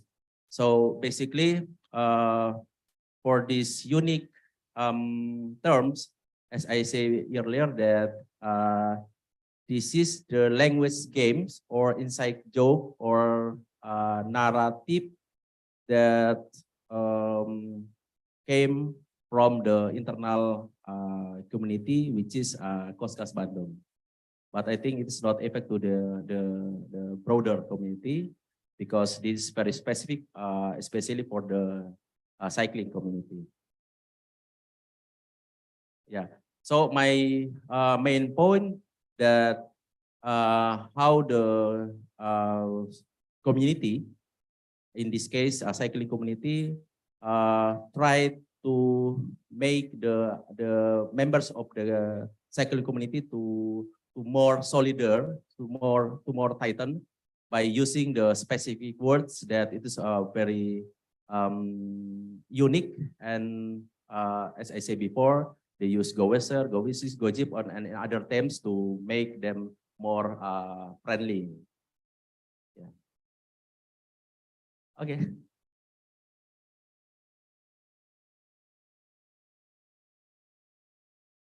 Yes, yes.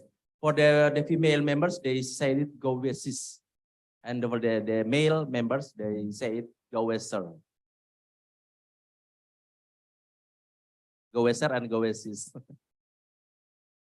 Okay. I think it is the phenomenon of communication. Yeah, how they make the community to be more attractive each other and then to be tighten each other. So the main objective, I think, it is to make the social solidarity, to increase the social solidarity between one member to another member. Yeah. That's Thank enough, you. Mister? Okay, thank you. As we are running out of the time, thank you, Mister. Please sit down. We cannot accept the next question. Thank you.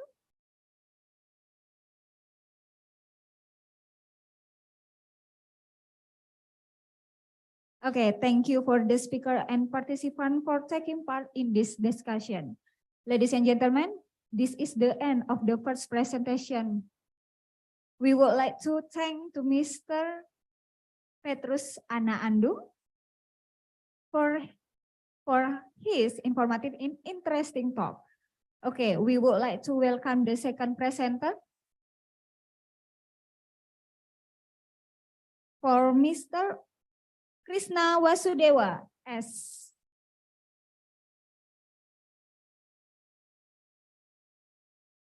okay, ada orang. Will present his paper entitled Contraction of Online Media Toward the Issue of Disorderly Internet Network in Denpasar and Badung areas, a case study of 2020 and 2022 period. Time is yours, Mr.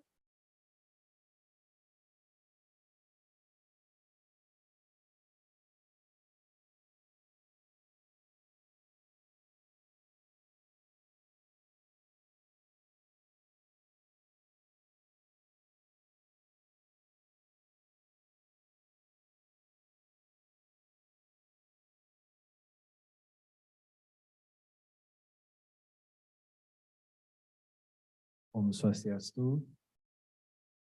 Assalamualaikum warahmatullahi wabarakatuh. Salam sejahtera, nama budaya. Selamat siang buat kita semua. My name is Krishna Wasudewa Subyakta from UHN, and my presentation today, the title will be Construction of Online Media Towards the Issue of Disorganized Internet Networks in Denpasar and Badung areas, a case study of 2020 to 2022 period. Next, please. Okay, next. Next, please. Okay, thank you. The availability of even and high quality internet networks is one of the important factors in driving economic growth and social progress in an area. However, in the Denpasar and Badung areas, the availability of internet network is still a problem that is often complained about by the community.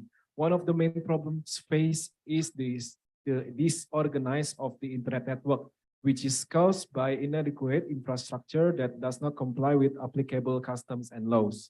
In this context, the construction of online media towards the issue of disorganized of the internet network in Denpasar and Badung becomes important to analyze. Online media plays an important role in shaping the perception and opinions of the community regarding this issue.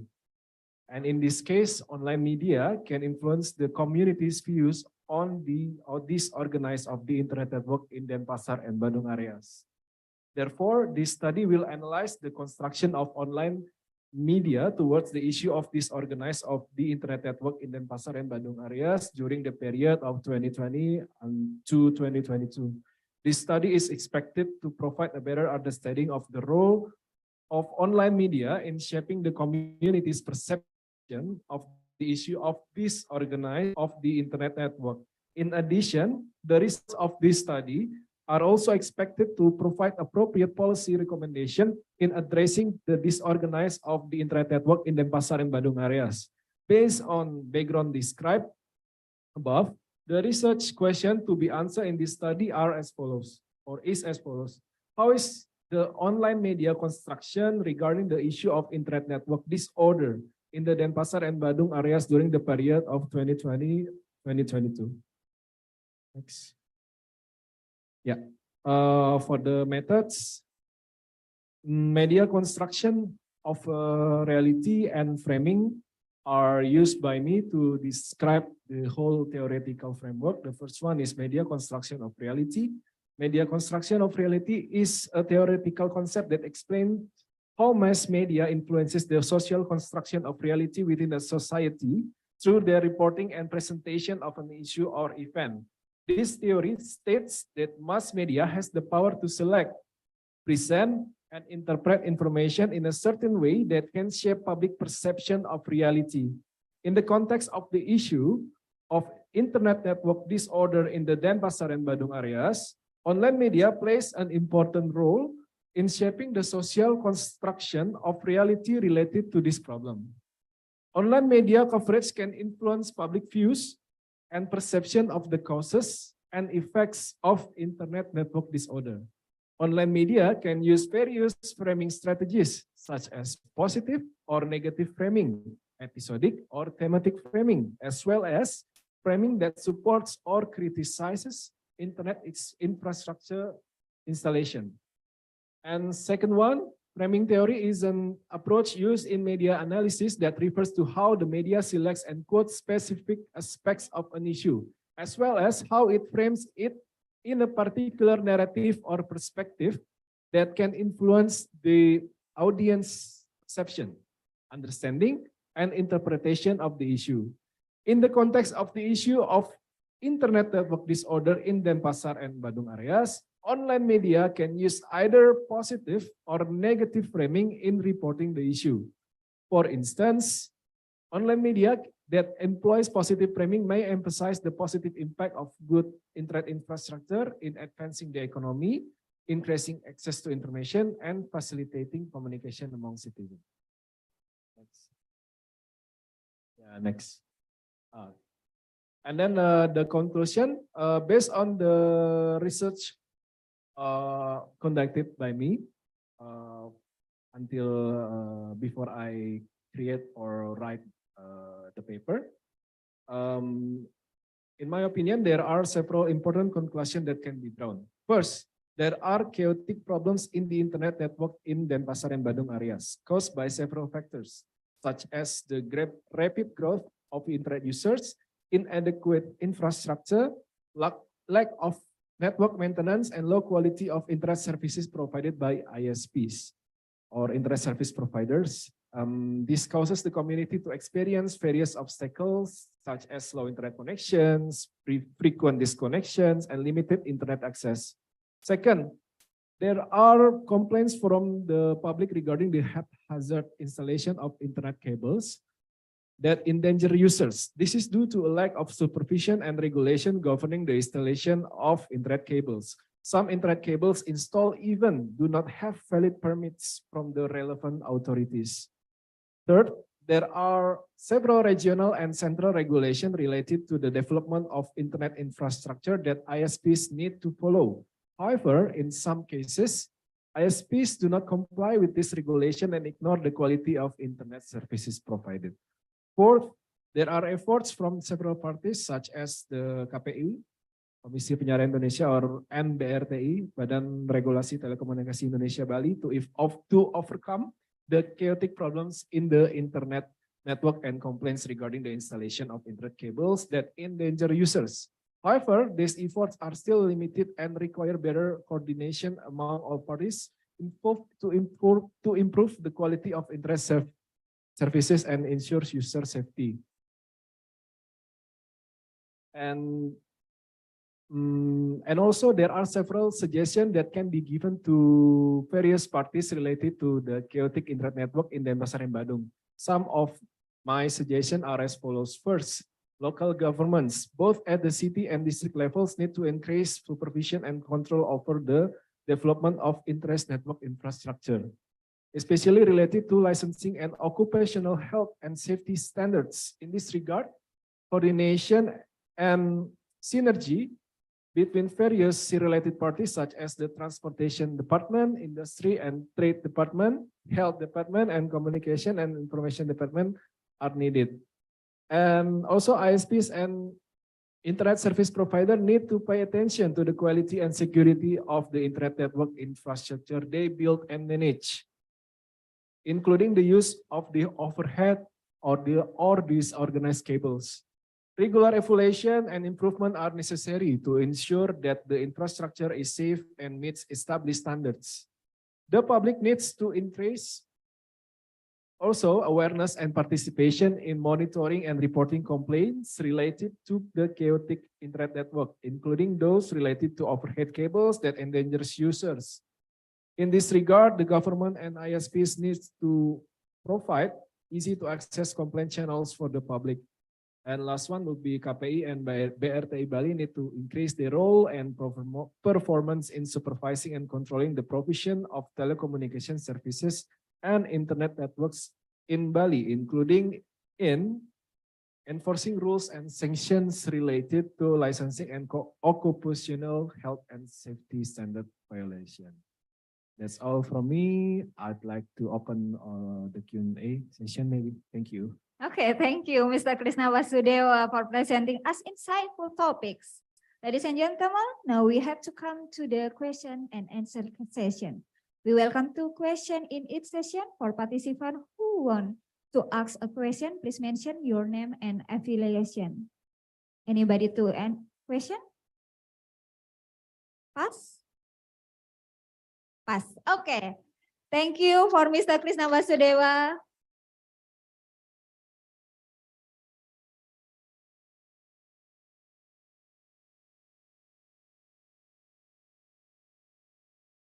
Okay, ladies and gentlemen, we would like to welcome the third presenter, Mrs. or Miss Atika Cahyani Hidayati.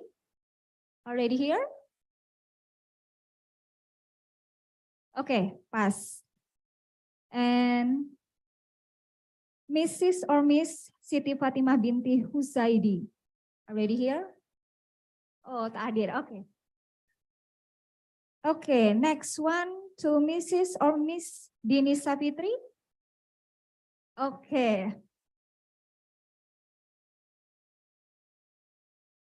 Okay, next to Mr. Dr. Jonas Clemens Gregorius Dorigo Bang. Already here? No?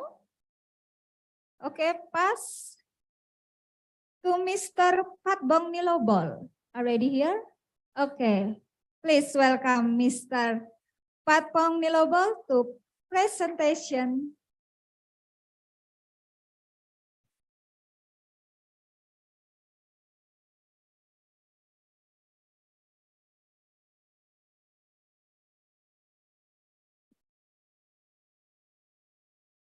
Om Swastiastu. Assalamualaikum. Good afternoon, ladies and gentlemen, very respectful honorable. I'm Patpong Nirawan from Mahamakut University Isan campus. Today, I would like to talk about the English accent paradigm in the northeastern land of Thailand.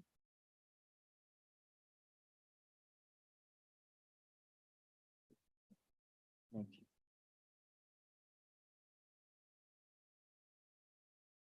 Let me conclude about the abstract.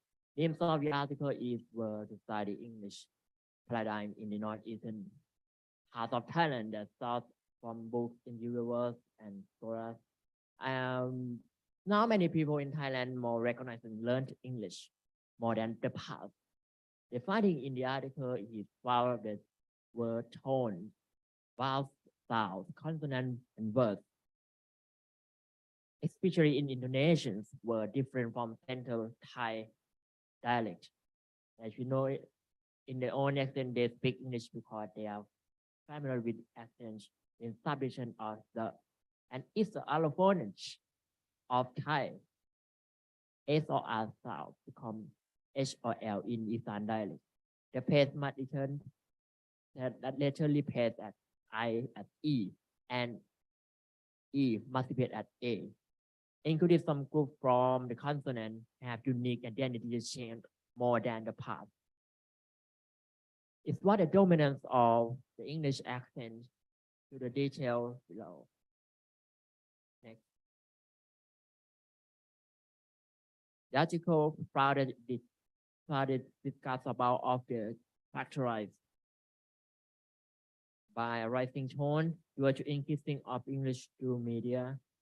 The Eastern accent had increasing even the accent of English, resulting by hybrid accent that become prevalent in the land.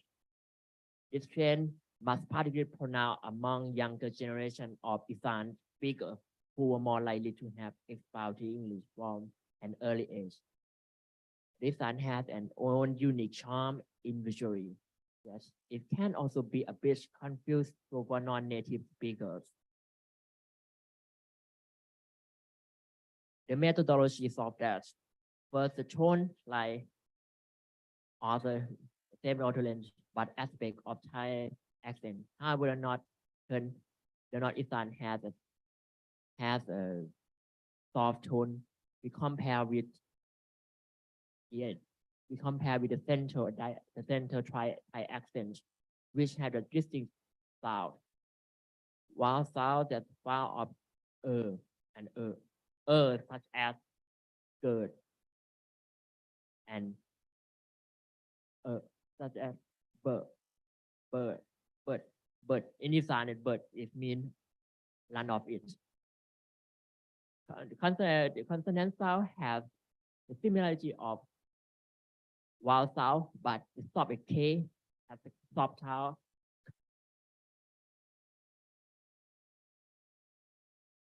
And the Scottish stop is used also with high accent, but it's prominent in the northern accent. Vocabulary and grammar is the same of Thai languages. Intonation, Thai accent also had an intonation pattern, but Eastern or Northeastern Thai dialect is unique more than that. You tend to rising inflection in the end of statement, which gave it more. Just like you sing a song, if you want to try to sing in Isan or you know about Thai folk Isan folk song or Molam, it's pretty good song. You must try to listen that. I recommend. Please note.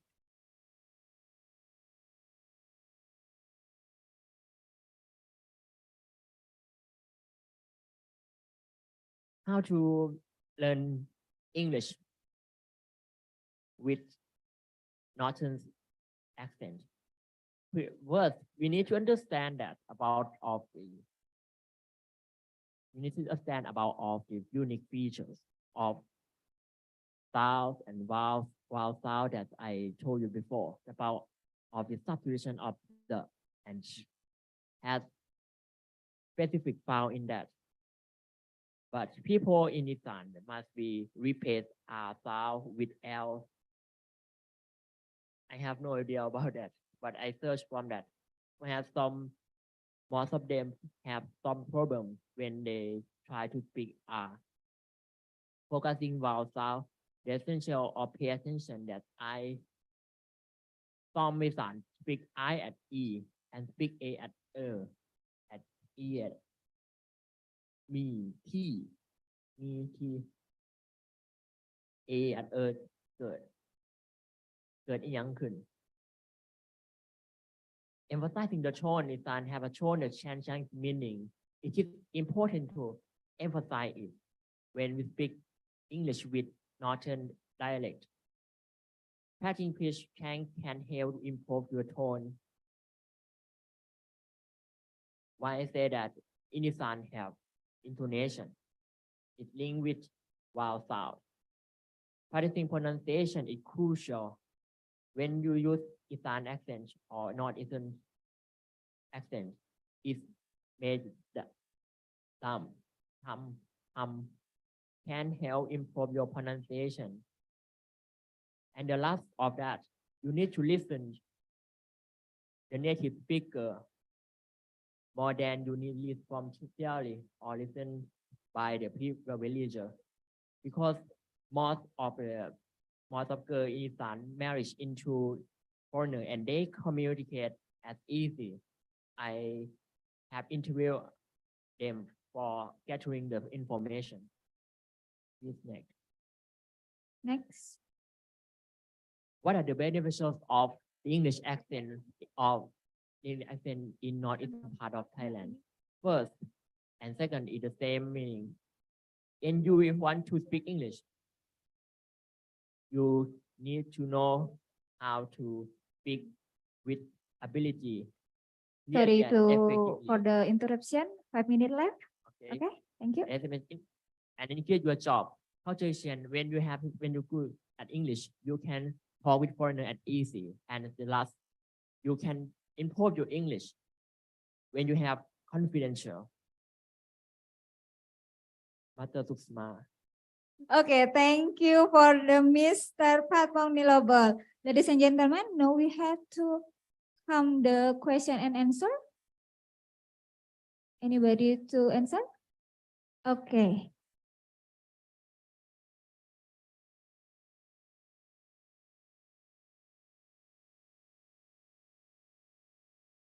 For participants who want to ask a question, please mention your name and affiliation. Thank you.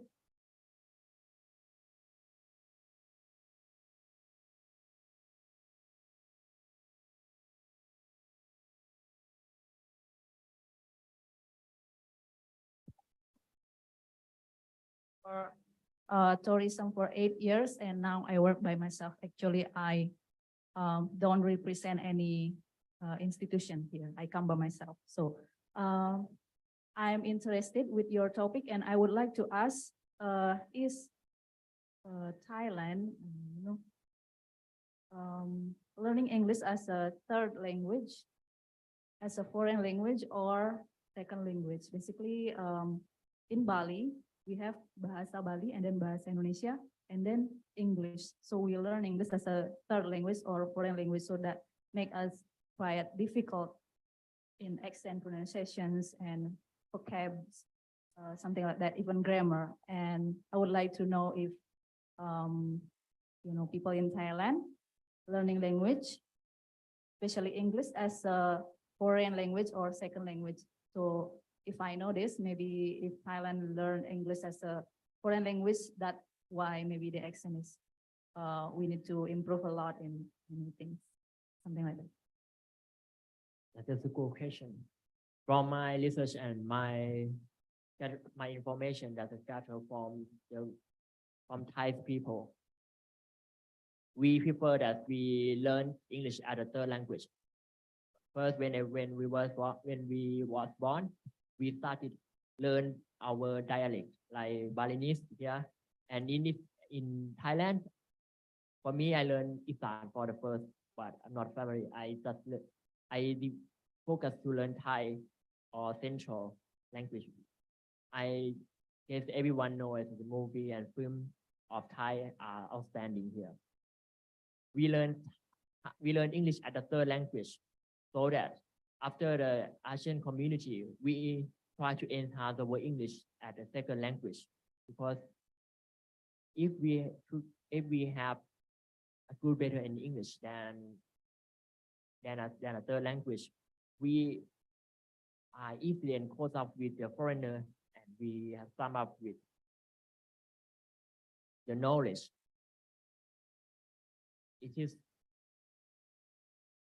will become international. But that's now it's pretty hard because most of them pretend to be ignorant of English. Some parents send their children to abroad for a short course or long term or exchange student. They hope their children come back and develop our country or Thailand to be better. That's all of my answer. Any comment, Miss Dewi? Miss Dia?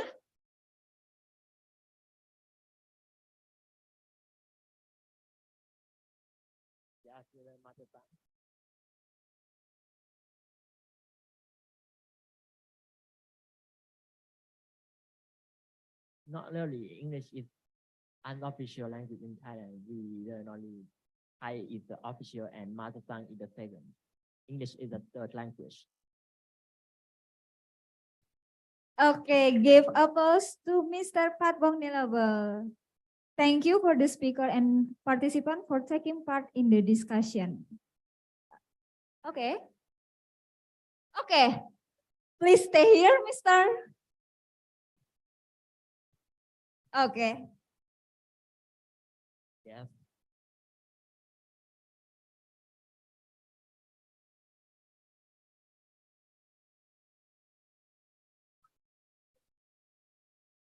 What is the most challenging thing facing by Thais? For Thai people is Especially in pronunciation. pronunciation. Yeah, thank you. That is appeared on my article. The first is I had a flat tone, so we are speaking monotone. Monotone has also it don't have falling and rising intonation as English, but when I found it in Isan, I started focusing in the classroom, and I observed that Isan people are different from every part, because I'm fluently in the four dialect of Thailand because my family came from part of that. So I comprehend that only Isan can speak English better than every part, because of they have lighting and intonation. With our Thai people from Central are flat tone mono, like we say, สวัสดี Isan, สบายดี It's a difference, and we have to see that. Okay, Miss, any comment? Okay. Okay, thank you, Mr. Patpong Nilabol. Okay. Thank you for the speaker and participant for taking part in this discussion. Okay, ladies and gentlemen, unfortunately, time is up for this session 1. We will have coffee break for 10 minutes. After coffee break, we will have to meet you at 3:40 p.m. Thank you. Yang mau coffee break bisa di luar ya, Nak ya. Oke, silakan.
Ladies, check, check. Check, check. Check, check.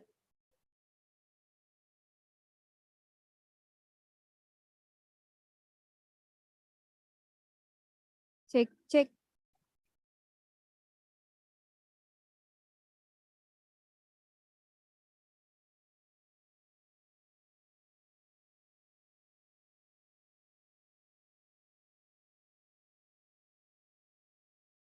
Ladies and gentlemen, time is up for coffee break. Please back to our room.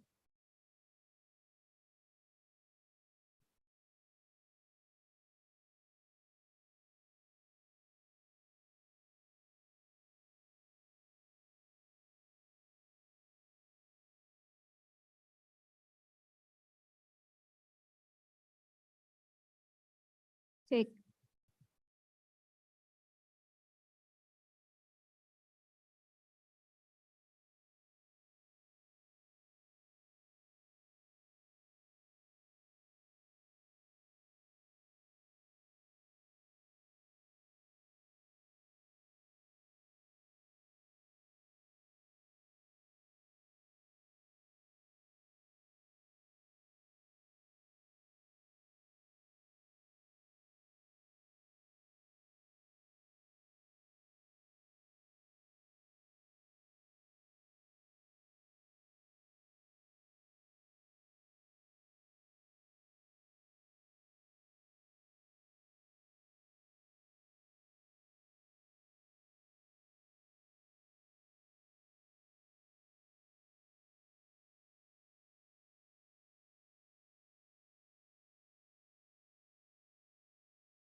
Everyone in here are ready to next presenter? Are you ready? Okay.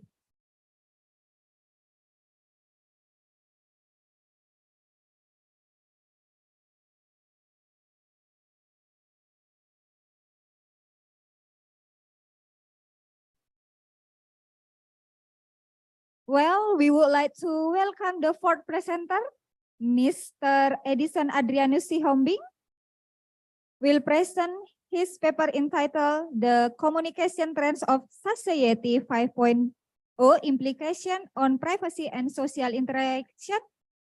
Please welcome.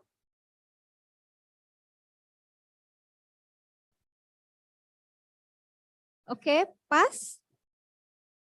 Next, we would like to welcome the fourth presenter, Miss Febrina Mulyaningrum. And her title, Male Gaze in Demon Slayer, Entertainment District R Anime, Female Objectification. Okay, ready? Sorry.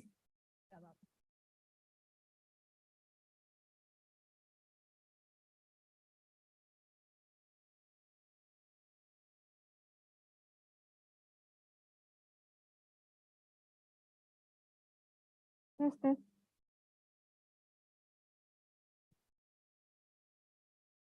Good afternoon. Test, test. Good afternoon, ladies and gentlemen. First of all, in this insightful session of Seminar Internasional Dharma Duta Fakulti, I Bagus Gusti Sukriwa University Denpasar, allow me to thank for the opportunity that has been given to us to present the article with the title Male Case in Demon Slayer Entertainment District Art Anime Female Objectification. Second, next, let me introduce the author team. My name is Febrina Mulyandingrum, and the other authors are Dr. Mitos Tiansa and Dr. Edi Santoso. We are from Jenderal Sudirman University, Purwokerto. Next. Introduction. Demon Slayer is an anime adapted from a manga written by Koyoharu Gotoge, which has won many achievements and gained high popularity in Indonesia and internationally. However, in this anime received criticism from the public, especially from parents, because it was considered to be demeaning to women and even considered to be agitating from feminists. In the art entertainment district, women in this anime are represented in terms of polygamy, prostitution, and sexual relations.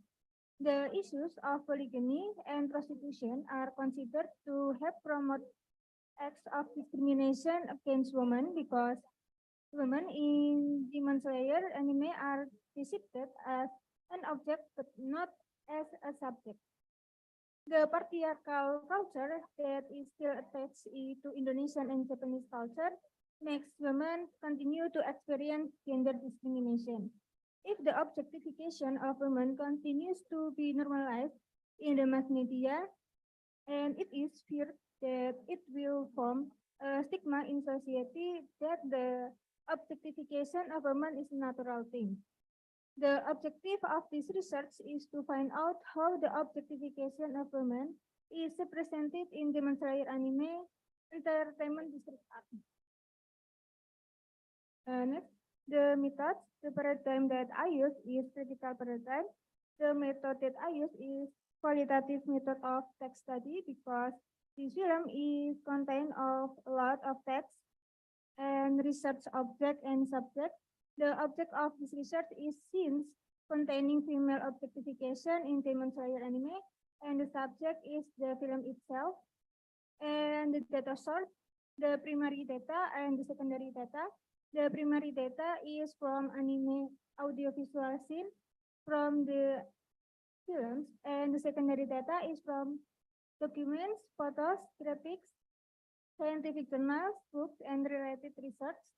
The method of collecting data is documentation and regulatory review, and data analysis method and steps. The data analysis I use John Fiske television code that has 3 levels. The first level is level of reality, second is the level of representation, and the last level is the level of ideology. The stage of data analysis, I use the Stoker stage that has 6 stages. The first is defines the object of analysis. Second, collect the text. Third is describe text. The fourth is interpret the text. 5, explain the cultural codes. And the 6 is make the generalization. And the last one is validity development.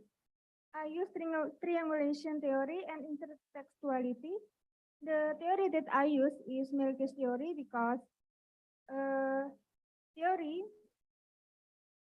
case theory is relevant to be used because in this theory explains how women are seen from a man's point of view, and in this theory, woman is described as an object, not as a subject. And the next slide, please. The findings of the representation of female objectification. In Demon Slayer Season 2, Episode 2, we found out that there is a representation of female objectification in 3 levels of John Fiske semiotics. As we can see in these findings, from level reality, women is described as a seducers of lust. And in the level of representation, we can see that there is a gap of powers between men and women. Why a description about woman is narrated by a man? Why woman is silent and she can say anything about herself? And in the next slide,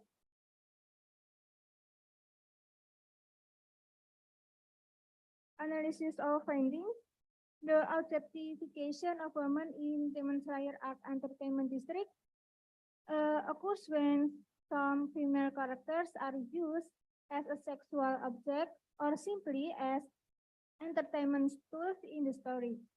We found out there are 10 types of objectification of women in the scenes above. The first one is object of sexuality. Women are only portrayed as object of satisfying male lust. Second is subordination, or women are considered lower than a man. And number three, marginalization. There is a poverty for certain sex in this anime. The female is the sex that have a poverty, so she is being sold to the brothels. And number four, object of desire. Women are used as object of male desires.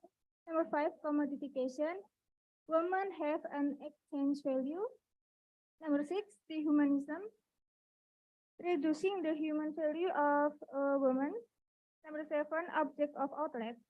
Women are often the object of emotional and physical outlets from men. Number eight, hierarchy of women.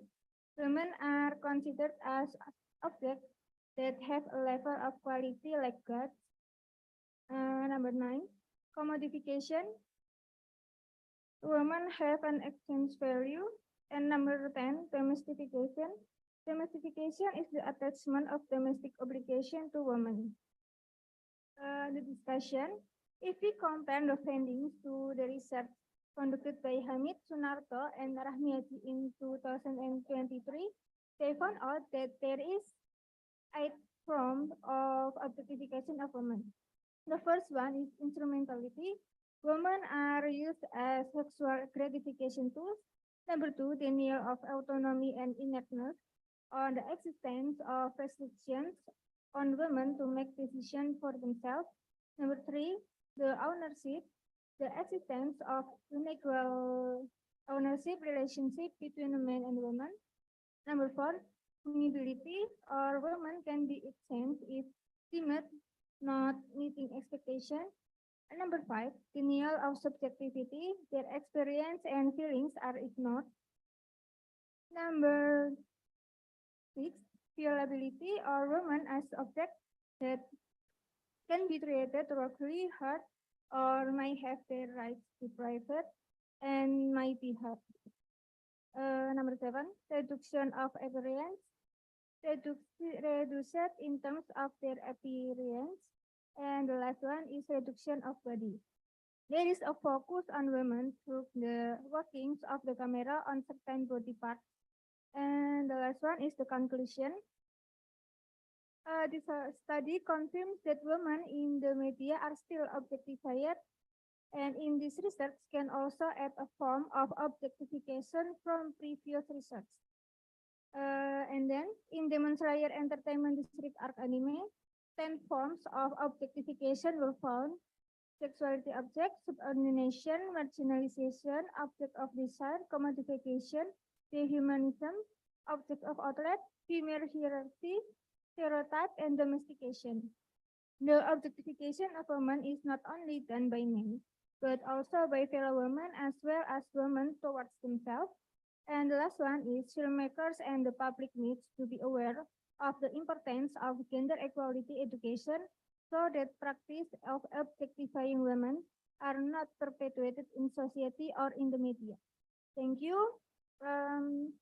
That's all that I can say. Okay, thank you. Oh, okay. Thank you very much for your great attention, ladies and gentlemen. Thank you for listening. My all those research can be beneficial for all of us. Wassalamualaikum warahmatullahi wabarakatuh. Okay, thank you, Miss Febrina Mulyaningrum, for presenting such insightful. Okay, ladies and gentlemen, now we have come to question and answer session. Pass? Okay, this one.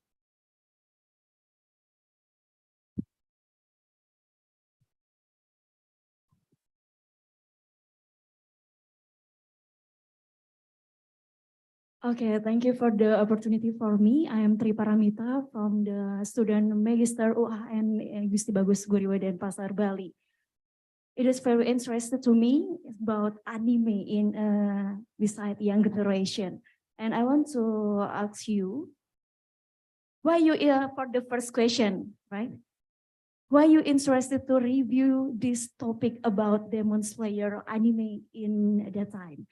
And for the second question, to what extent do story of Demon Slayer influence young generation nowadays? As we know, a half of young generation like reading anime comic or watching the anime film, but this young generation to choose the bad direction. Jadi diarahkan ke hal yang kurang baik.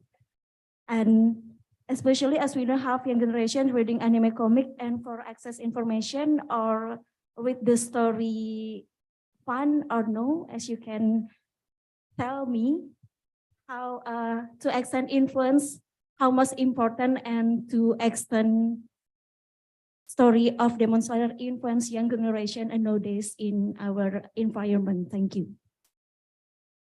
Thank you for the question, but please can you repeat the first question? Okay, the point of question, right? The first question. Why you interested to review this topic about Demon Slayer anime? And for me, it's very interested to reading your presentation and I'm pleased with your presentation. And second question, to what extent do story of Demon Slayer influence young generation nowadays? As we know, a half of young generation like reading anime comic, watching a film anime, and etc. Seberapa pengaruh besarnya untuk generasi muda juga khususnya yang senang membaca seperti komik anime atau juga menonton film anime? Terima kasih. Thank you for the question. Untuk jawabannya agak dicampur bahasa Indonesia nggak apa-apa? Nggak apa-apa, saya juga.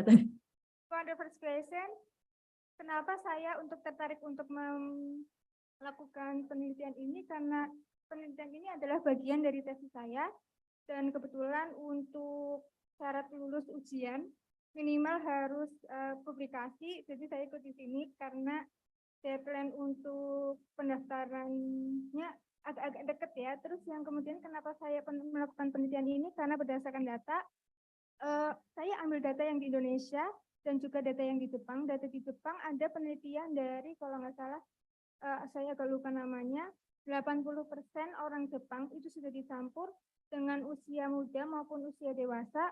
Usia dewasa, anak muda dan orang tua, 80% itu tahu soal Demon Slayer, terkenal. Dan anime ini juga disiarkan di TV nasional Jepang. Padahal di sana itu untuk siarannya cukup sulit untuk mengenai sensorshipnya. Dan kebetulan di saat saat Indonesia sedang COVID, anime ini muncul juga di bioskop dan jadi nomor satu di bioskop Indonesia. Dan nomor dua, untuk pertanyaan nomor dua adalah mengapa kamu tertarik? Yang kedua, seberapa besar pengaruhnya untuk anak muda? Karena sebagian besar juga setengahnya anak muda senang juga dengan namanya anime seperti menonton dan membaca komik. Kalau dijawab sejauh mana berarti harus ada ukurannya. Ukurannya adalah bisa diukur dari pola berpikir dan pola perilaku anak mudanya. Dari pola berpikir ada data-data saya sebelumnya saya masukkan di tidak saya masukkan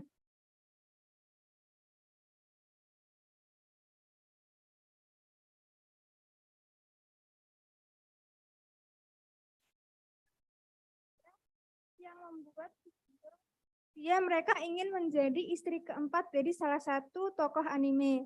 Bahkan mereka juga membuat cosplay sebagai istri-istri dari salah satu tokoh di sini. Nah, kalau misalkan adegan-adegan itu dilakukan oleh anak muda atau anak di bawah umur, bukankah itu sudah tidak sesuai moral, adat, dan dari orang Indonesia itu sendiri?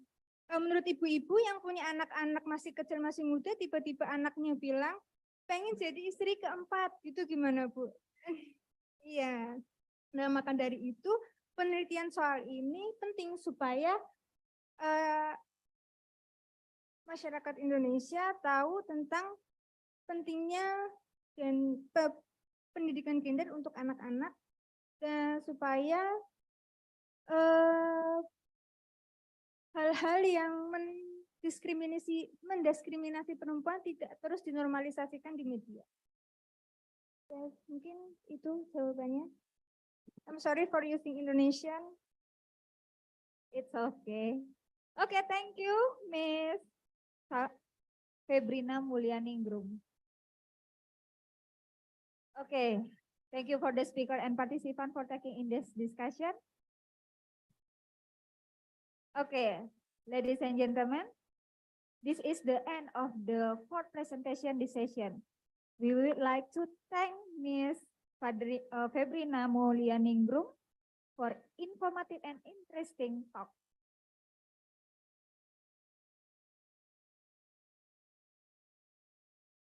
We would like to welcome the fifth presenter, Ms. Safira Dini and Nick Normanik Hasan. Okay, Pak. Kayaknya nggak ada ya. Okay, the next presenter number 5, Mrs. Dr. Niketut Dewi Yulianti SSM Home. The title is Metaphor in the Transcendental Communication between Durga Dewi and King Hamsa. Okay, the time is yours.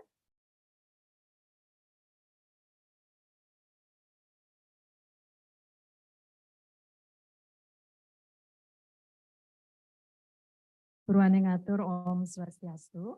Assalamualaikum warahmatullahi wabarakatuh. Shalom, salam sejahtera untuk kita semua, nama budaya. Thank you very much, moderator, for the time given to me.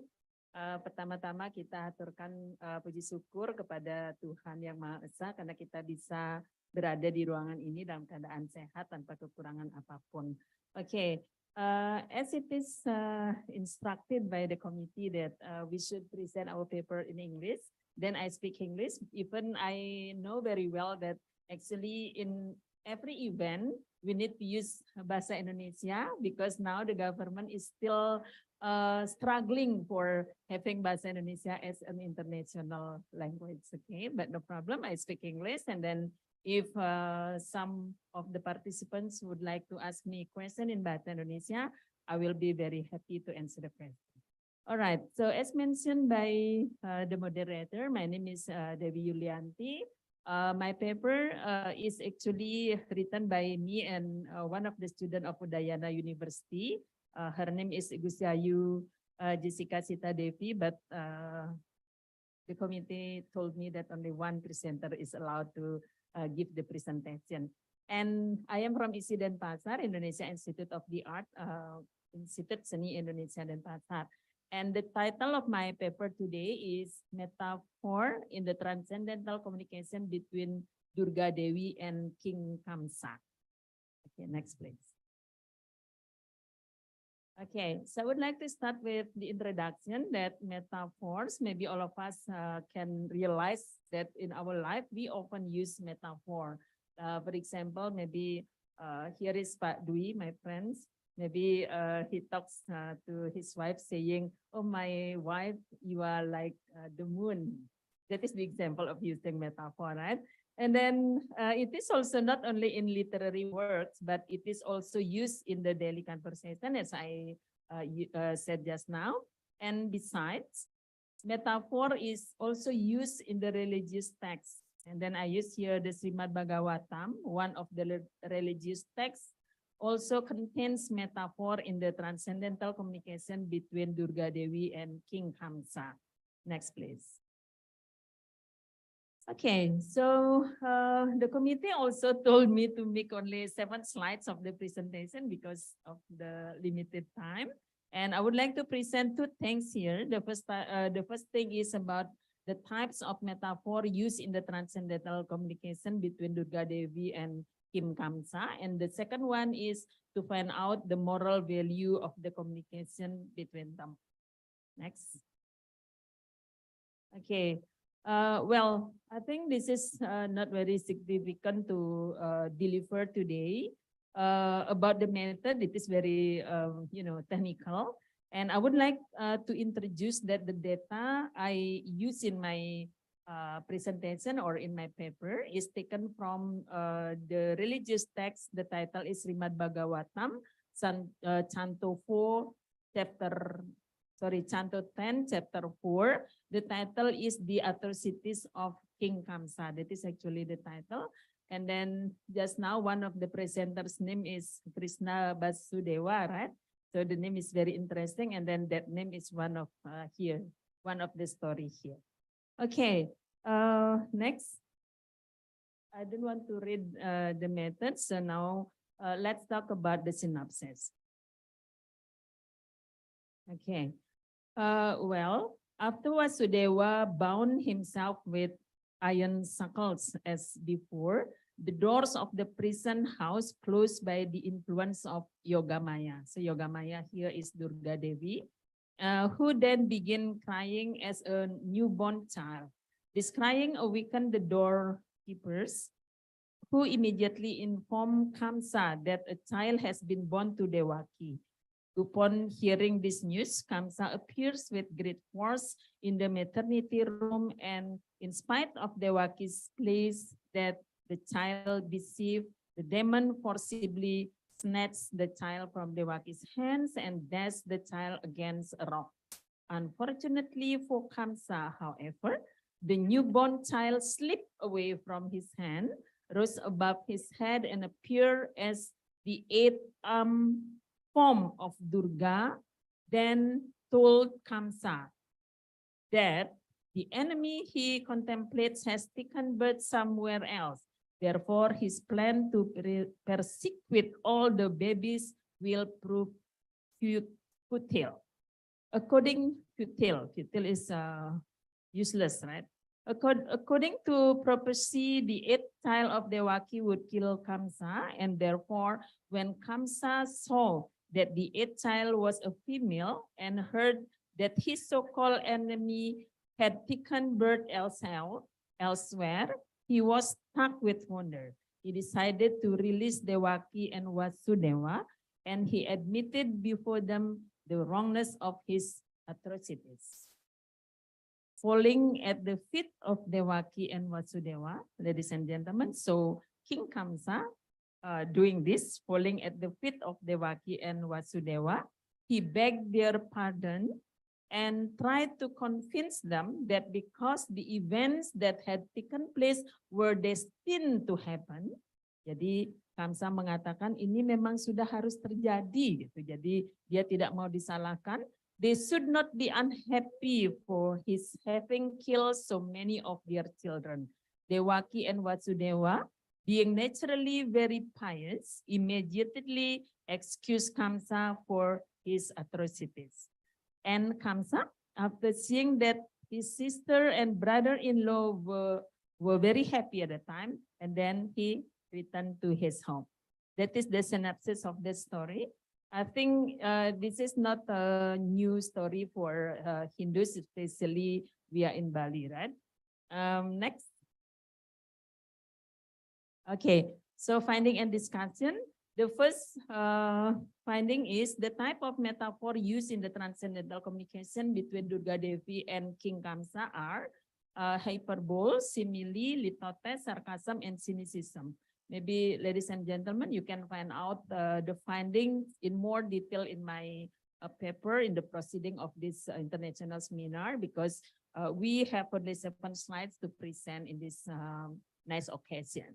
And then second one, the moral value of the communication between Durga Devi and King Kamsa is, well, every soul, all of us needs advice when they are in wrong path.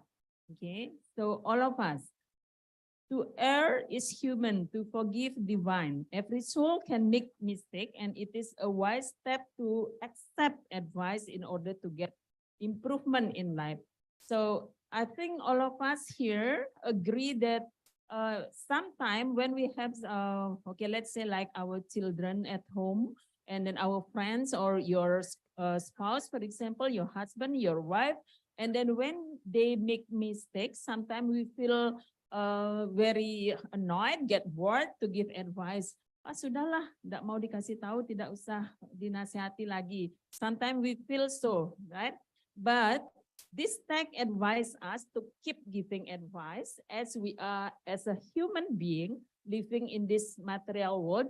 We tend to make mistake like just now the Vice Rector explained, but we have to do our good deed giving the advice because only other people can see our mistake. Sometimes we are ourselves, we cannot see the mistake that we have made. Okay, next please. Okay, there in my slide, because that is the 7th one, so I would like to ask permission from the committee, from the moderator. I would like to read one example of simile of the metaphor used in this text. And then simile is metaphor in a wider sense, not in a specific sense, because metaphor is divided into 2 senses. The first one is about the specific sense, and then this is about the wider sense. Okay, the simile here, it is not in my slide. I will read it. My dear brother, by the influence of destiny, you have already killed my babies, each of them as bright, as beautiful as fire. But kindly spare this daughter, give her to me as a gift. Jadi di sini digunakan gaya bahasa atau metafora dalam tipe simile dengan menggunakan perbandingan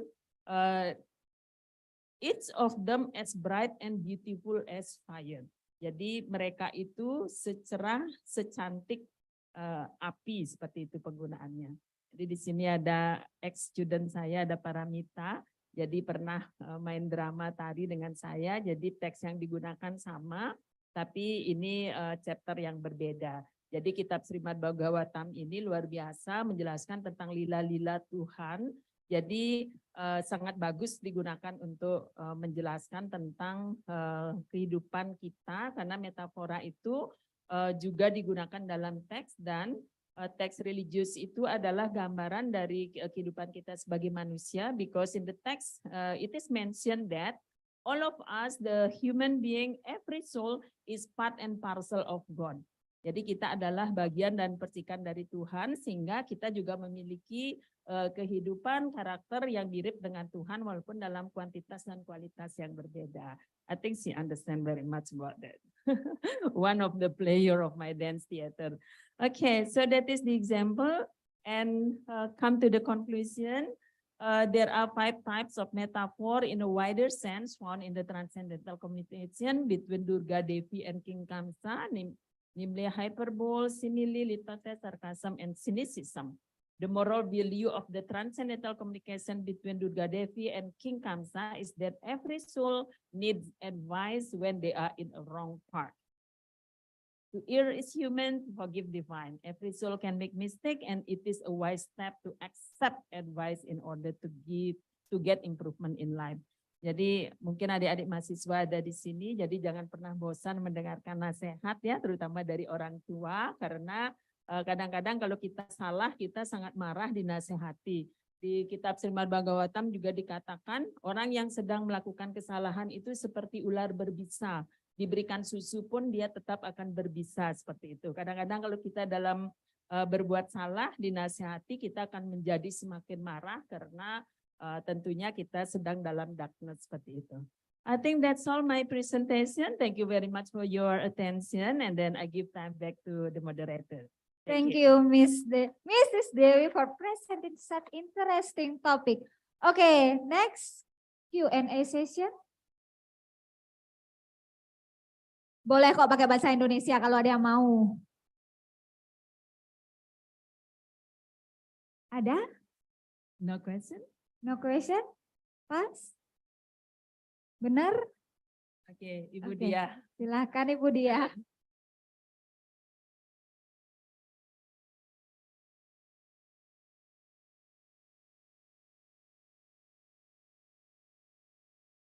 Majas itu kan gaya bahasa. Nah, kalau di bahasa Inggris itu kan diterjemahinnya jadi figure of speech.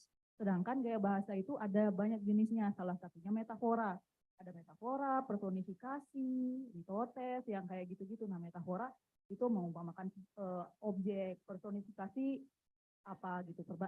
Salah satu jenis majas perbandingan. Nah, di sini itu metafora berarti ya ini saya agak penasaran aja sih gitu. Jadi types of metaphor yang digunakan gitu kan ada 5 gitu. Sedangkan metafora setahu saya itu majas sendiri gitu. Jadi gaya bahasa itu bahasa Inggrisnya itu figure of speech gitu sih kalau saya penasaran aja sih Bu. Ya, bisa di Thank you so much Ibu Dia. So I answer in bahasa Indonesia.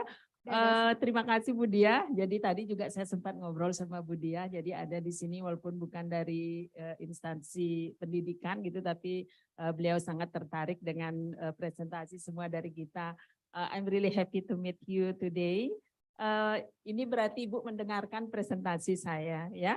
Jadi saya menjelaskan tadi bahwa all of the figure of speech, jadi semua gaya bahasa itu namanya adalah metafora. Jadi kita menggunakan misalnya, oh gunung itu menari-nari ketika aku sendiri, for example. Jadi itu juga dikatakan metafora. Metafora in a wider sense, jadi dalam, what is in bahasa, I think, apa ya Pak Dwi bahasa Indonesia, di dalam bahasa yang lebih luas gitu. Jadi dia adalah personifikasi. Jadi judul, karena saya hampir semua paper saya menggunakan istilah figure of speech dan figurative languages. Jadi saya ganti dengan metafora karena dalam bukunya Lakoff itu ada dijelaskan bahwa seluruh gaya bahasa itu adalah metafora in a wider sense. Jadi metafora in a specific sense itulah metafora. Misalnya suamiku adalah pahlawanku misalnya. Atau moderator hari ini adalah bunga melati misalnya ya, karena cantik ya moderatornya. Itu metafora in a specific sense. Jadi metafora in a specific sense itu memiliki 3 komponen. Jadi ada yang dijelaskan, ada topic of discussion, ada image-nya, ada similarity-nya. Jadi misalnya contoh tadi, the moderatornya adalah bunga melati misalnya. Di bunga melati itu kan putih, wangi, jadi moderator ini memiliki kesamaan dengan bunga melati seperti itu. Bisa dipahami Bu Dia? Ya? Oke, adik-adik mahasiswa gimana nih? Bu Dia yang Ayo yang komunikasi. Ini, kalau enggak ntar saya nanya Ibu. Ini yang angkat tangan nih tamatan luar negeri, takut saya. Silakan Pak Dwi. Oke, silakan. Teman saya. Ya. Transcendental communication. Oke, sebelum saya menjawab, saya mau tanya panitia nih. Karena panitia salah satu topiknya ada transcendental ya. Yes. Jadi transcendental itu adalah yang melampaui kita gitu ya, supernatural. Jadi kenapa saya gunakan transcendental communication? Karena komunikasinya itu terjadi antara Kamsa dan Dewaki. Jadi Dewaki itu adalah jiwa yang hidup di zaman 2 para yuga. Ini kisahnya kan di 2 para yuga. 2 para yuga menuju Kali Yuga. Kita kan sekarang di Kali Yuga. This is about belief. Kalau yang nggak percaya nggak apa-apa, karena ini adalah kisah dari Srimad Bhagavatam yang menjelaskan the lila or the trips of God. Jadi Tuhan itu sama kayak kita ada perjalanannya seperti itu. Nah, transcendentalnya itu karena kita nggak mungkin seperti itu. This is very good question from Pak Dwi. Because kalau kita lagi bersalah terus kita dimarahin, pasti kita marah. Pasti kita nggak suka, like what I said just now. Jadi kayak ular berbisa diberikan susu. Jadi kayak kita bersalah diberikan nasihat, kita akan lebih berbisa, lebih kasar bahkan seperti itu. Tapi because this is very transcendental, sekali Durga mengatakan kepada Kamsa bahwa padahal Kamsa ditipu bahwa Dewaki melahirkan anak ke-8 itu memang awatara Krishna yang dilahirkan. Tetapi untuk menyelamatkan dunia agar lahir awatara Krishna, jadi dibawalah bayi itu ke Gokula ke Yasoda. Sebenarnya ini tidak diceritakan di teks, tapi that is the continuation. Jadi kelanjutannya seperti itu. Jadi ini benar-benar transcendental, baru sekali dinasehati, sudah langsung sadar dia, oh ya, langsung minta maaf pada adiknya Dewaki dan Wasudewa iparnya. Jadi Dewaki itu adalah adik dari Raja Kamsa, seperti itu Pak Dwi. Jadi transcendental, kalau kita seperti itu baru salah dinasihati, oh, bisa marah ini. Iya kan? Biasanya kita sebagai manusia biasa ketika dinasihati pasti balik menyerang ya. Itu sangat common dalam hidup kita. Mungkin beberapa dari kita yang divine, ada mempunyai divine karakter gitu. Jadi mungkin begitu dinasihati sekali sadar. Kalau sekarang tendensinya di zaman Kaliuga, begitu dinasihati kita akan semakin menyerang atau menggigit orang yang kita nasihati. Demikian. Terima kasih. Do I still have time? Okay, thank you for the speakers and participants for taking part in the discussion, ladies and gentlemen. This is the end of the sixth presentation, this session. Okay. I Thank say you, Ms. Om Devi. Santi, Santi, Santi. Santi. Okay, the last presenter. The seventh presenter, we would like to welcome Mrs. Ninyoman Ayu Suciartini from UHN Gusti Bagus Sugriwa Denpasar will present her paper entitled An Analysis of Educational Value in Meme Communication Style. Time is yours, Miss.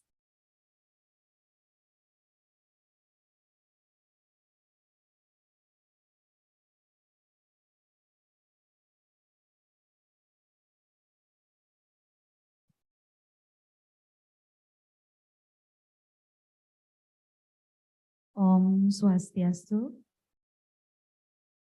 Good afternoon, ladies and gentlemen. I want to introduce myself first. My name is Ninyoman Ayu Suciartini. I'm from UHN Gusti Bagus Sugriwa Denpasar. And now I want to explain my paper about an analysis of educational value in meme communication style. Oke, di sini siapa yang tidak tahu meme? Semua tahu meme ya, Bapak Ibu. Tegar yang di belakang tahu meme ya? Oke, saya akan membacakan ini mungkin dalam alih kode bahasa Inggris dan bahasa Indonesia. Oke, the first introduction.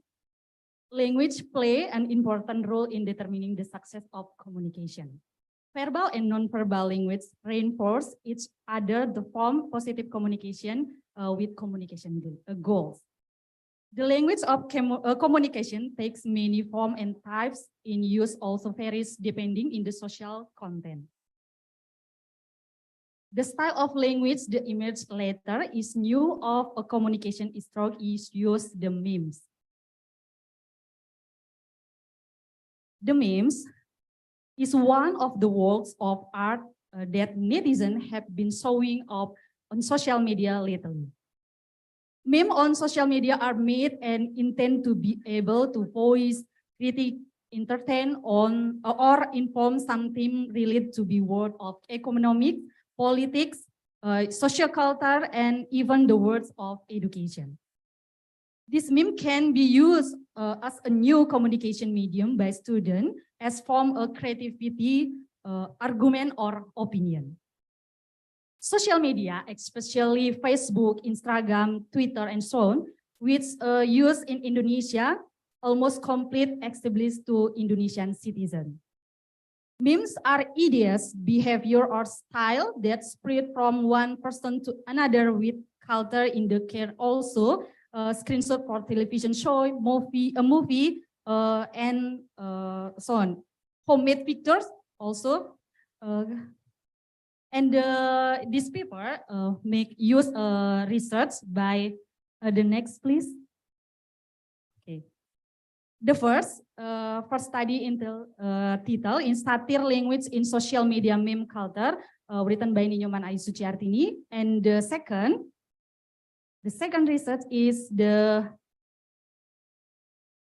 discourse of the expression of social criticism of soap operas, internet memes, and the other. Okay, I want to explain the method, about the method. This study was designed by using descriptive qualitative research. The study used a semiotic analysis method with the qualitative approach. Semiotic research is the method of analyze the giving meanings to message or text symbols. In the three tools about the semiotic from peers is a sign, object, and interpreter.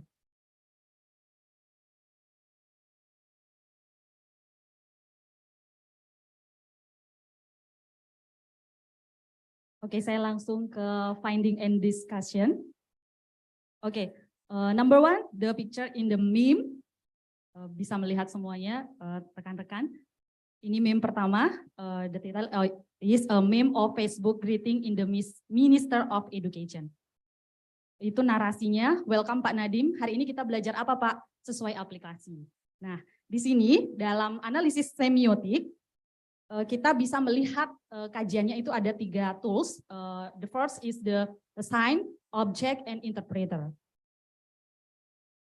The object in semiotic is the meaning of the sign in the image.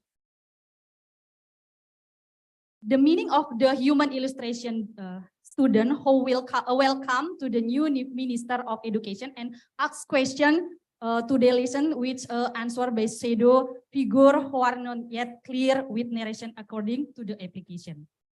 Interpretant in this case are netizens who have access to be able to share and comment on the present of the meme above. Jadi kalau di dalam bahasa Indonesia, saya bisa simpulkan dari sign, object, and interpreter itu bahwa di sini ada 2 perspektif dalam meme. Yang pertama bahwa di dunia era digital, bahwa di dunia pendidikan itu semuanya harus mengikuti kebijakan dari Bapak Menteri sebagai boss of Gojek seperti itu. Jadi sesuai aplikasi, jadi semuanya kita kiblatnya adalah aplikasi seperti itu. Tetapi di ranah yang kedua atau the second opinion of the netizen or warganet, itu menjelaskan bahwa dari meme ini bisa dianalisis bahwa semua kebijakan pendidikan itu bergantung dari siapa menterinya. Nah itu adalah 2 perspektif yang bisa dianalisis dari semiotic analysis. Oke, the next about meme number 2. Nah ini dari meme ini Bapak Ibu bisa menganalisis sendiri bahwa di sini sebenarnya HAM itu tidak lagi berkaitan dengan hal-hal yang seperti jauh sekali ya di Papua dan lain sebagainya memang sudah tidak terselesaikan di negeri ini. Tetapi HAM di dalam pendidikan yang justru sangat dekat yaitu orang tua dan siswa itu sendiri. Dari sign, object, and the interpreter itu the meme dari meme ini menyimpulkan bahwa sebenarnya guru itu sekarang tidak merdeka, dalam arti ketika dia mau mengaplikasikan moral atau pendidikan moral yang sesungguhnya itu ada bayang-bayang orang tua. Orang tua dalam arti di sini ditutup dengan penutup mata hitam seperti itu, jadi tidak bisa melihat secara gamblang bahwa antara hitam dan putih. Jadi pengaduan anaknya ya diterima sebagai oh ini sarkas gitu, kritikan sarkas seperti itu. Jadi tidak melihat lagi bahwa sebenarnya sebenarnya signifikan edukasi yang benar itu adalah ada sinergi antara orang tua, pendidik dan juga anak itu sendiri. Oke, the next please. Sebenarnya ini meme-nya banyak sekali saya analisis tetapi hanya 3 yang dapat saya sampaikan. Oke, the picture number 3 is the title Difference in Education Meme. Nah dari sini juga pendidikan di Indonesia masih mahal. Ya, jadi ada kasta di dalam dunia pendidikan. Kalau dianalisis dengan semiotic analysis, itu dari segi sign, object, and interpreter, kita bisa melihat bahwa warganet sebenarnya ada 2 juga opini bahwa pendidikan di Indonesia itu negeri, kita bicara negeri, kalau swasta mungkin berbeda. Di negeri itu sendiri ada kasta di dalam dunia pendidikan, masih ada kasta di dalam dunia pendidikan. Sehingga ini bisa menjadi sebuah kebijakan baru bagaimana sebenarnya pendidikan di Indonesia itu bisa setara, merata dan bijaksana seperti itu. Oke, the next please. Conclusion. Dari semiotic analysis tersebut, dari sign, object, and interpreter, saya menyimpulkan bahwa sebenarnya dari segi sign itu kita bisa melihat meme dari warna color, tone, kemudian black or white, illustration seperti itu sederhana atau tidak. Kemudian juga dari objek, itu objek artinya bagaimana seseorang bisa mengimplementasikan apa sebenarnya makna dari objek tersebut. Kemudian interpreter, yaitu bagaimana seseorang yang melihat di luar dari si pembuat meme. Atau kalau di analyze semiotik di sini yang saya bahas itu adalah warganet. Karena meme di sini adalah meme in media sosial, especially Facebook, Twitter, Instagram, and so on. Seperti itu. Oke. The last for me. Thank Ibu. you. Okay. I hope no question for me. Oke, terima kasih. Okay, thank you. Oke, terima kasih. Oke, saya tutup. Applause to Mrs. Suci. Oke, saya tutup dengan para Santi. Om Santi, Om. Terima kasih.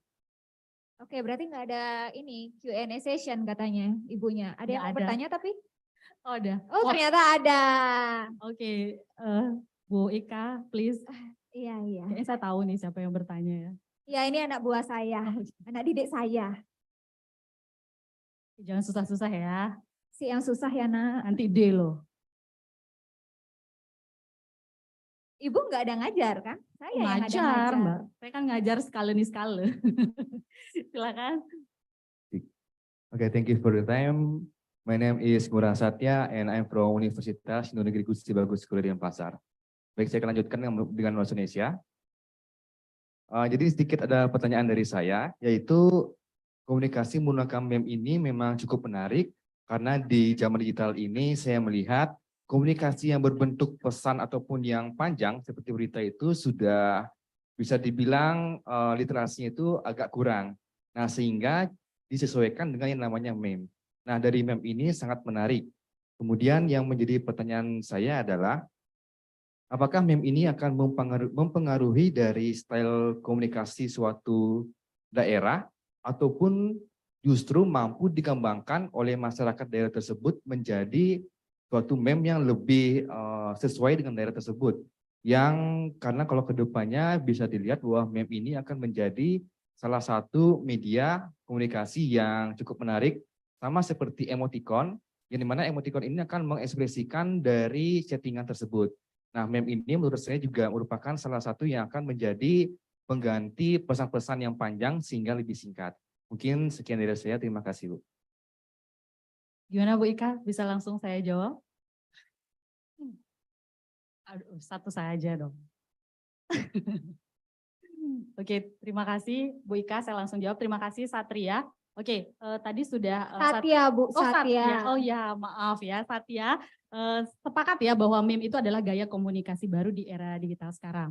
Dan saya rasa nanti media-media kita bisa prediksi ke depan bahwa koran digital dan lain sebagainya, platform-platform digital itu nanti mungkin akan ada ilustrasi berupa meme. Dan kita bisa melihat itu banyak sekali. Dan pada dulu sebenarnya karikatur juga itu masuk dalam gaya komunikasi meme seperti itu. Nah, kalau kita bisa meramalkan apakah ini akan bisa menjadi sebuah gaya atau media komunikasi baru, saya jawab iya, sangat iya. Dan apapun misalnya iklan, Satya. Kalau iklan kita bisa lihat sekarang banyak menggunakan meme, ya enggak? Banyak sekali kita menggunakan meme. Contohnya di capture dari siapa di sini yang suka menonton layangan putus. Nah itu meme-nya kan, meme-nya itu viral sekali gitu. Kenapa harus Kapadokia ya? Karena saya tidak mengikuti layangan putus. Nah itu viral sekali dan itu bisa menjadi branding dalam sebuah film ataupun dalam sebuah industri yang lain seperti itu. Nah kalau itu dengan meme sebagai komunikasi di suatu daerah, apakah bisa menjadi ciri? Ya bisa. Misalnya tidak bermaksud mendegradasikan. Misalnya kita ingin membahas mengenai kemiskinan di Papua. Kalau kita mengambil meme-nya itu adalah potongan gambar dari daerah lain, itu kan tidak menjadi cermin komunikasi di daerah Papua.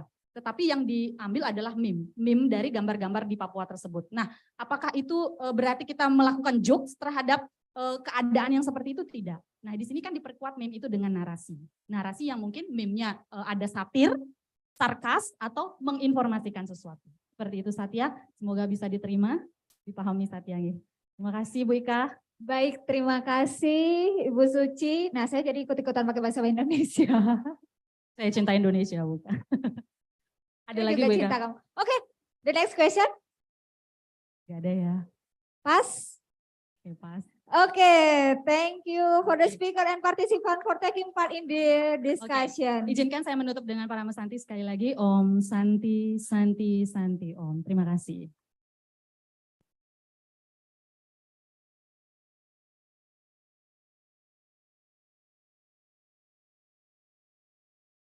Well, ladies and gentlemen, finally we come to the end of the panel session of the International Seminar Human Relationship in Society 5.0 on tourism, communication, law, business, culture, and social science. Once again, we would like to thank all presenters for giving fruitful, insightful presentation, and we would also like to thank the audience for your active participation. Thank you very much for your attention. Good afternoon and Om Santi, Santi, Santi. Om. Assalamualaikum warahmatullahi wabarakatuh. Oke, dan selesai. Sekarang acaranya. Berarti acara untuk presentasi hari ini udah selesai ya. Dan kita menunggu untuk closing internasional seminar. Jadi di rundown jam 5 kita kumpul lagi di ruangan ini ya. Oke, bisa coffee break lagi kalau misalkan mau. Kalau mau ke toilet juga bisa. Terima kasih.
Tunggu.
Dia online, yang kamu komentar aja dua kan? Ini kan belum mati kalau belum.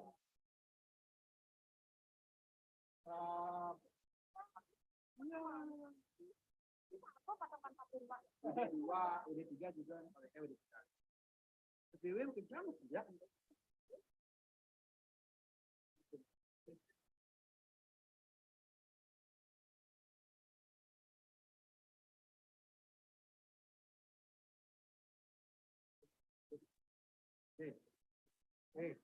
Jangan, oh, roja aja, kamu jaya. Di ruangannya deh, di ruangan tulisan, roja ya betul. Apa udah?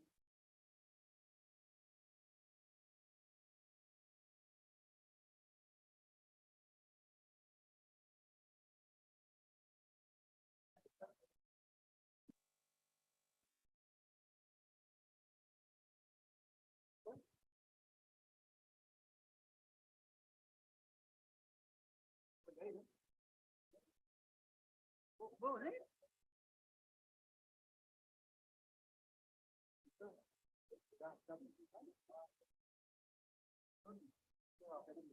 Ya, kan mulai.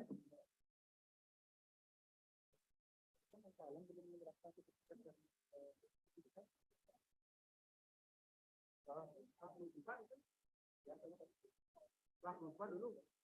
Belum.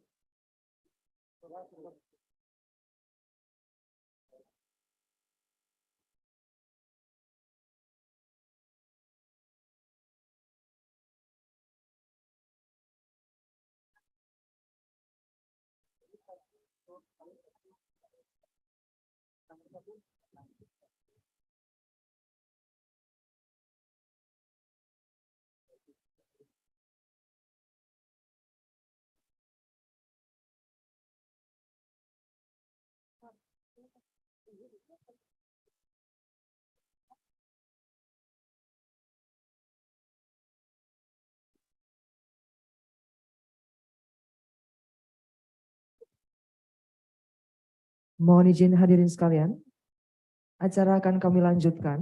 Kami mohon untuk segera memasuki ruang Jimbal Ballroom dan bagi hadirin yang telah memasuki Jimbal Ballroom agar menempati tempat duduk yang telah tersedia.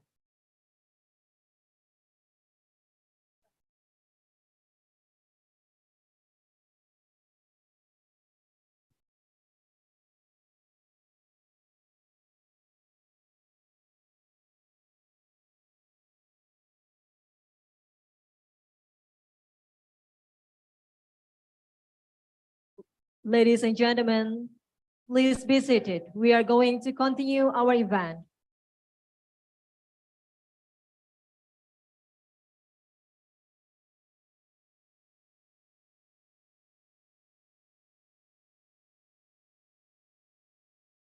Ladies and gentlemen, we are now continuing our event to the next agenda, closing remark for the Dean of Dharma Duta Faculty. Bapak Ibu yang kami hormati, kami ucapkan selamat datang kembali pada ruangan Jimbal Ballroom. Acara akan kami lanjutkan dengan sambutan dari Dekan Fakultas Dharma Duta, Bapak Dr. Randus Inyoman Ananda MAG sekaligus menutup acara. Kepada Bapak Dekan kami silakan.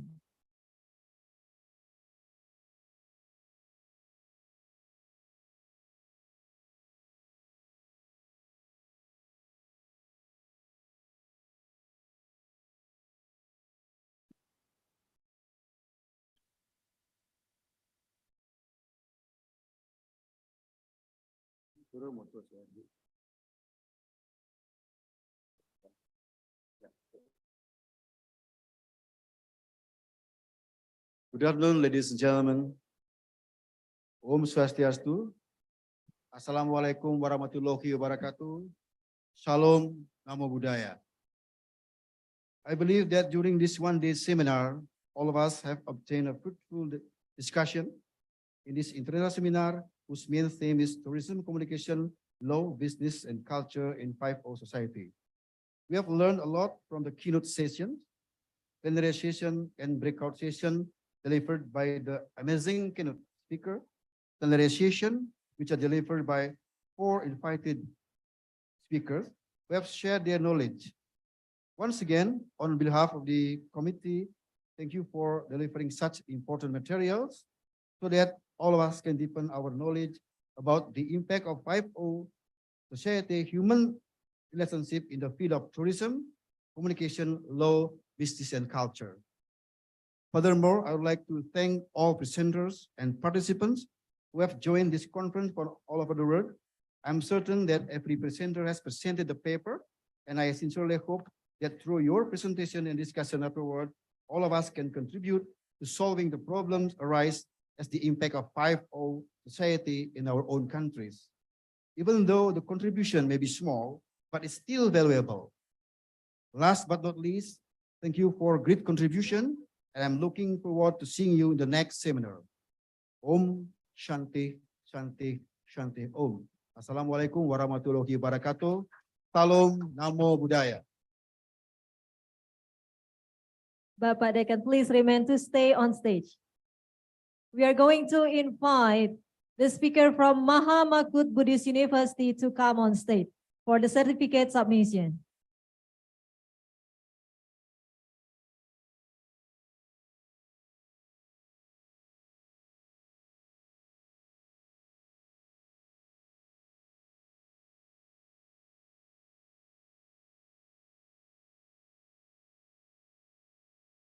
Mohon izin kami undang Bapak Ibu Wakil Dekan di lingkungan Fakultas Dharma Duta dan juga Ketua Panitia untuk berkenan maju ke atas panggung untuk menemani penyerahan kenang-kenangan.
Selanjutnya penyerahan kenang-kenangan dari Universitas Hindu Negeri Gusti Bagus Sugriwa Denpasar kepada Mahamakut Buddhist University yang diwakili oleh Dekan Fakultas Dharma Duta.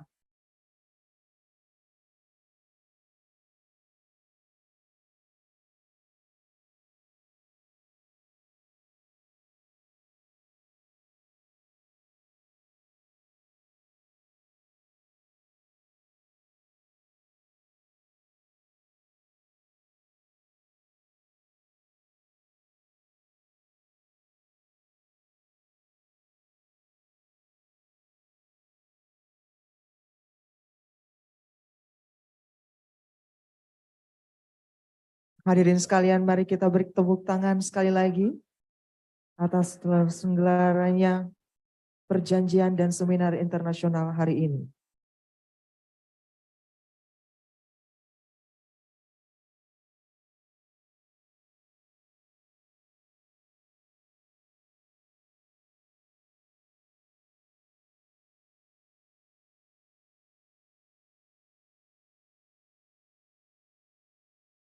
For all participants, please find the link of certificate on the screen. Hadirin sekalian, kami sampaikan terkait sertifikat dapat diakses pada link atau kode QR yang terdapat di layar.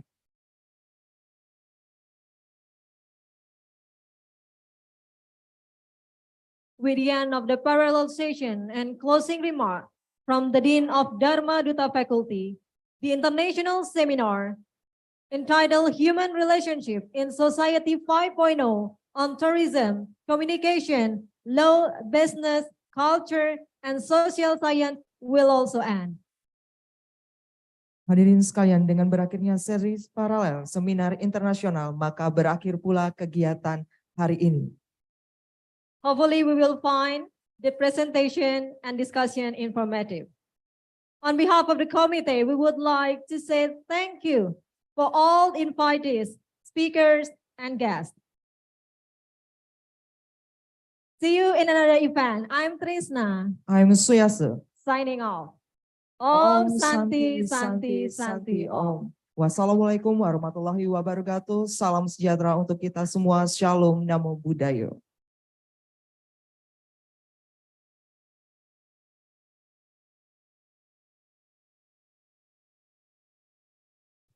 Okay, we invite all committee to come on stage to have a photo session.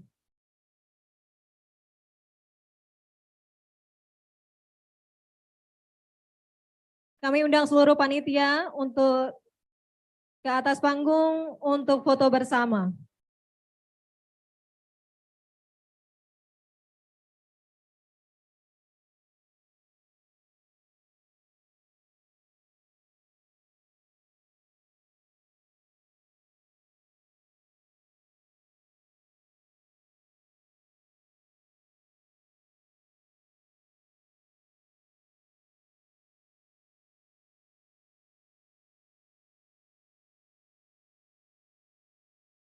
Sekali lagi kami undang untuk seluruh panitia agar hadir di atas panggung untuk melakukan sesi foto bersama.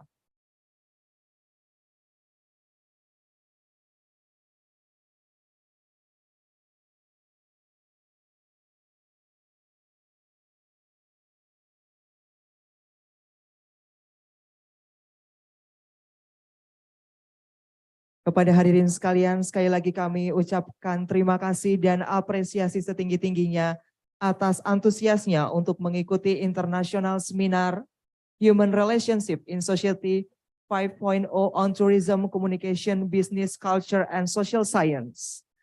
Kami selaku panitia mempersilahkan Bapak Ibu apabila ada kesibukan dapat meninggalkan ballroom ini atau tempat acara. Terima kasih.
Sekali lagi seluruh panitia harap maju ke panggung karena akan ada sesi foto bersama.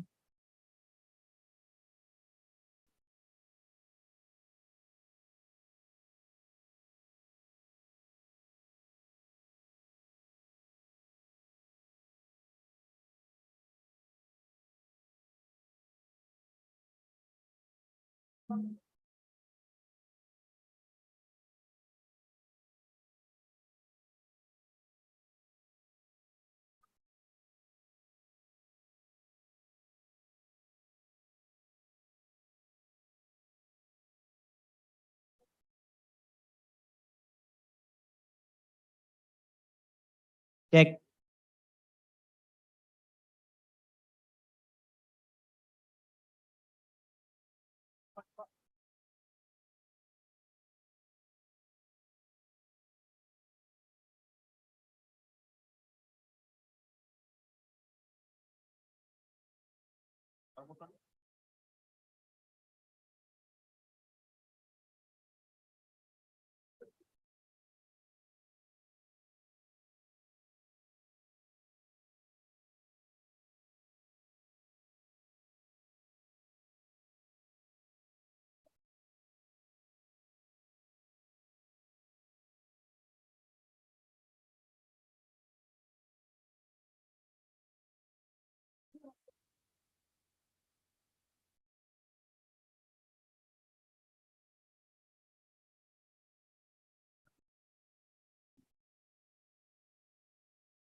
Tidak nggak foto.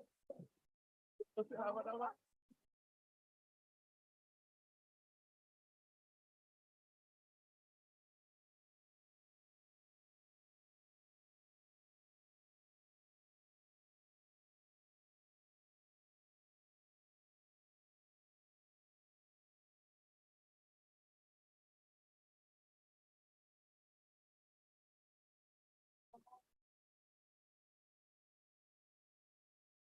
Boleh?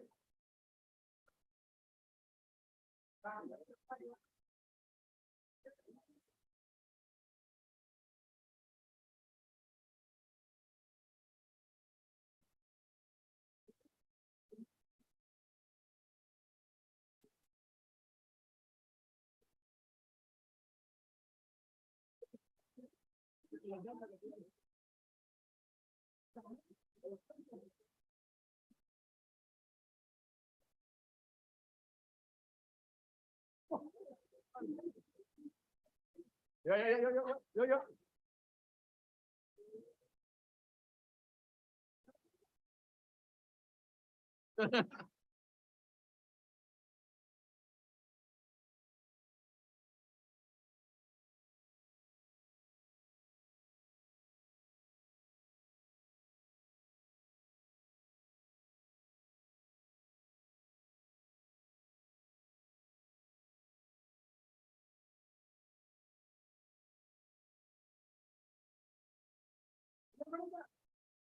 Sukses jaya.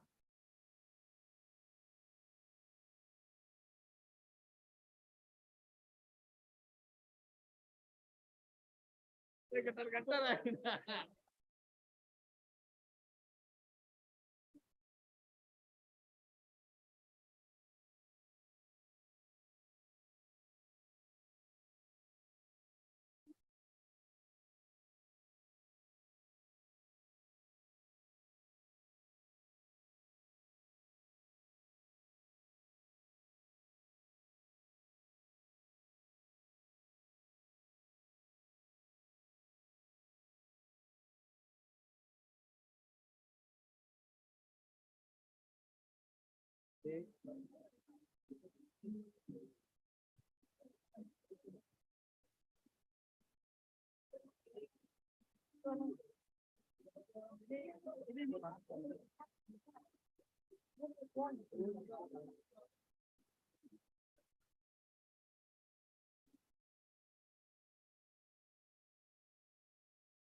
Pak, meskipun saya bukan salah satu pengisi, tapi harus.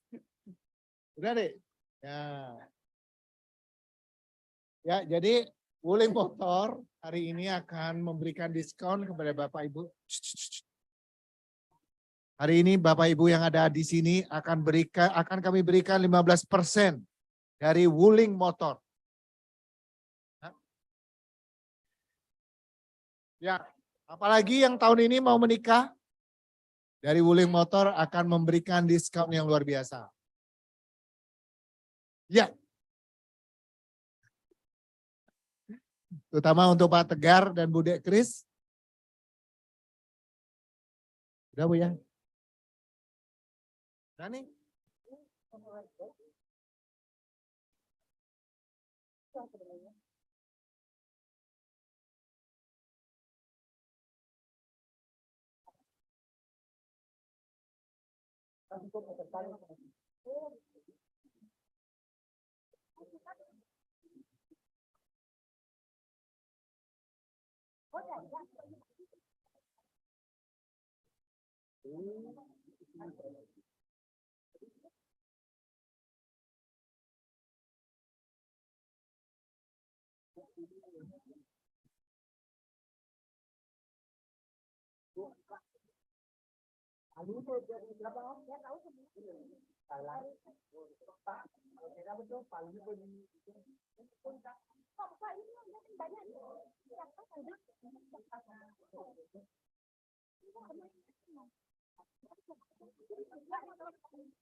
Tes, tes. Tes, tes. Nggak, Bu, itu saya satu dah.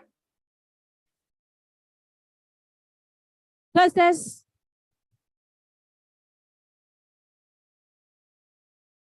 Tes, tes. 1, 2, 3. 1, 2, 3. 3, 2, 1. Di sini ada kue dari Thailand. Silakan Bapak Ibu mendekat untuk mencicipinya. Aduh, enggak deh. Aku nggak minta dah. Aduh, lihatnya aja udah gini. Enggak. Ini ada banyak loh. Ada 2, ada 3, ada 2.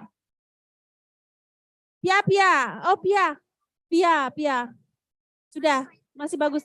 This is delicious quality katanya. Expirednya bahasa Thailand.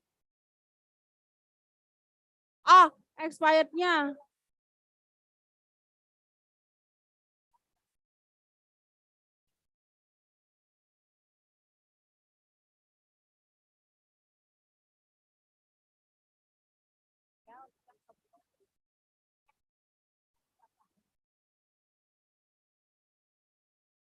Pak Was, silakan.